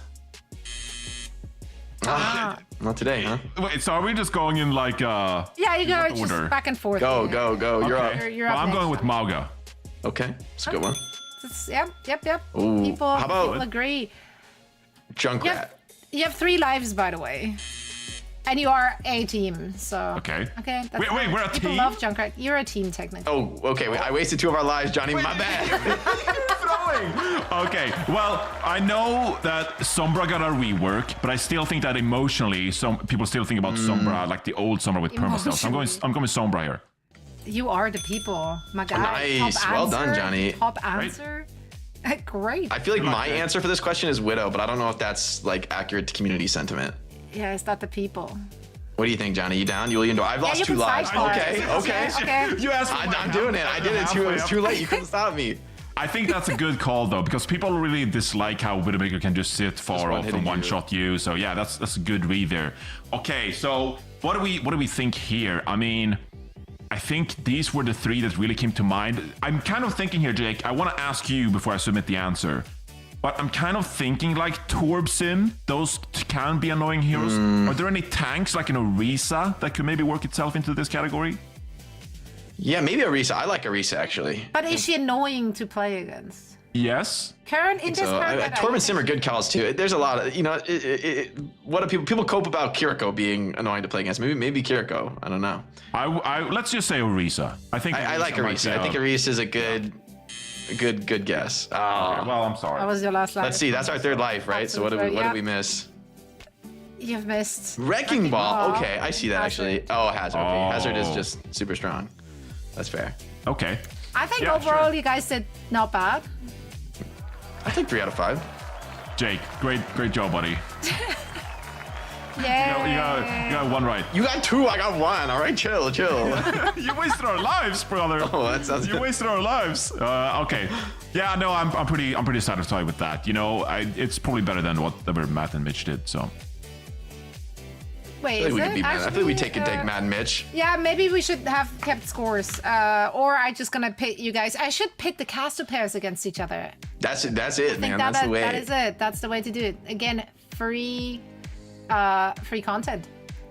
I mean, not that free actually, because we do pay all the casters, so we, you know, it is what it is. You know who else is paid to play? Rad and Space Station Gaming, and they have to put it to the test right now. Rad Esports, of course, quite a bit lower in the standings, where Space Station Gaming, they need a very clean victory here to get themselves back up into the conversation for a potential top 2 finish in this region, with 1 more week to play, of course, which is next week. But let's talk about this very matchup and about these very teams. Starting with Space Station Gaming, what do we want to see from them today?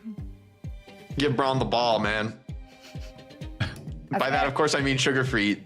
Let him go, let him free. Sugar Free, such a monster for this squad, you know, and his flexibility, I think, is really going to be highlighted this season with hero bans, right? Like, you can't stop this guy as far as like forcing him off one hero onto another. It doesn't really feel like there's a change in his skill level across that whole layer of flexibility. So that's who my eyes are on, Johnny. Yeah, I agree with you. I think Kellon has actually showed a lot of versatility in the tank role and played a lot of different heroes. It could be the Ramatra, Sigma, Winston. We might even see some ball being played, the Hazard, right?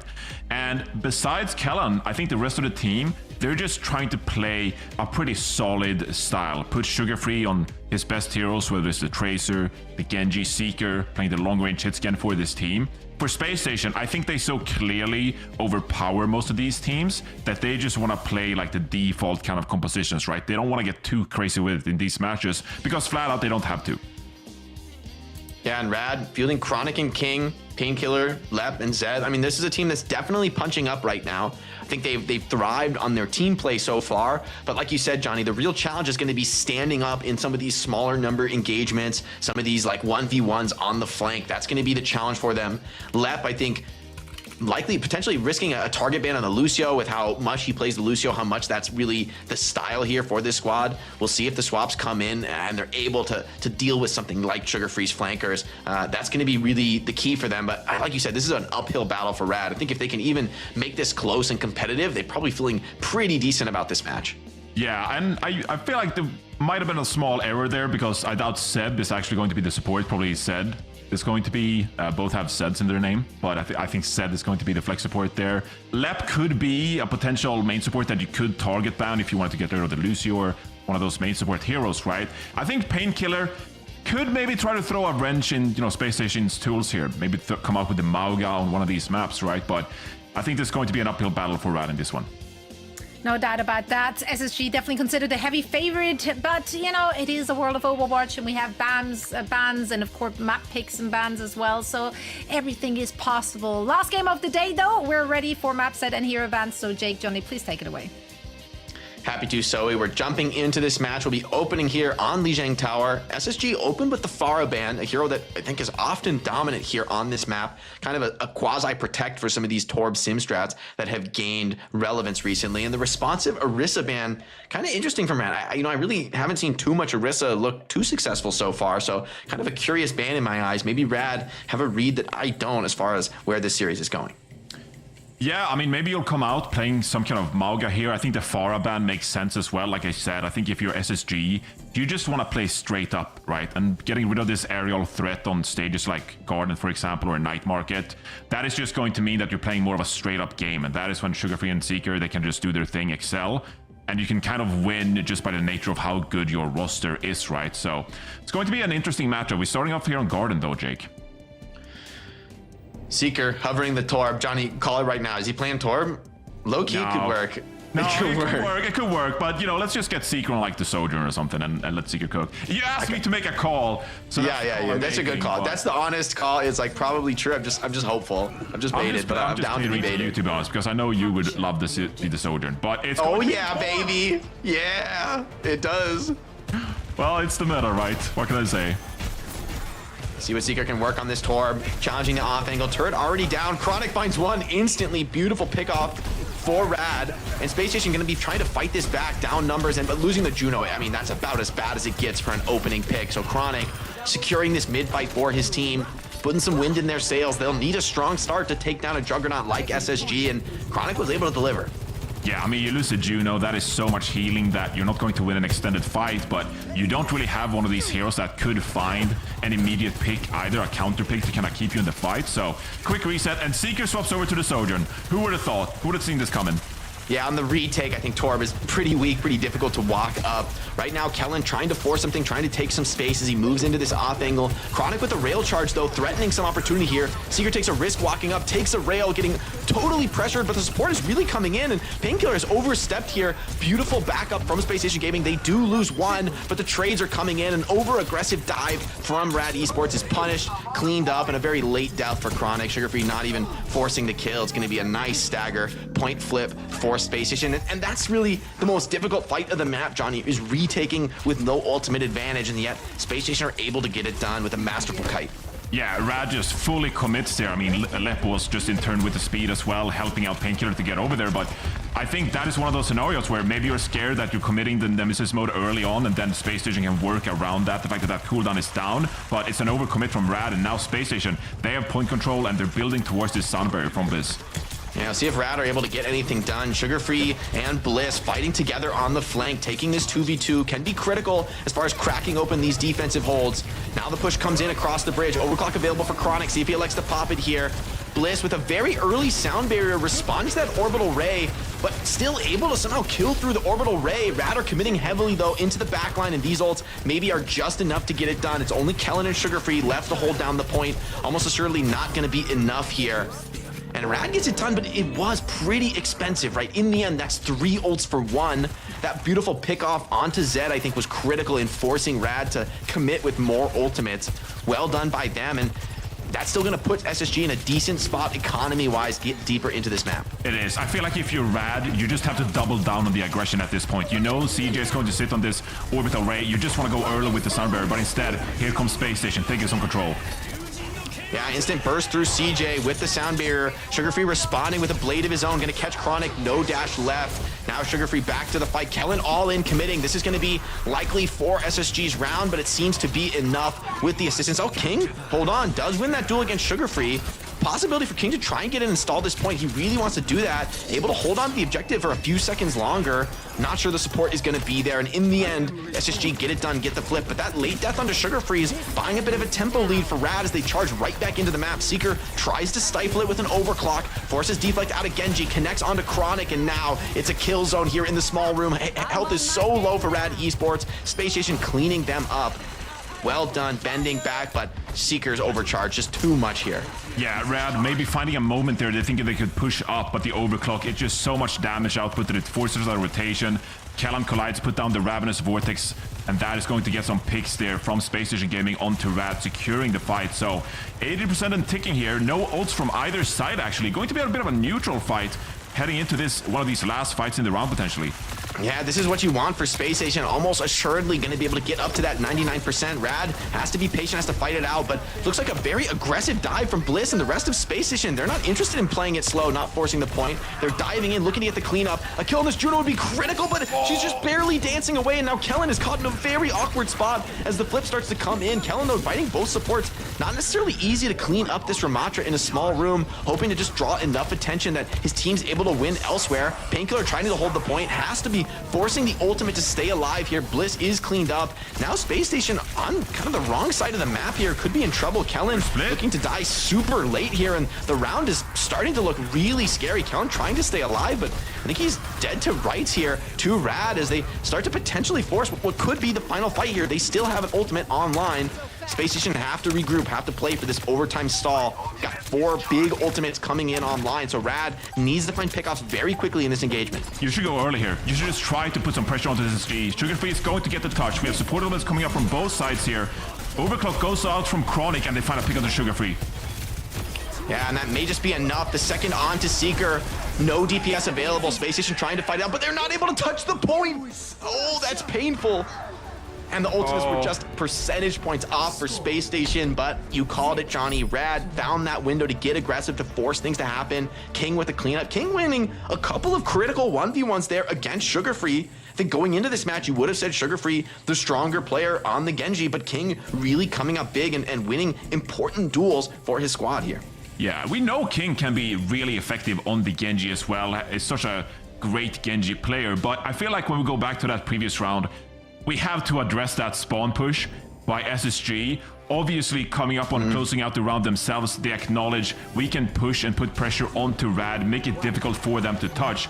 But Painkiller gets the touch, the Juno critically stayed alive in spawn, and then you come back with those ultimates. So Rad goes up 1-0 on this Lijiang Tower, and King now on the Venture out of all heroes. Oh, Lep gets picked off just a little bit too close there, gets punched down by Kellen, and Rad with the swap to this much brawlier variant of the comp is being punished brutally right now. Kellen does drop, maybe going a little bit too deep past what his supports could sustain, and with how early those picks came in, I wonder Rad could be looking to get a recontest here. No tank able to hold the point. Painkiller running right back in, charging into Bliss, and the Lucio gets caught. Hacks come in from Chronic, and that death from Kellen is really gonna bite despite the opening picks from Space Station. Rad get right back into it, bring out the Genji again for King, and they're stabilized here, holding this forward choke point. Chronic grabbing a couple of health packs, securing this position further, and the Sombra looked kind of awkward in the first fight, but oh, Seeker, the opening onto Kiriko and losing the support. That's so much of your heals. Rad have to force something ultra aggressive here to come back into the round, but Seeker, he knows it's coming. He kites very far back. Supports are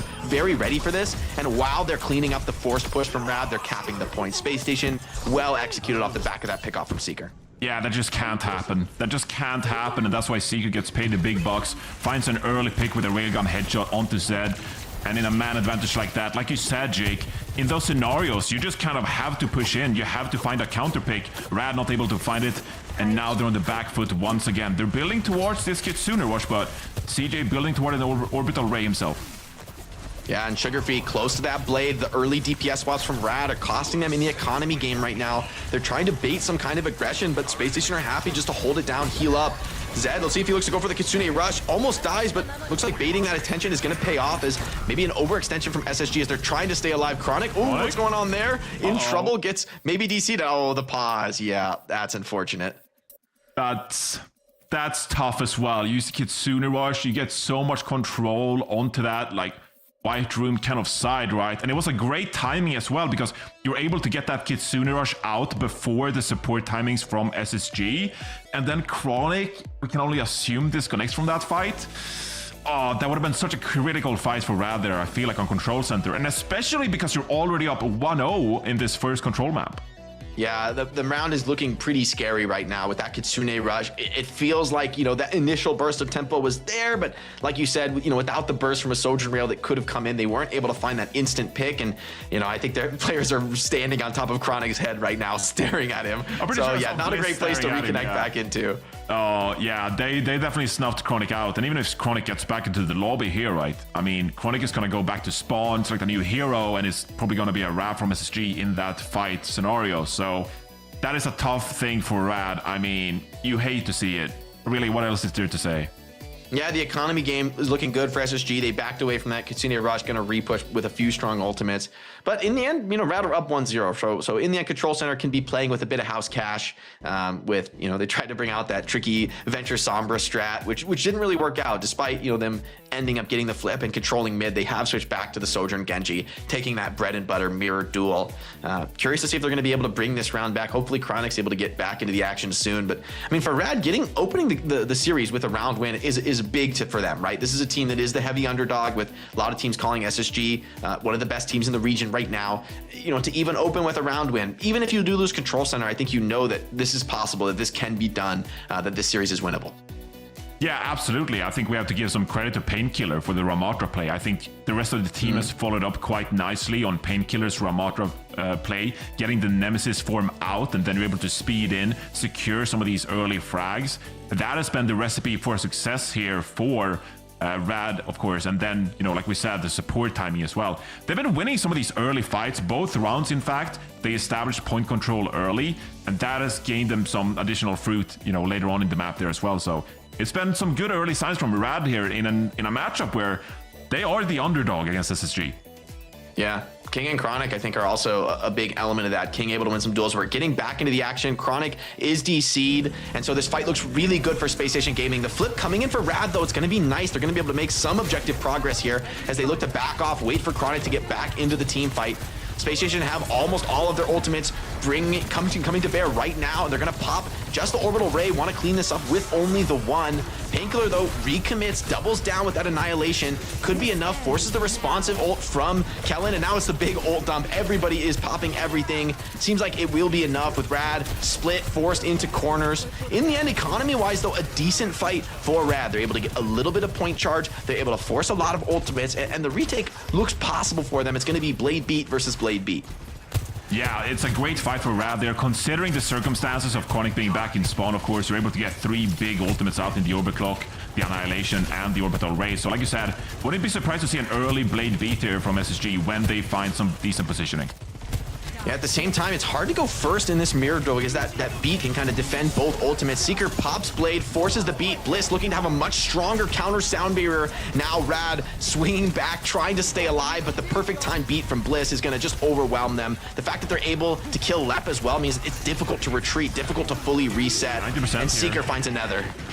Yeah, coming up on the end of the round here, and King forced to pop the Blade. Contest is going to come through here, but I mean, Uvedrop said you don't have the Kitsune Rush, and SSG, they are just going to clean up this control center. What felt like a really good start for Rad here on this round, it's going to be SSG tying up 1-1 here on Lijiang Tower, and we head towards Night Market for our final and third round. Yeah, really well played from SSG, opening with the Blade, I think with no genuine intention to actually commit. Like, that was full on a bait for the sound barrier. Lep, I mean, does the mechanical response, which is beating the Blade. It's like, you know, pretty much what you're supposed to do. But then, you know, that's just so choreographed from SSG. They had that completely pre-planned in sequence. Yep, and that's why they're one of the best teams in the region. Delaying that beat, having a better sound barrier is going to be the ultimate difference in a fight where both teams sit on the same kinds of ultimates. What is that, Ramatra? Wait, hold on. Little T-pose. Little T-pose What there. is going on with Ramatra right now? Bro is popping off. Bro, chill, Ramatra, chill. Okay, so a bit of a straightforward matchup here again. Similar comes from both teams here. And like I said, this is SSG. They like playing these default kind of compositions. They don't want to spice things up too much. And this is when Sugar Free can really work on the Genji. This is when Seeker can find the picks on the Sojourn. Yeah, this is a critical opening fight. Painkiller taking a really wide position here. Gonna force SSG, but SSG, I think, happy to take point control here as a point is just about to open. Painkiller's gonna have to get in and force a contest here, but should be a slightly advantaged position for SSG as they're able to kind of hold this point down defensively. Kellen with a much better barrier, holding the point really, really well here. Seeker trying to get in. Enemy rail charge, though, is available. And super deep dive from Painkiller straight into the backline. Support comes in, though, for Seeker. He just barely slips away with his life. No, Lep finds the connection, gets the cleanup. And despite the point flip going towards SSG, Rad find the pickup, starting to reset their health bar, looking to get maybe aggressive in a few moments. Lep finds a second here on the Lucio, getting active, making plays. Kellen tries to force a counterplay of his own, knows he needs to change the tempo here. Looks like he is just going to get out with his life. And well done by Lep, finding the follow-up for Painkiller's aggression. I mean, we need a replay of what happened there. It's great teamwork from Rad, you know. Painkiller puts a lot of pressure onto SSG, especially gets close. I think Bliss was working the off angle as well with Sugar Free, so you don't have that Lucio available to help immediately, right? But it's good recognition from Rad.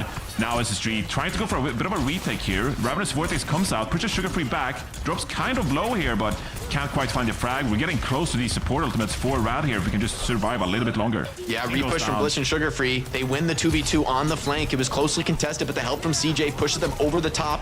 And now the point pressure comes in immediately from Bliss. Good priorities here from this Lucio Genji as they keep the flank pressured, force Rad Esports to fall back. Sojourn drops low, dies before Orbital Ray. no cleanup, and Lep, does he really want to beat this? Does find the Lucio though, or the Genji rather. Maybe he is going to recommit to this. CJ forces an orbital ray of his own. Lep responding with the beat and the annihilation. CJ so low, does eventually tick down. The later beat from Bliss, but will it be enough? Painkiller does end up getting cleaned, and now Rad, desperate, no tank available to hold the point. They've got to make it happen with just the DPS and supports. Trades coming in, but Kellen is just running rampant. No force to protect him. That's 3 for Kellen in the fight. And despite some beautiful stagger fighting from Rad, I think in the end this is going to be a cleanup. Lep dancing as well as he can. Ends up dancing alone there, last on the point as SSG get the flip, take control. It was expensive ultimate-wise, but both teams committed to that fight. Yeah, but a lot of cap going the way of Rad as well. I mean, you got 68% here, and yes, both teams actually committed some ultimates here. We have both teams coming up on the Overclock and the Dragon Blade, so curious to see how both teams utilize that. Bliss working the off angle here, just trying to get some poke in, but what is Seeker going to do with this Overclock? That is the question. All swords, no shields in this team fight. Seeker super low, gets dove on, but King not able to get the connection. Tried to get it done without the blade. This time it's Sugar Free pulling the blade. Finds 2, doesn't want to tango with the Lucio while riding in the spawn. And it does cost both ultimates, but a 2-for-1, decent for SSG to hold on there. King does have an uncontested blade here, but sometimes when blade's your only ultimate, it can be difficult to really get in there, really find the connection. A lot of pressure on King as well. Lep looking to assist this blade almost assuredly as they go force right onto Kellen. Diving straight past him to the point, but Seeker's getting picks. Yeah, Set goes down, and the team is just gonna fall from here. King pops the Dragon Blade, but like you said, like who can realistically shut down here? I mean, you get picks on the damage though. Lep finds another boop onto Seeker to finish him off. I mean, they're kind of working this, but is it gonna be enough? Kellans finishes things off with the Nemesis mode. Yeah, the instant pick from Seeker is so big, right? Finding the Juno, that's really most of your heal throughput. Now, Rad, they really need to regroup. They're a little aggressive here, trying to farm some ult. It's quite greedy here with no DPS alive, but they won't be punished for it. The supports get them out of trouble, but Kellen wants to push this tempo swing. He's going to the spawn right here. He's got an annihilation. Dive comes in with Sugar Free, finding 1, trying to get more onto the backline. They're kiting Kellen, but who's on the point? 99% force for Genji, but Lucio, the 2 supports ganging up on a little poor Genji on the point. Kellen right here in the spawn, keeping them crushed, and absolutely no space for Rad as Space Station. What a cleanup. Scrappy Lijiang Tower right there. I mean, I think Rad have some things they can feel pretty good about. They're able to force SSG into those difficult, challenging engagements, but at the same time, SSG coming out on top there. Yeah, 100%. I mean, it came down to those final 2 fights there where, I mean, first of all, Seeker and Sugar Free, they combined for a beautiful Overclock and Dragon Blade combo, finish off the backline. But then, you know, it's a pretty risky push, I feel like, from Rad going coast side and trying to get towards the point. You know, SSG, they're going to handle that pretty expertly. They're going to drop the Ravenous Vortex, and they just killed the backline. They find a pick on the set there to kind of wrap things up in the very final fight of the game, and then you push at the spawn, of course. Again, make it hard for the enemy team to touch the point. So SSG, I feel like on pure fundamentals, they're getting a lot of these fight wins, and it's not enough for Rad to contest and have a chance to win this Lijiang Tower. Yeah, still, like, I mean, this map really portends a closer match than I would have expected, right, going into this on paper with Rad making this competitive, making this very, very close. I feel both Lucio's also having a huge impact in this series, right? Like with this comp, I feel Lucio's able to make the difference, booping these Genjis on critical blade plays, you know, finding kills of their own in the chaos. So Lep and Bliss, I think, is kind of a hot mirror match to be watching so far with, I wonder, like, are you, now I think about this, are you really going to ban Lucio? We got a player like Bliss on your team who's also so good at it. We could see a lot more of this Lucio mirror, and I think that could continue to be impactful as the series goes on. Yeah, 100%. We'll see. We'll have to see what the teams really go for there. Again, SSG, I feel like they're so comfortable on a lot of different compositions though, so I don't think they'll have much of a problem with Bliss going away from the Lucio, but you know, it could shut down Lep pretty often. We've seen Lep on a little bit of Juno at times. We've seen Lep on the Brigitte, but I do feel like Lucio is a big staple for Rad in their kind of composition and their player strength. So we'll have to see how the bans turn out here. I have seen from SSG in the past, they'd like to ban some of these Mauga heroes, Torbjorn. They want to shy away from those silly heroes, of course. So yeah, we'll have to see what happens in map 2.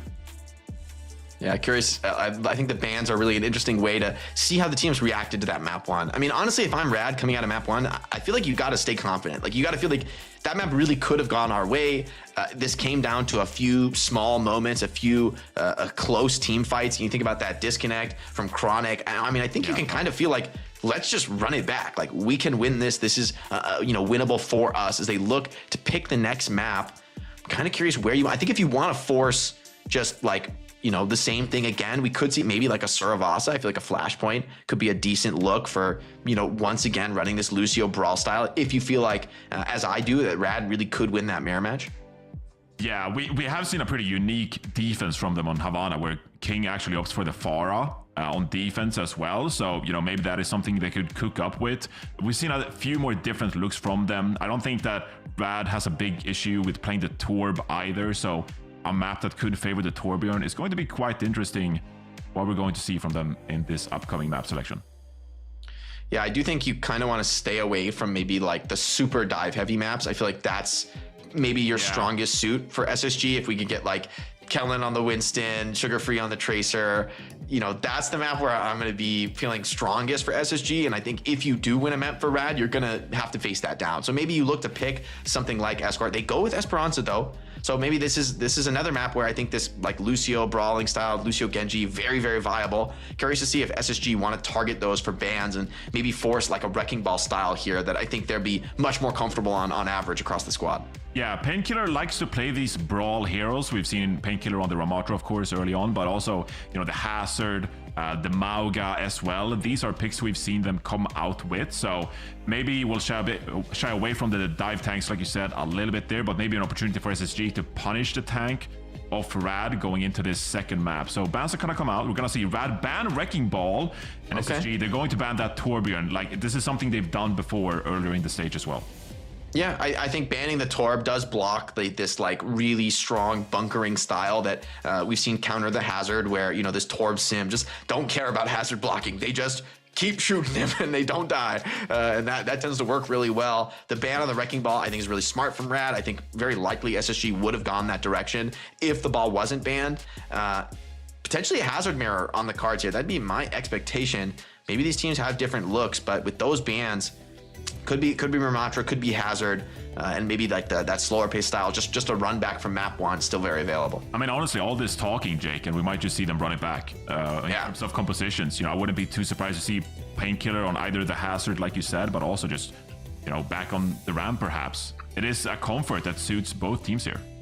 Yeah, and in the end, I'm curious if Sugar Free will go for the Genji or if it will be a Tracer. I think this map opens up a little bit more versatility as far as like what direction you want to go. I think with the Ramatra comp, you kind of value that team fighting potential that Genji offers over Tracer's flexibility. But it looks like generally a mirror right now if both teams stick with their comps. But this is a map, Johnny, where you'll be happy to know people don't generally pick troll heroes because the actual hero swap is very far from the spawn door. So you generally actually pick your real comps before the door opens on this map. So key differences is really just going to be on support. That is the most like small detail possible that actually does make a difference. So I'll keep that in mind for future spawn door speculation, Jake. I'm curious to see this Hazard mirror, right? I think this is one where both teams, you know, it does shake the map of the game up, despite the comps being relatively similar to the last map. I mean, Ramatra is a much more stable frontlining hero that wants a lot of team support, where Hazard plays much more flexibly, has a lot more options, and a much more open-ended brawly style, the ability to really dive in and catch flankers. Chronic with an opening onto CJ, though, that should just be the fight. Painkiller finds Seeker, and hold on, SSG just crumbled. I mean, again, like this feels like it's repeating in the first map as well. We saw Rad, they win these first fights, and seems to be a bit of a problem here for SSG, losing these early fights, you know. It's the very first fight on push, so not going to be a huge major issue, but you're able to set up in the choke early, perhaps with a Hazard wall. You give Chronic the high ground now on the Sojourn.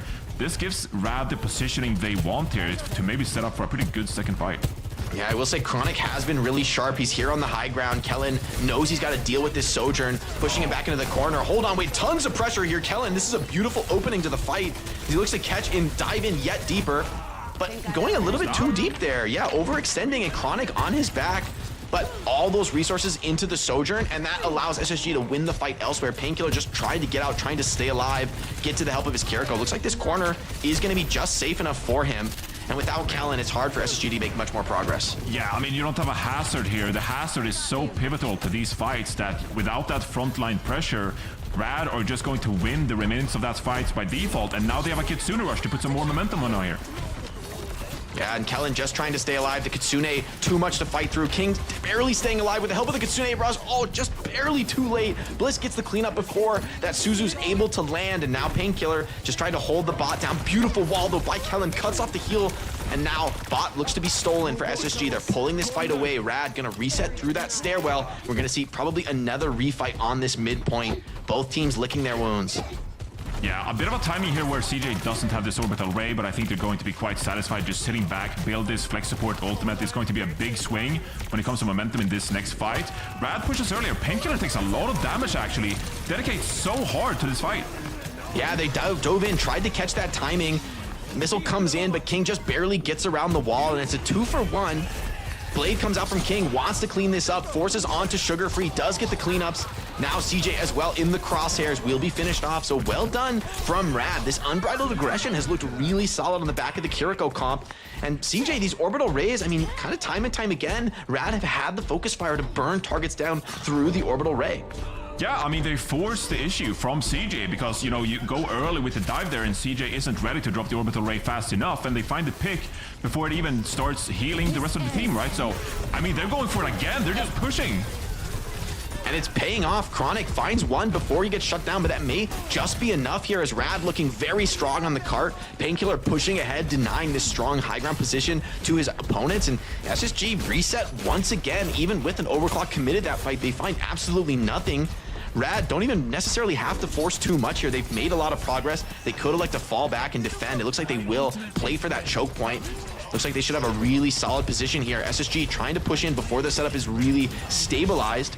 Maybe they'll be able to do it, but so far no targets for Sugar Free. Blade pops, immediate beat response from Left, and Sugar Free looks like he is going to be able to survive a better beat from Bliss. Kellen is still low under this beat charge though. It's definitely a winnable fight for Rad. No cleanups come in from the better beat. Kellen isolated, alone, cleaned up, and now Lucio trapped in the corner with a hazard. That's not where you want to be, right next to the spike wall.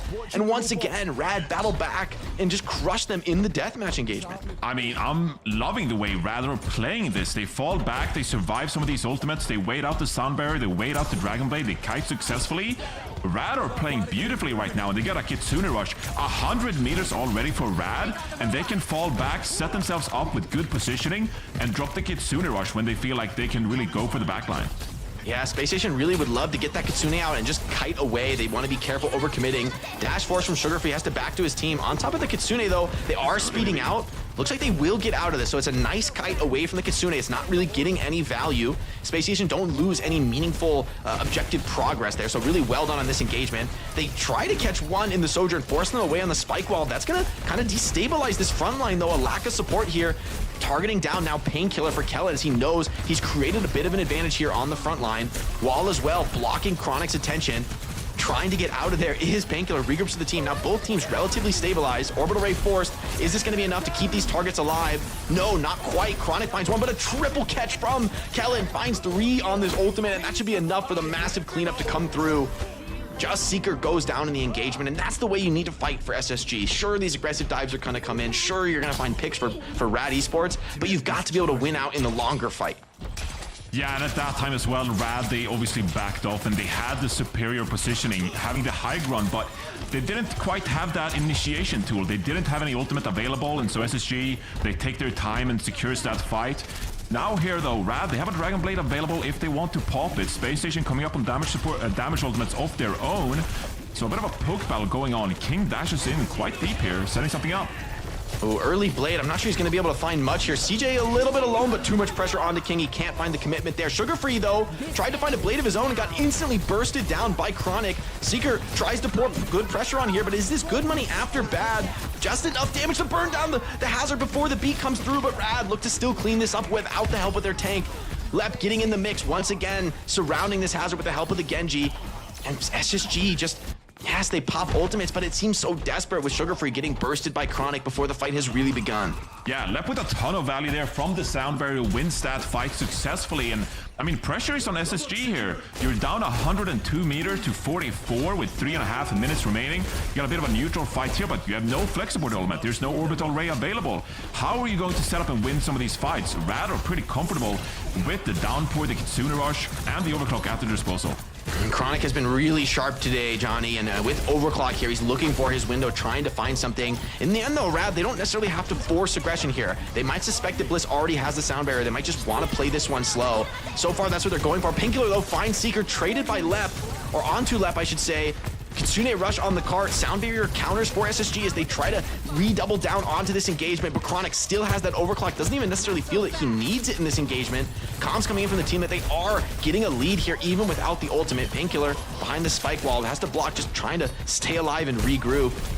Space Station still trying to fight. CJ lived long enough to get his regen, and looks like it's going to be a stabilization. Both teams not wanting to force the issue, not wanting to really commit. As Rad, they know they have a big lead here.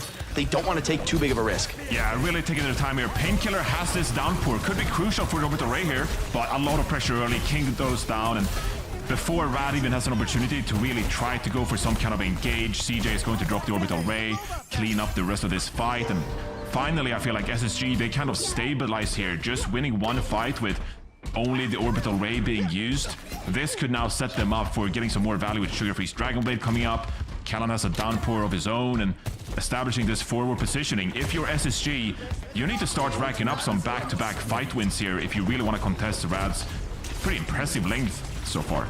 Getting the checkpoint before the fight has begun, though, is pretty nice. I don't think SSG are going to mind being on this opponent's side of the map as they stabilize with some help on the flank. Sugar Free going to be forced out of this side angle. Chronic finally finds the window to pop Overclock, but not able to connect onto anything here, though. Oh, downpour assists onto Kellen, not able to get out, and finally Chronic gets the connections they've been looking for. Should be a nice cleanup here. Does cost the life of a hazard, is going to mitigate some of that snowball potential, but in the end, Rad get the cleanup they were hoping for. They get the cart back through to the mid. They're going to take away that forward spawn from SSG.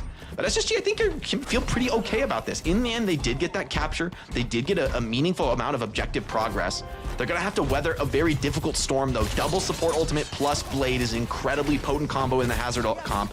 This is going to be the test for SSG. If they can pass this, maybe the map is possible, but this is really Rad's opportunity to take a map in the series. Kellan taking a lot of poke early. Kitsuna's going to come out from Zed here as well. Kellan needs to survive here, otherwise SSG find themselves in a difficult position. They're just trying to force the issue here. Kellan goes down, Bliss to follow as well. Overclock comes out from Seeker, trying to come back into this fight, but I fear it's already a bit too late here. Seeker's going to pop this Overclock and get no value, and suddenly Rad Esports, with 45 seconds to go, they just have to weather this storm. No support ultimates available for SSG heading into this arguably final fight here, so Sugar Free, a lot of pressure on him to get some value with this Dragon Blade, but left past the sound barrier to counter. Yeah, I don't think Blade is going to be very meaningful in this fight. Forced Blade from Sugar Free, gets no responsive beat out from Lep, though. Lep holds his nerve really well done in this fight. It looks like King is just getting way more done with the Blade, and that's beautiful from Lep, right? He called Sugar Free's bluff completely, held the nerve on the beat, and now they have it for what could be the true final fight of the game. Kellen dying late here, most likely needs to get saved. No, can't quite get it done. Still, the close spawn makes this pretty scary for Rad. Committing right that close to the enemy spawn, really risky. So Lep, I think, is saving this beat to close out the game in the round. Space Station want to push as little as possible here, sustaining the OT, but Painkiller wants to force the issue with the advantage. Bliss goes down. This should be the final nail in the coffin. Left sound barrier comes in the final moment. Downpour comes in, and yeah, Orbital Ray is not even close to enough to keep you alive through this level of pressure, and that's Rad Esports evening up the series 1-1. There's got to be hype in the comms right now, Johnny. I mean, that is such an impressive map. I feel like throughout for Rad, the fact they're able to close that one out, I think they did play that so well in the end there as well. They get a late pick onto Callan on the hazard and recognize, well, Callan just went down. We have a good 15 to 20 seconds here now where we can just regroup. We can wait until we get all 5 of us, and then we can re-engage when SSG doesn't have a tank available. SSG, they try to smartly, don't push the bot. They want to wait for Kellan to get back into that fight. But I think you have to give so much credit to Rad there for really playing that map so well throughout all 10 minutes. Yeah, I feel Chronic had a decisively stronger Sojin performance across the map. I feel Lep, I mean, I was so impressed. I thought for sure he was going to be popping that beat when Sugar Free bladed, and Sugar Free thought that too. Sugar Free had, I don't think, any intention to really commit with the blade, but then after a couple seconds, he realized, hey, Lep's not beating. I have to go. I have to force the issue. And that just momentary delay, I mean, really impressive from Lep. That's something you see from the top Lucios in the game, is finding the windows to be greedy, to push the limit and hold the ultimate for even when you maybe should pop it. You're like, no, I believe my team. We don't need this ultimate. We're just going to crush you with our deathmatch. And Rad did exactly that, doubling down on this Sojourn Genji comp, holding their nerve, and it pays off with a 1-to-1 score in the series. So this is not quite what we expected here, Jake. I mean, in a different dimension, Chronic doesn't disconnect on Control Center and one thing leads to another, and Rad could have been up 2-0 in the series. I mean, that would have been quite a stretch. So that is. I'm skeptical of that one, but far off I think they were losing that fight even if Chronic doesn't DC, but you know. Potentially, it exists in some universe, far out there, far away from us. But all I'm trying to say is, Jake, that I think that Rad has been very impressive so far this series, and especially that play you saw in Esperanza as well. It really sets up for the rest of a banger series that could go all the way. I feel like, in that Hazard mirror, I kind of like the Kiri look over the Juno. As good as Juno is, as much healing throughput as she has, I feel like sometimes, like when the downpour comes in, Orbital Ray's just not enough, right? Like you're just getting headshot from absolutely everything in the world, and the Ray healing is just not enough to keep you alive. Juno, in particular, really hates to be locked down the way Hazard can, or be, pushed out of the Orbital Ray. So I kind of like this Kiri look. It's very aggressive. It is risky. Like they're you have a lot less healing to deal with for the rest of your squad, but I think Rad really played that matchup to perfection, knowing that, okay, we have to be aggressive. We have to force the issue. That's the most difficult thing to do against a really strong team like SSG, is to force the issue, to play the more aggressive, the more punishing comp. And the fact that Rad are able to come away with the win there, I mean, honestly, I think that plays really well to their future here in the series.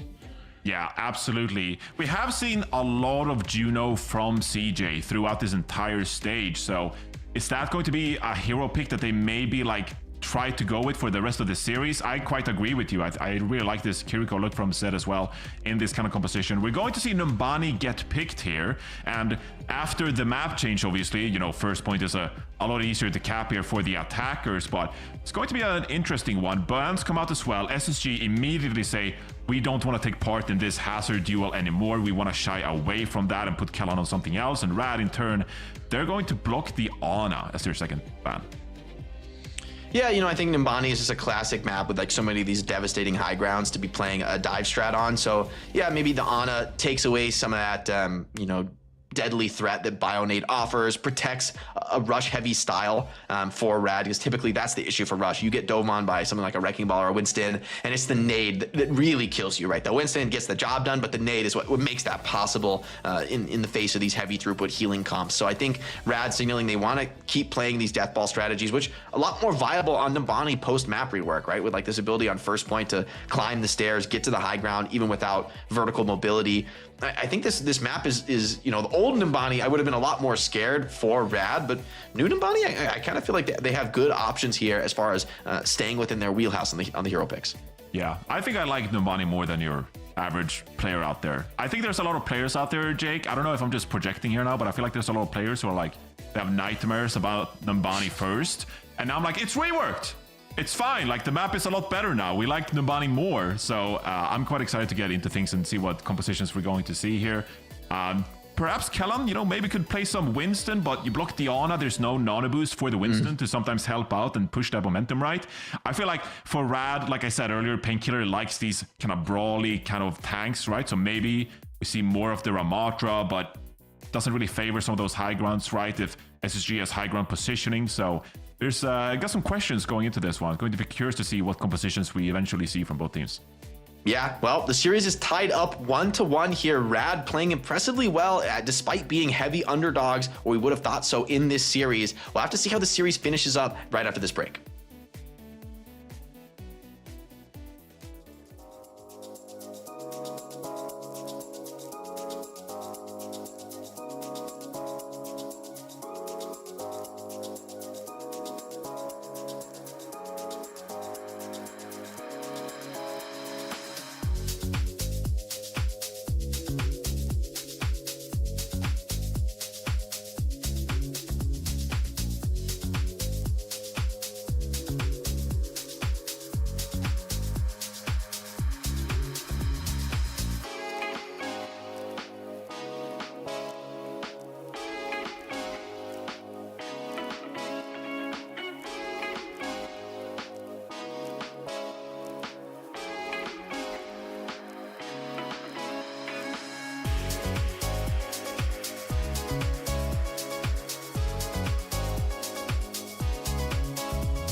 Welcome back. You're watching OWCS North America. We've got Rad taking on Space Station Gaming, one of our partner teams in the region. Most players, most teams would have called them one of the best. Wub did in his interview from the last series. And yet Rad has it all tied up 1-1 here headed into Nimbani. What do you expect to see here, Johnny? Yeah, Rad looking mighty impressive so far, and I mean, we could see more of Painkillers, Ramatra come out here. SSG, they're going to opt for the Winston. We talked about it before the break, of course, not having the Ana available for some of those nano boosts, you know, to follow up on some of those biotic grenades. That could be something that, you know, could potentially set Kellan back, but CJ is going to pick the Kiriko instead, and, you know, that could set up some flanks with Sugar Free on the Tracer, perhaps. In general, I think this kind of dive composition from SSG, Jake, that is something we have to consider a big strength for them, whether it's here on Nimbani or we talked about on the break, if something like Dorado could come later on in the series as well. Yeah, I think Sugar Free really wants to get cooking here on Nimbani. I think Tracer, he really has an opportunity to gap and make a big difference in the series. Lep goes over to the brig, so it's a very defensive bunkering style here for Rad. Curious to see how that works out, though. I feel Seeker is going to get a lot of free space to work with. I feel like it could be difficult for King to extend far beyond the main group as Rad poke and prod here at this first point choke. Space Station Gaming holding that back stairs. Shield comes up. Now Rad pulls the trigger, dives in. It's a big dynamite from Seeker, assisting that Winston dive. And the backline force clear out of the fight, not really able to come in, participate. Painkiller dove in deep, got low, but Chronic with a quick headshot shuts down Seeker. And without the Ash, there's not really the damage throughput. Kellan dropped low, forced to run for the Mega. And now this creates an opportunity for Rad, charging forward with the help of Lep and Zed. And they're starting to cap the point. Kellan was able to dance away, survive. SSG doing really well to keep their players alive, setting up the re-engage. Only one player capturing the point. Rad know the fight is coming to them. Yeah, they're wrapping around there with all the flankers and, you know, a couple of ticks there for Rad, so someone from SSG will have to cap the point here. Rad is trying to stay alive. They're trying to stabilize on this high ground. Now Painkiller putting some pressure on the point, but drops quite low. Can he stay alive enough for the rest of the team to help? He cannot. Sugar Free finishes him off. Yeah, really great patience from SSG holding down these low ground positions. Seeker got back to the fight just in time. Rad just trying to regroup here. Looks like they will be able to get out. Kellan, no interest in chasing deep against a Brig. And Painkiller over to the Mauga. Stronger matchup against the Winston, but does die pretty quick under pressure from Ash. Yeah, and this is something we've seen from Painkiller in the past, and crucially, no Ana this map, so you can't bionate them. Kitsune comes in from CJ, a quick push here. Sugar Free goes down, but both teams really trading. Zed drops the orbital ray to try and stabilize, and Kellan just can't find the value in it so far, but Chronic does go down, and that should be SSG winning on the back of a fast Kitsune rush in the corridors. Yeah, and Kellan goes for more here. Lep does pop the rally, but that's good money after bad. Almost absurdly wasted here. King gets cleaned up. Lep dies as well. And rally is such a potent ultimate in the low numbers fights, but dropping it here in the big ult dump really does not pay off. Space Station are going to be really happy about that one. They've got the beat online to deal with King's potential blade. Chronic's Bob on point, though, could be a real issue. Space Station don't have a great way to contest that. So I'm looking for Chronic to open the fight up. Remember, already 2 ticks captured. This is going to be a difficult one for Space Station to hold. I think Sugar Free pretty much has to get a pulse bomb. A lot of pressure on Bliss here with the sound barrier because you have to mitigate so much of this damage, whether it's the Bob, the Blade, or, you know, the power spike from the Maug as well. Here comes the Bob to contest. Now SSG are on a timer. Yeah, and Chronic just holding back, supporting his own Bob. Kellan holding the point really well, though. King pops Blade, tries to force him in. Bliss gets the counter beat, and it's a great hold so far from SSG. Chronic finds Seeker, could be stabilizing things once again. The hit scan duel looks good for Rad. Looks good for Rad here as SSG. I mean, they're barely staying alive here. CJ's gonna come up on a Kitsune rush, which could help them out there if they're just able to live long enough. Susa gets used here, this Kitsune rush. Now you're gonna live, but Painkiller as well is gonna get so much value on this Mauga the longer this fight goes on. Oh, this Kitsune is getting insane value, though. The entire team is playing in this. Cycling cooldowns, and there's a pulse from Sugar Free, finds 2! That's ridiculous. He's able to get the connection, shutting down both Lep and Chronic. He waited, and he was rewarded. That's beautiful from Sugar Free. That's why you got Sugar Free on your team, is for that pulse bomb right there. It's so clinical, this dive, and the fact they're able to touch the point and stall out there. Like we talked about, the Bob came out as well, and so much pressure on the point, but they stall it out, and CJ builds the crucial Kitsune rush, which swings momentum in SSG's favor. And now, 20 seconds to go. I mean, you got double support ultimate coming through here. Maybe these ultimates are going to be that pushes this offense over the edge and finally caps point A. Yeah, you'd think Space Station really need to find quick kills. If Rad are able to rip these support and tank ultimates on the objective, it feels like it's impossible to hold on to it. Kellen wants to force something early. A big rail from Seeker, just not quite enough to find the pick. Kellen in the cage, fighting it out so close to Primal, but dies at 98%. It's not enough. Beat comes through from the left. They're committing everything. They're locking it down, and this will be first point for Rad. Finally, Rad get it done. And I mean, it is such a hard fight for SSG in that scenario as well, because you don't have those ultimates available. I mean, that rail from Seeker onto Zed almost finished off the Juno, which could have just meant the rest of Rad just falling over, but you know, instead it's Rad. They finally cap point A there. And I think if you're SSG, you have to recognize that. We're really proud of that point A hold. That was just a really difficult fight for us to really hold to a first point hold there. Instead now, Rad get the payload running, and SSG, they could close things down here on point B with a good defense. Yeah, King doubles down on the anti-Winston hatred, but Kellen has Primal. This fight could navigate it, and you know, there's not really anybody to match Sugar Free on the Tracer now. So this Reaper pick is interesting. It theoretically makes the game harder for Kellen, but Kellen has been so patient so far, really understands his limits on the Winston, and Rad are kind of waiting for a dive that isn't coming.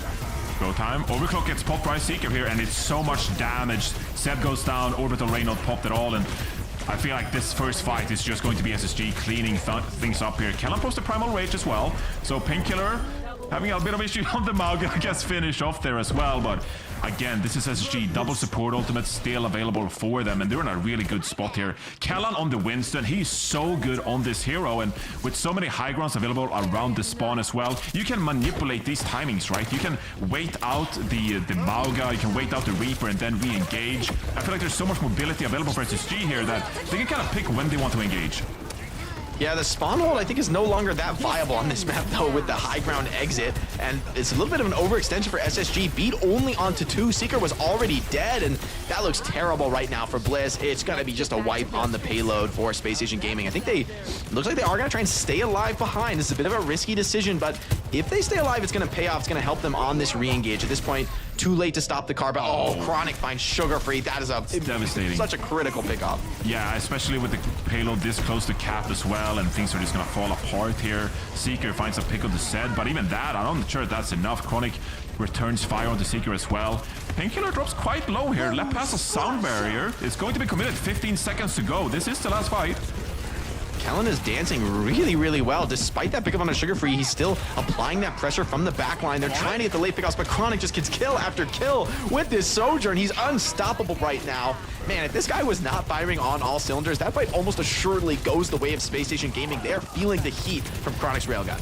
Yeah, so I think SSG, they want that spawn to hold back, of course, the way they committed support ultimates there, but onwards to point 3, another 1 minute, 20 seconds to go, where Kellen dives deep here for Chronic after the slide has been used, but another one available soon enough. And now Rad, I mean, they're still sitting on this Reaper Mauga composition. They're trying to force Space Station into a difficult scenario to get some of these early picks, and when, you know, Kellen has dove deep already, that is when Painkiller, he can drop the cage now.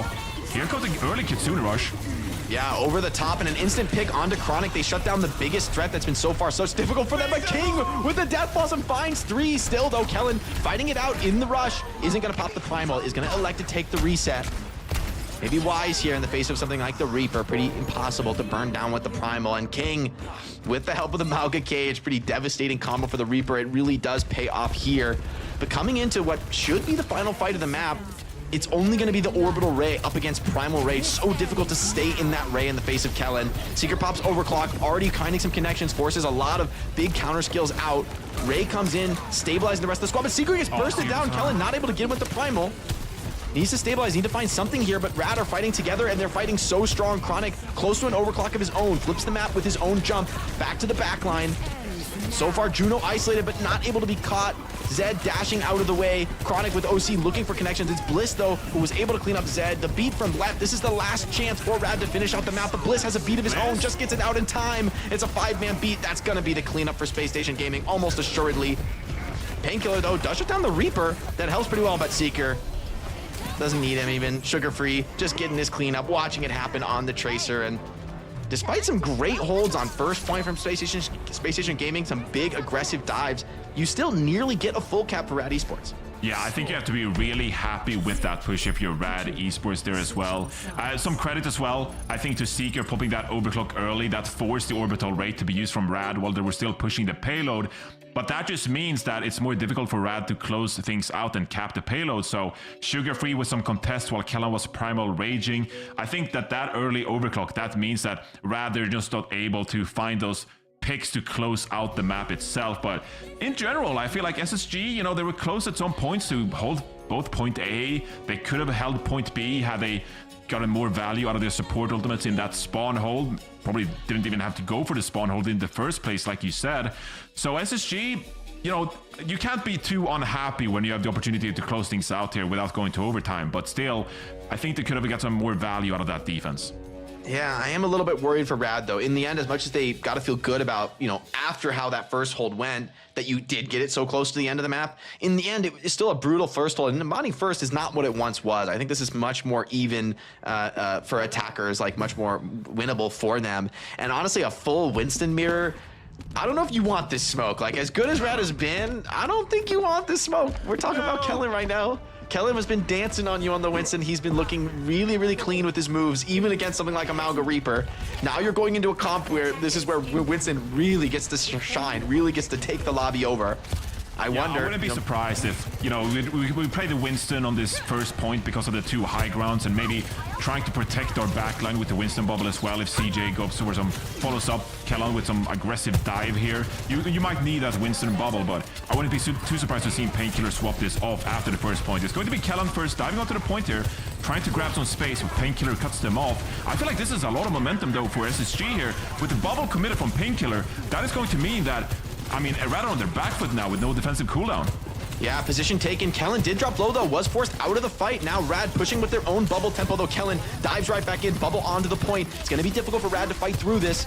Both Winstons trading well. Ticks coming though for Space Station Gaming. They're able to find two. Both Winstons drop. Now it's the deathmatch. No tanks available. Chronic trying to stay alive. He's been the hero before on the Sojourn, but right now it's CJ and Seeker coming up with the kills. Seeker in such a dominant position on this high ground. Left forced to contest. Nothing else he can do. Chronic gets the kill, but too little, too late. Space Station Gaming scrap it out and win. And yeah, the Winstons get traded, but this is where Space Station Gaming really shine. Yeah, absolutely. I mean, they set up those angles to begin with. Like you said, Chronic's pick there on the Seeker, it's a little bit too late because at that point, Seeker had already played from such a pivotal position and gotten 2 frags of his own. So Painkiller now does swap over to that Mauga and looks to make things difficult for Kellan once again. King is going to move over to this Echo as well. Can be quite tricky sometimes, maybe for the Sojourn to get value out of that. You really need to hit your rail guns, of course. But Space Station, they have a Kitsune Rush available here. You can see what they can cook up with this dive composition now against the Mauga Painkiller. Sugar-Free? Don't want to see a replay of that one. Maybe he thought he had an extra blink there. CJ pops the ultimate, both teams rushing, and you don't necessarily want to fight the Mauga in the small room. Seeker, though, shuts down his opposite number. Now King down to half HP. Seeker looking for more, maybe looking to pop the overclock, wants to win without it. Looks like they won't need it, as now Rad just forcing the contest on the cart, getting cleaned up. They have contested cart early enough that they should get a refight, but with this Mauga comp, feels so difficult to walk up and touch the payload. The mobility advantage for Winston is really huge here, especially on the attack, where honestly this defensive Mauga just doesn't look good to me. You're not able to hold down the objective in these crucial open spaces where all the final capture points on the map are. Yeah, overclock to really secure things here.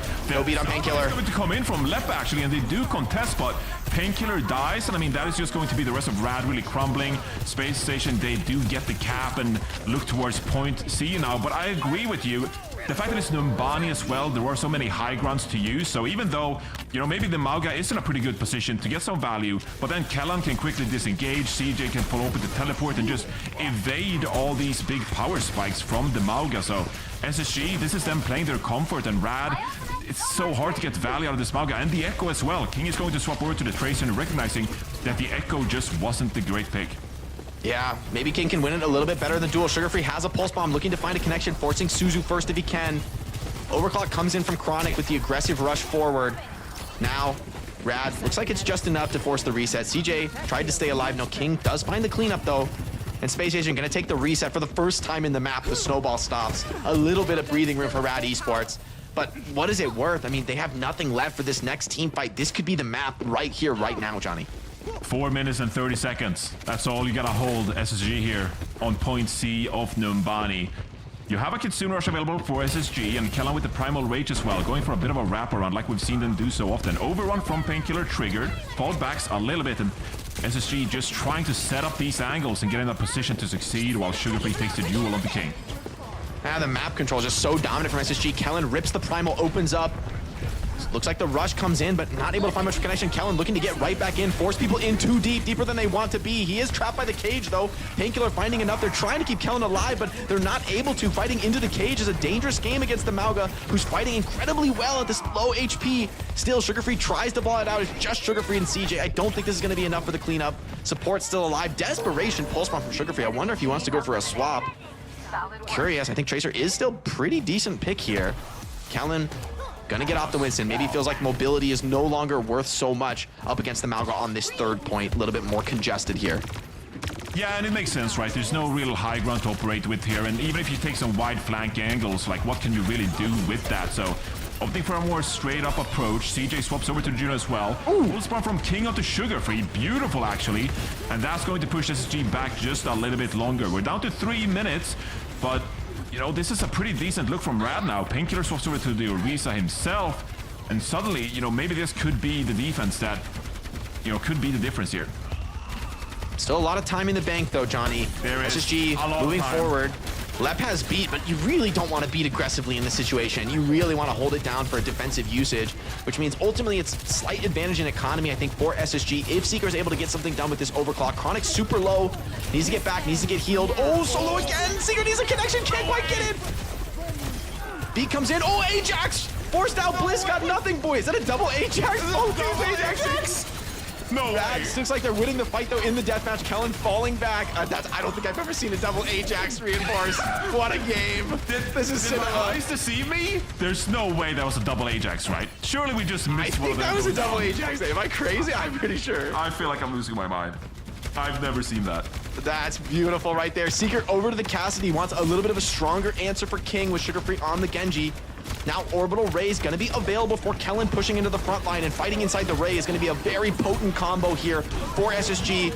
Seeker looking for something. Spin into the Ray, though. They're not able to fight into it. Popping the spin a little early. Painkiller can't get kills. Kellan counter spins, crushing this counter aggression right now that Grad Esports tried to bring to bear. Lep desperately diving into the cart, wants to shut down CJ on super low HP. CJ just barely dances away, and now Rad in a very difficult spot, forced to do a desperation recontest. Painkiller onto the Doomfist. The Diva, oh, a late swap. That's going to be, I don't know if you're making it to the car with that. Boop comes in for the Lucio, and they're not going to make it.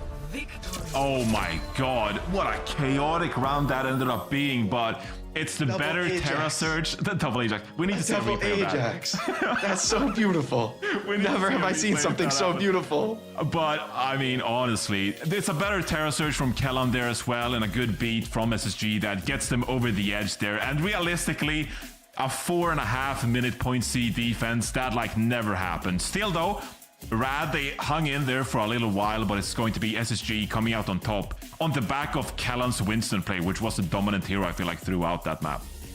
I feel like that first and second point attack for SSG really illustrated, you know, a lot of players would look at Overwatch and say, oh, like Mauga is a hard counter to Winston. Like, how do you can't play Winston against Mauga. And then you just watch that POV, like watch Kellan's attack. You know, on the attack for Rad, where you can decide to get off the payload whenever you want, you come back in and initiate on people with Mauga, the Mauga matchup is a lot better. But on the defense where the attackers force car, and as a defender, you must contest, you must stop that payload progression, Mauga just can't engage in that sort of like long tit for tat, slow trade of resources. Mauga's just not effective in that scenario, not able to get any purchase until third point, where yes, the map really tightens up. There's not nearly as many flanks where that mobility edge, you know, ends up counting. So well played by SSG, putting on a clinic on points 1 and 2, making the swap when they lose momentum, and you know, getting it done there at the end. It was definitely getting sketchy there on third point.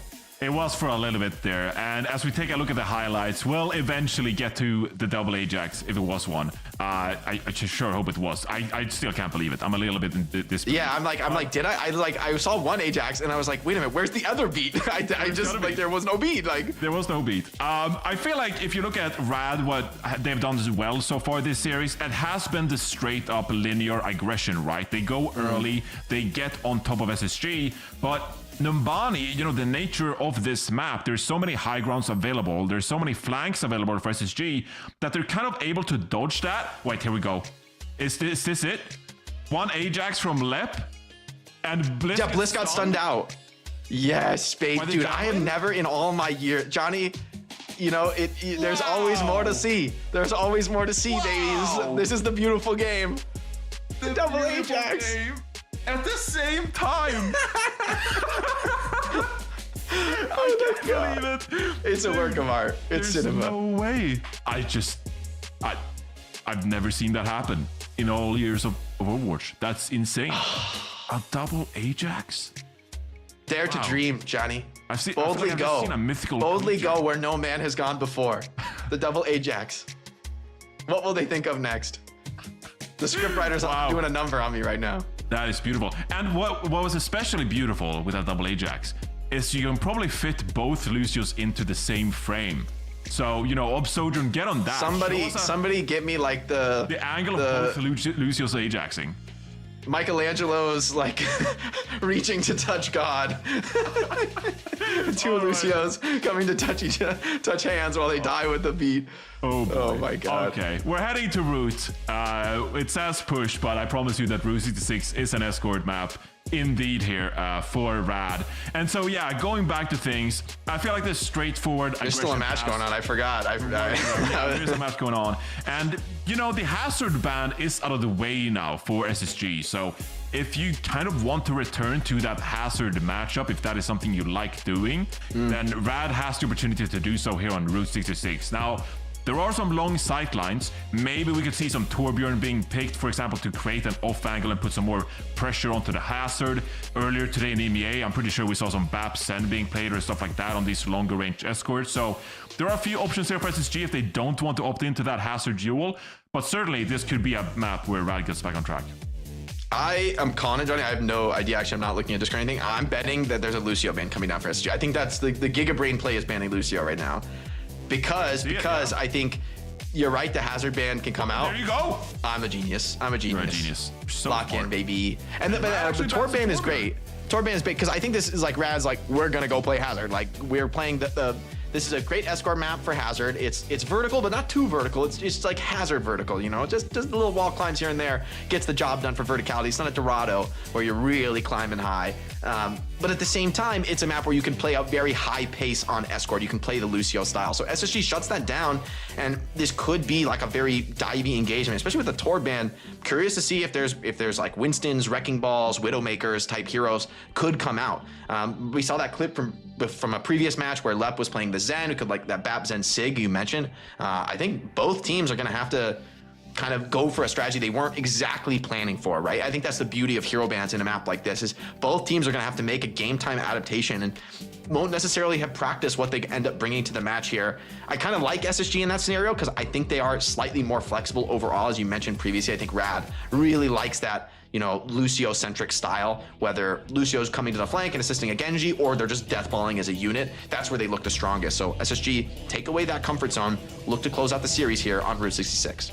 Yeah, so just looking at some of the previous compositions we've seen from these teams, we have seen two kinds of Juno compositions from Rad. Either they put Lep on the Brigitte and Zed goes over to the Juno, or Lep plays the Juno and Zed goes over to the Ana. And for SSG as well, they've of course brought out Bliss playing the Brig while CJ plays the Ana as well. But you know, both teams opting for Sen here early on. It could be a good hero because of these long sight lines, utilizing the Discord Orb, of course, that puts some extra pressure onto a tank if they want to contest Garage, for example. So it is a viable hero in this kind of scenario, and with no Lucio in the mix, that opens up the door for maybe some more flex support heavy approaches, right? With less speed to offer to get into the backline and punch them. Yeah, I'm a big fan of this Ana Zen style on defense. I think this is incredibly potent. The risk of it, though, is you kind of get one fight per point. Like, realistically, you're not going to be able to reset. You're very all in. So one mistake, one Widow pick from Chronic could really blow this defense wide open. But Painkiller could have a difficult time, right? You get slept and just 5-ward by Zen. Even the Hazard is going to die very, very quickly as, oh, quick pause coming in. Both teams going to get an opportunity. Oh, that was the quickest pause of all time. Unpause coming in. As we just get right back into the action. All right. As Space Station looks to go for a little forward hold here. I think this is a very soft commit. Another pulse.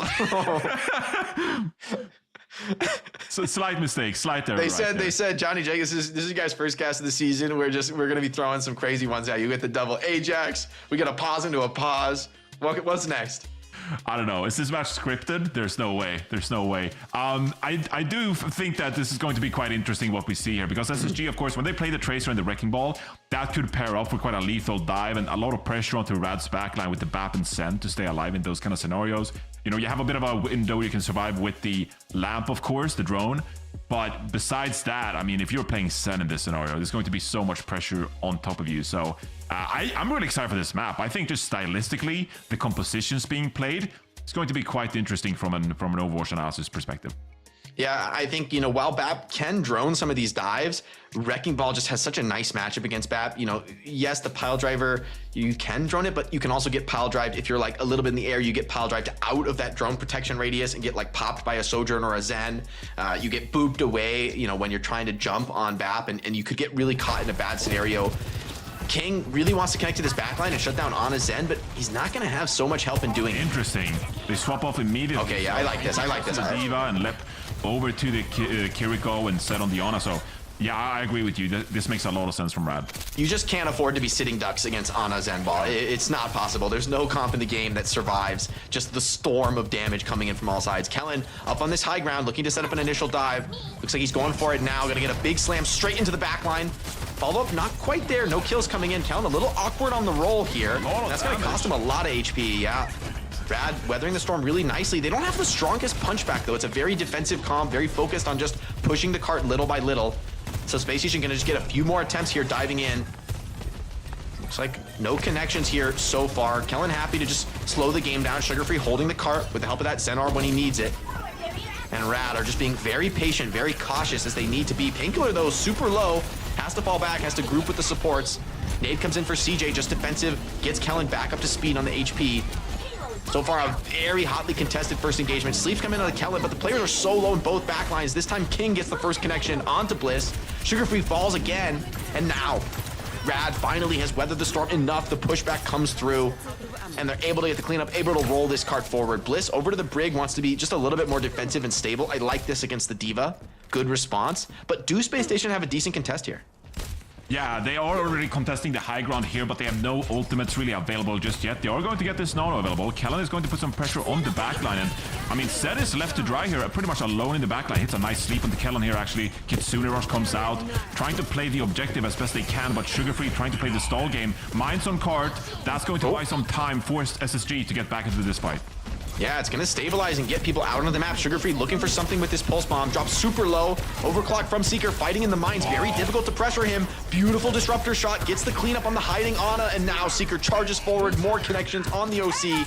And that's a wipe here. Rad sent home to spawn. Painkiller, no, not quite a wipe. Does escape on the Diva. But this Brig swap, I think, is really beautiful. Brig has such a good matchup against Diva, against Kiriko, Genji. I mean, these are gonna be much more difficult fights to get with Rad swapping into the dive. CJ, though, hasn't been able to find the nade connections he's hoping for. Yeah, hasn't been able to find the nade connection so far, and it's a bit of a shame for Rad. They're not able to get value from that Kitsune Rush. SSG are able to stall things out, right? They do have a lot of ultimates available here. You have a Nano Blade, for example, but you pretty much need to get value onto the background of the Brig and Ana here, and they're going to be quite far back. So Rad, they have to work the positioning, but here we go with Chronic. Oh, just annihilates Seeker on the slide, finds a second onto CJ. The Nano Sojourn, really great choice there. So much more difficult to shut down the Nano Sojourn, where Nano Genji always potentially vulnerable to the sleep. And that should be first point for Rad. Kellen just gonna try to escape, can't even get out with his life. King is just emoting while the enemy still has a player alive. Yeah, Nano Sojourn, obviously the better option there, considering the sightlines and the range really for a Genji to get up close there. So great choice by Rad to get the value from that Nano overclock. And Chronic is actually going to swap over to the Sombra. And this is a look we have seen from them in the past here on Route 66, actually. I believe it was just yesterday, actually, that they were able to actually put up a pretty good fight here with this composition. So this could be something where they try to rely on these hacks and set up King and Lep to drop some well-timed ultimates. Yeah, Sombra in a nice position here, harassing the backline. Looking for another maybe recommit here. But with Rally, it's going to be super difficult for Rad Esports. I mean, Rally is just like a god ultimate in this fight. So Rad want to bait that ultimate out before they do any kind of super hard commitment. Lep all alone. Looks like didn't have the swift step to get out of trouble. And now Kellen looking to finish them off. Without Kiri, there's really no defense. Big nade, though, came in from CJ onto that backline. And even Painkiller's going to go down here and lose mech. Almost certainly, oh wait, the save comes in from Kiriko. And Chronic did find Seeker in the melee. And I wonder, is that going to be enough for Rad? Maybe not much of a tempo lead, but Seeker's going to be a little bit late, and Sojourn's really your biggest threat when it comes to pressuring these walk-ups. It's a nice late pick for Chronic to find. Yeah, let's kind of see how they layer these ultimates, you know. King again with his Dragon Blade, like how much value can you really secure, right? But it could get some opposing enemy ultimates out. You know, like you said, this Bliss rally is really what we gotta keep our eyes on. Callum does get hacked here, but it's not enough. King drops the blade as well, gets anti and stunned, and Bliss just shuts him down. Yeah, the rally is just so potent into this matchup. Genji really, even with Blade, like without Nano Blade, even with Nano Blade, sometimes you can, you know, get stunned and just lose your momentum on that Blade. So Bliss, really well played, saves that ultimate and shuts down a double ultimate commit from Rad, who go over to the Winston comp, right? Maybe a little bit more of an aggressive look, better follow-up, potentially, for Chronic's EMP. Space Station need to be careful, need to have a good Delta split here, not give up a massive EMP. Seeker, though, starts the fight early. King maybe leading in a little too aggressively, forced a recall, and yeah, gets cleaned up. Team wasn't quite ready to force the engagement, but look at Kellen, man. He is just so annoying on this ball. Constantly engaging, constantly forcing fights. Sugarfree went for a pulse, didn't find anything to write home about here as Rad looks to regroup, looks to find something, but Chronic just, he can't get in. He cannot get the setup. This new Sombra, so much more difficult to find the EMP setups with the limited time stealth. Yeah, absolutely. And I think Rad right now, they're just trying to find a position where they can reliably drop this Kitsune Rush and put some pressure onto SSG. EMP comes out from Chronic, nano to Seeker. What value can he find? Yeah, maybe could have nanoed Bliss there, but ends up going for Seeker. And oh, big nade though after the cleanse. It's just enough. Even though CJ dies, he gets the job done, shutting down the dive. And I think Space Station have more HP here. Ball Tracer, exactly the heroes you'd want in this final cleanup phase. King all alone, 2 versus 1. And they want to get this kill. A little bit risky to chase with Lep off the spawn, so maybe they will take the fallback here. With 10 seconds though left, just the nano boost on the cards. You have to imagine this could go to Painkiller, but I kind of want to see it go to King here. With Bliss on the Brig, it's going to be hard for Winston to get much done with the Nano. But King utilizes all the blinks to get the touch in as well, and now Rad are trying to work their way in. You need a hero play from Rad here. You need this Nano to come through. Chronic goes down early. King with the pulse bomb and maybe the Nano. They just need to stay alive. Nano something. Frag here. He does nano the Winston. Sugarfree dodges the sleep. Gonna go back in, look for more. Winston did get the nano, but still just getting punched through. Didn't have the armor. Gets the Ana kill, but bombs on point, Johnny. The special move. It is very powerful. You gotta contest, but the bombs are so deadly. Trying to just fight through, heal this Brig. Rad staying alive remarkably well, but I mean, Bliss is just so dominant. Raid boss on the point with the Brig.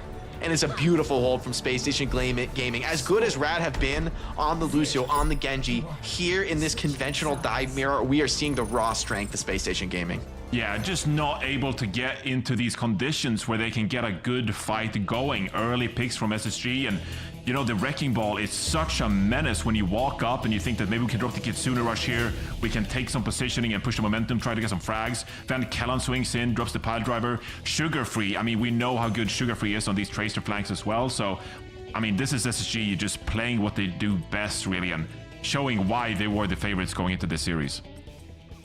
Yeah, incredibly well executed. The offense, I love that swap from Rad, but then, I mean, just the one swap from Bliss, right? Straight to the Brig, and immediately the matchup falls apart, really, for Rad. I think after that Brig swap comes in, yes, you win one more fight, snowballing off of like a big ultimate lead, but then the Brig stabilizes, and the rest of the map is just dominant for Space Station Gaming. That's the risk of the Diva and the Kiriana strat. You know, it's like, yes, it has some explosive potential, but Brig is just such a stronger frontline fighting support. Yeah, and also the Sombra, right? Because if you're trying to walk up and you're playing this like Diva, Genji, Sombra composition, like you don't really have a strong neutral. And so when you're trying to get positioning, when you're trying to walk up, SSG, you know, Seeker's going to sit on that Sojourn and just like pelt shots into the Diva, build the railgun, and then find individual frags. And the Sombra can't really do anything by themselves. The Genji needs some help with these dives, especially onto an on a Brig backline. And so Rad not really able to find anything with that offensive composition, and now SSG, they're going to opt for the Ana and the Kiriko instead. Bliss recognizing that doesn't really need to play the Brigitte just yet, but the Kiriko could help up taking some control here and helping Kellen out with some of these dives, perhaps. Yeah, I think this is really a tailored support comp to counter this hazard, but it's King who comes up with the pickup onto Seeker. Maybe a little bit too aggressive for Seeker, trying to get something done. Space Station want to just get out, but Rad are, doing what they do best, grouping, deathballing, snowballing off of a pick, and getting the rest of the cleanup, snowballing through the map. I love this comp, backs against the wall. You've got to win here on Route 66, and you bring out what's been winning for you all series long. Yes, you can't play the Lucio, but the Brig is a decent enough replacement for this deathball style.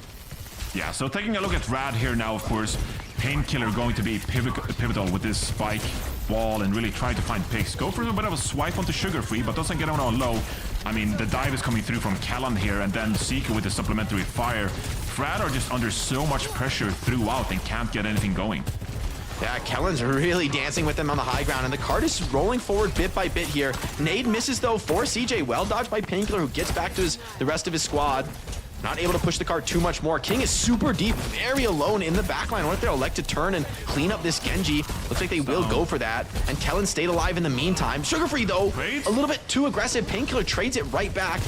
Kellen is deep in the backline, though, on top of these supports, and Painkiller isn't able to get any help because of Kellen's distraction. It's really well played. CJ has Nano, but doesn't even need it here. It's all cleanup here for Space Station Gaming. Nano available, could go to pretty much anybody right now. Could be elected to just use it defensively. Wouldn't hate seeing it on somebody like Seeker, even without the ultimate. And I mean, Kellen, he's so aggressive on this wrecking ball. He's pushing the limit so hard. And there's no hard control available for Rad Esports, save the rally, which they don't want to pop on the walk-up. Yeah, they have double support ultimate here, but they gotta touch the payload, but mines are coming out there as well. So ultimates are being popped here, but what value can you find? The rally comes out, King goes down early, 4 versus 5 situation, Orbital Ray is being dropped as well. Painkiller finds a pick onto Bliss, but the overclock is just too much, and the pile driver from Kellan to follow up onto Chronic and to set as well. I mean, it's just so much damage coming out from SSG and Rad. With, standing on the back foot, really. They don't have any positioning. There's mines on the point, and they're trying to get something going, but SSG are just too comfortable already with positioning set up for them in going into that fight. Kellen's on the Winston. 4 minutes on the clock. Johnny, call it, baby. Space Station Gaming, they are feeling confident right now, and this is such a great spot for Winston. He's going to be able to do so much on second point. Really going to be difficult, I think, for somebody like a Genji to mark the high ground. And look at that tasty little backline all on their lonesome. Painkiller, though, puts up on the Seeker. It does cost a downpour, though, so yes, you find the pick, but I mean, SSG are probably going to keep fighting this. They're down 1, but I don't think they care much. Big nade on the Painkiller and King. Opportunity here for Space Station Gaming to maybe push the issue. Sugar Free a little bit too low to force anything, though. Cart rolling forward bit by bit. You see how difficult even King is forcing the contest, but it's not easy. King forced out, does get the rally trade. Could be, decent value in this spot, but in the end, Cart rolling forward, it's final fight. I mean, that is, essentially how it goes. King finds a pick on the Seeker, though. This is pivotal considering the stakes here. I mean, Rad has to win this fight. Blade comes in onto the Brig, and she doesn't have a whip, it looks like. Wasn't able to get out of the scenario. Bliss with the rally turns the tables onto Painkiller, and now it's a force on the objective. Rad has to touch, but Kellen chasing down these frags. Painkiller on 1 HP, assuredly getting cleaned up here by the dive. Sugar Free finishing the game. King does trade it back, but King is going to die for his troubles, and a beautiful Winston performance from Kellen seals the deal. Space Station Gaming immaculate on the dive. Yes, Rad showed some signs of strength, but in the end, the flexibility wins the day in this hero band format. Yeah, as the series progressed, we kind of went over to these dive compositions, and that is when SSG really flourished there. Kellan swapping over to the Winston as well. Against this Juno Brig backline, I mean, you're having a field day. There's no sleeps available, and you have an easy time getting on top of the high grounds, utilizing, of course, that to your advantage, but then also putting so much pressure onto the backline of Rad. So ultimately, that is just SSG, what they do best, playing these dive compositions, and a very impressive 3-1. But Rad, though, I mean, they won a map. They almost were close on that Legion Tower. So I feel like Rad, we have to give them some credit. Yeah, I feel like we underrated them heading into this one. I think most people, even though it is a 3-1, wouldn't have expected them to be able to close it or make it so close, at least in some instances. Most of all, I'm impressed that a team like SSG, who does like to play aggressive, struggle with the aggression of another team such as Rad. Like when Rad were on top of things, it was because they just ran at them. No fear, no respect. They just brought aggression, and that put the SSG on the back foot, and that was really, really impressive to see. So overall, Rad Esports shouldn't feel too upset about today's performance. It wasn't their game to win. Yeah, Seeker got a ton of pressure in this series. I feel Rad was heavily targeting Seeker. He did adapt well, I think, throughout the series. Had a lot of solid kites and escapes, thinking back to some of those fights on Li Zhang. Able to escape the dive, turn around the engagement. But like you guys said, props to Rad. I think as much as this was a loss, it was the loss you were hoping for, if that makes sense. As though obviously these players are not going to be satisfied with it. I think Rad have to know that maybe they could have won this series and that's going to bite for them. But I think as an outside observer, we can say that this is still a team we want to see more from. We want to see them take on some of the other top teams in the region. If they can make SSG sweat, there's a lot of teams they can beat. Yeah, and we have to give a shout out to Chronic. I think Chronic played a great game on the Pixcan role here, handling the Sojourn, found early picks as well, and that is ultimately what, snowballed these first couple of maps. I feel like on Li Zhang Tower, they won most of the first fights and then won the first fight here on Esperanza as well. And when you get that kind of like advantage, right, that's when you can start building ultimates early and try to snowball at least a little bit. So yeah, a good aggressive composition coming out from Rad and some good individual play. SSG, I feel like they have. Oh, are we gonna see the double Ajax, by the way? Yes, I mean, assuredly. So we need your reaction to this. This has never happened before, right? I'm imagining. I've never seen this. I honestly thought I didn't see it right. I just generally could not believe that it actually happened. I was just like, nah. Because we got a 3k DMEC kill earlier today, which is already like, excuse me? No, double Ajax is like double Ajax. Then we get a double Ajax kill. That's like one in a million. But we haven't seen either happening in pro, like Overwatch in ever, probably. So a blessed day. I also want to give a special shout out to the backlines of both teams, actually. Specifically to Lucios, you pointed them out on right after map 1 already. Bliss and Lep, they were quite a difference makers. I love to see them both in action, especially when they play really aggressive comps. Yeah, I think Lep looked fantastic on the Lucio throughout the series, but it did kind of bite Rad that they were so committed to that style.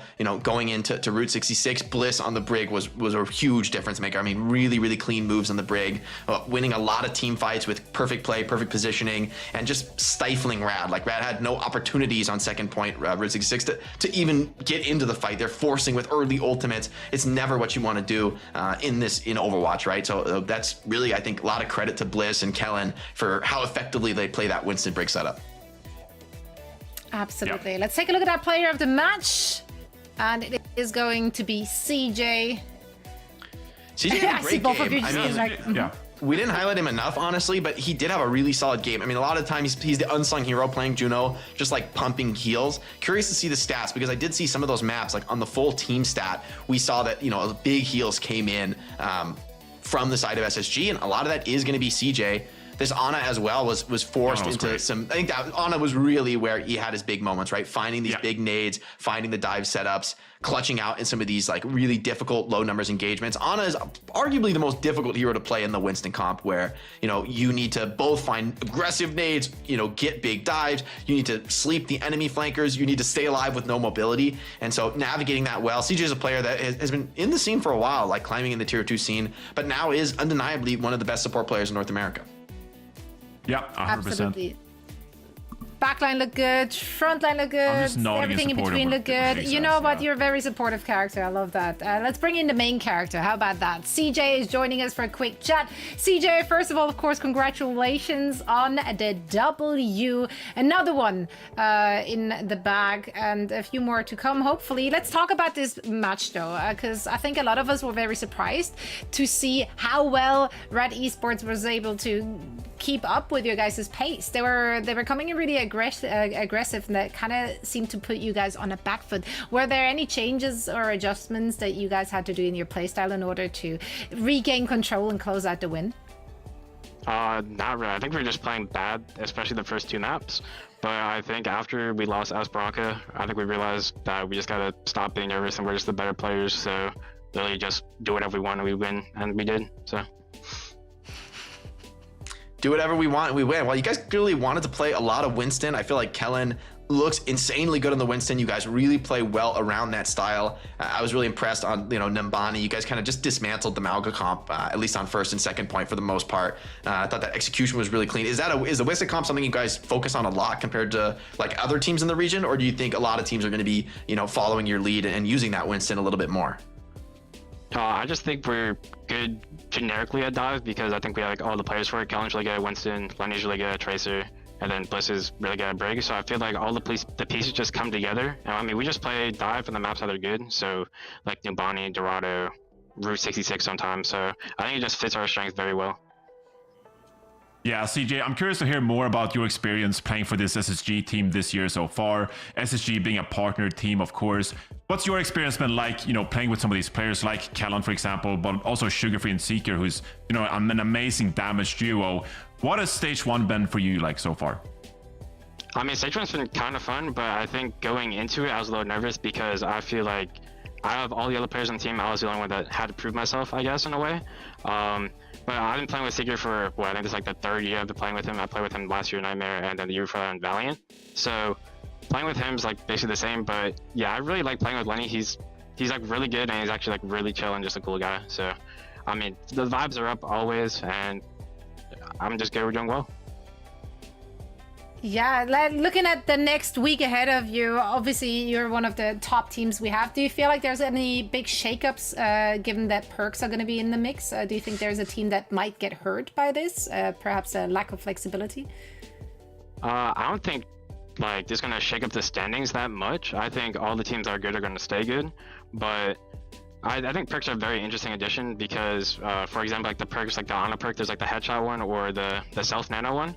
So I think it's really interesting to see which perks people will choose. But I think eventually the perks will just be like a set perk that you have to choose, or else you're just gonna lose your team the game. So. Yeah, we discussed that already, how a few of them might be so very situational that we're probably not going to see much of them. But yeah, we're very excited to see the perks in the mix for next week. CJ, we're going to let you celebrate. Thank you so much for joining us for a quick chat, and best of luck in your matches next week. All right. Thank you for having me. Of course, always a pleasure talking to CJ.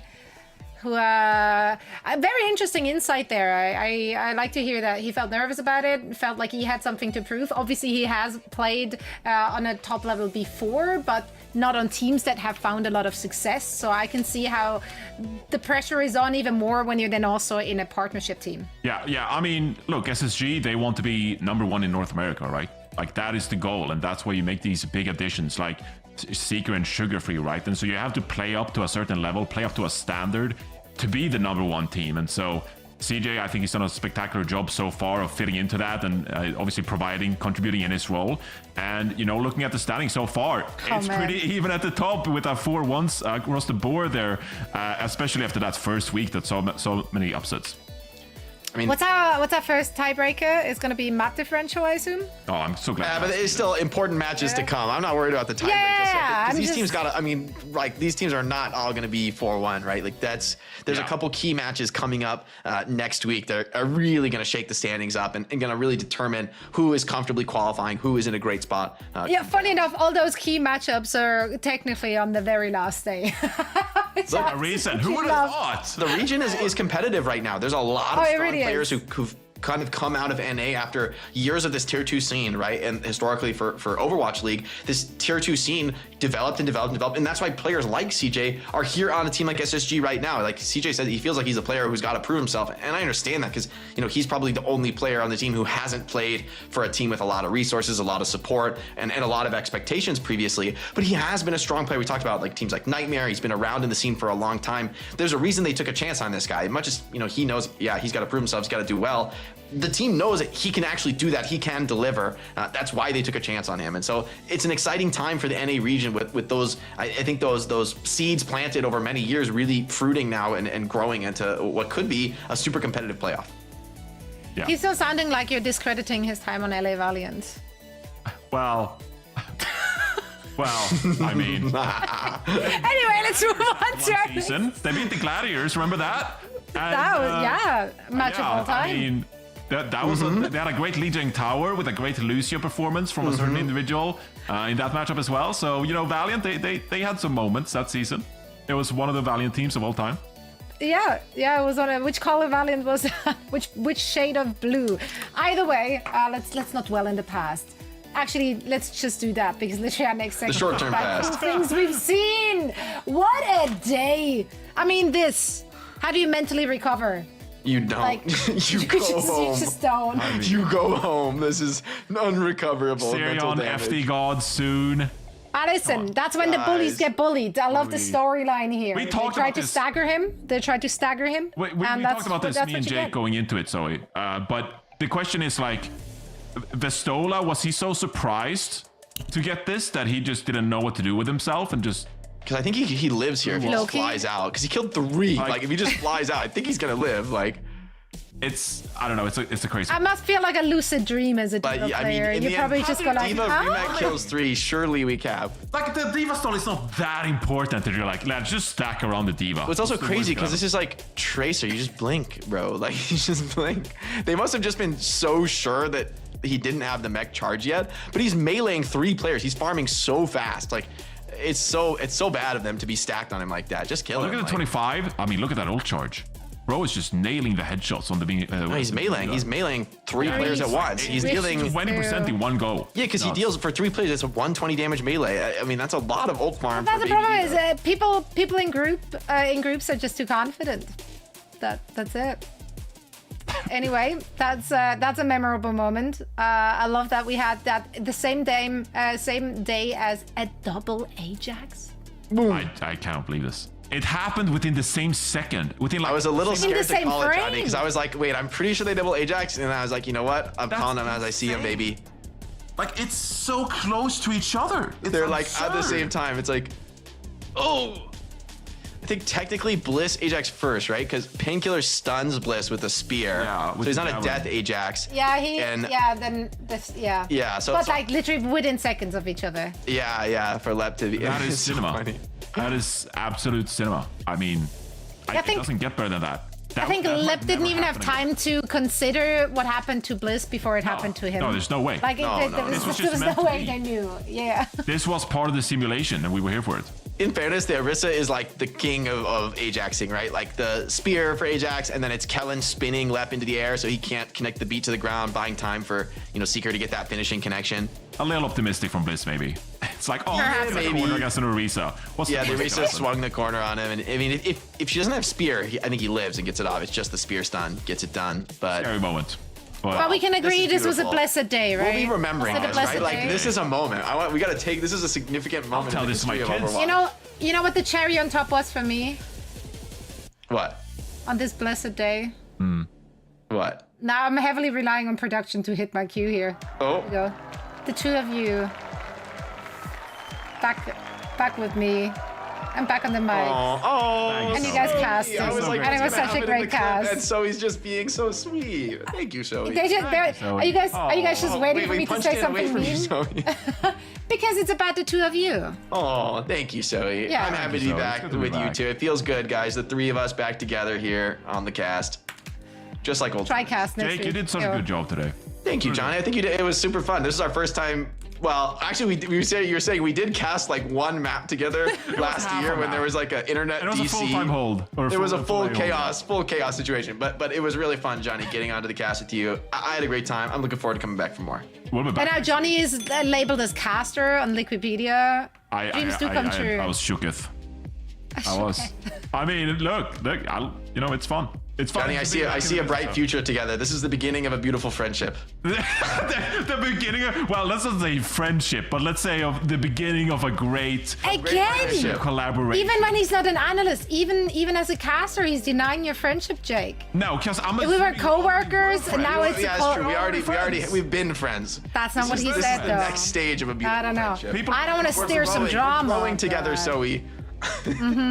This is about the growth. Well, we're gonna improve. We're gonna be better. I'm looking forward to it, Jake. It was. Together with my friend Jake and my co-worker Johnny, I will now take a look at the schedule coming up. There we go again. It never ends. Johnny's a Never tank. ends. Catches all the Which space. matches are you guys excited about? Starting with you, friend Johnny. What am I most excited for? Well, are you look, excited I think for? Virtus.Pro has been so much fun to watch over in the EMEA region. I think that the damage duo of JWoo and Shockwave, they've just been on the fire to start the year. I personally am so happy for Shockwave because it's, Shockwave's been one of my favorite players to watch throughout all these years, dating back to Vancouver Titans, right? And so the fact that Shockwave is just, playing at the top of his game alongside like a young star like JWoo, only 17 years old, I'm really excited to see what they can do against OWCS. I kind of want to see Rad running it back here against Nightmare. I think there were some things they could build on here, and Nightmare is a team that doesn't have quite the same level of flexibility from somebody like SSG. Just super curious to see, Nightmare and Rad battle it out. For Rad, I think they're still the underdogs once again in this match, but they're an underdog that I feel like we can actually have a bit of hope for and a bit of excitement for going into their next series.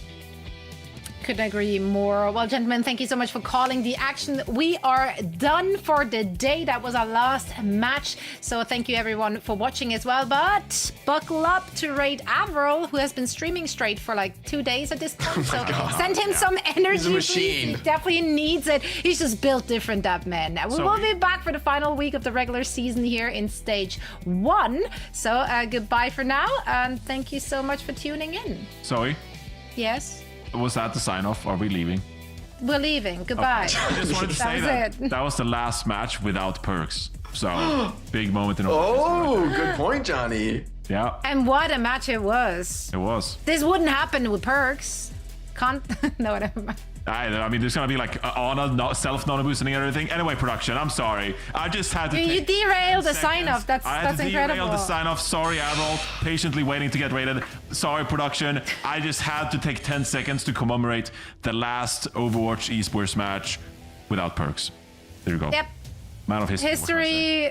History and stuff. We love to see it. For now, we're gonna say goodbye. Thank you so much for joining. We see you again next week with perks. Perks.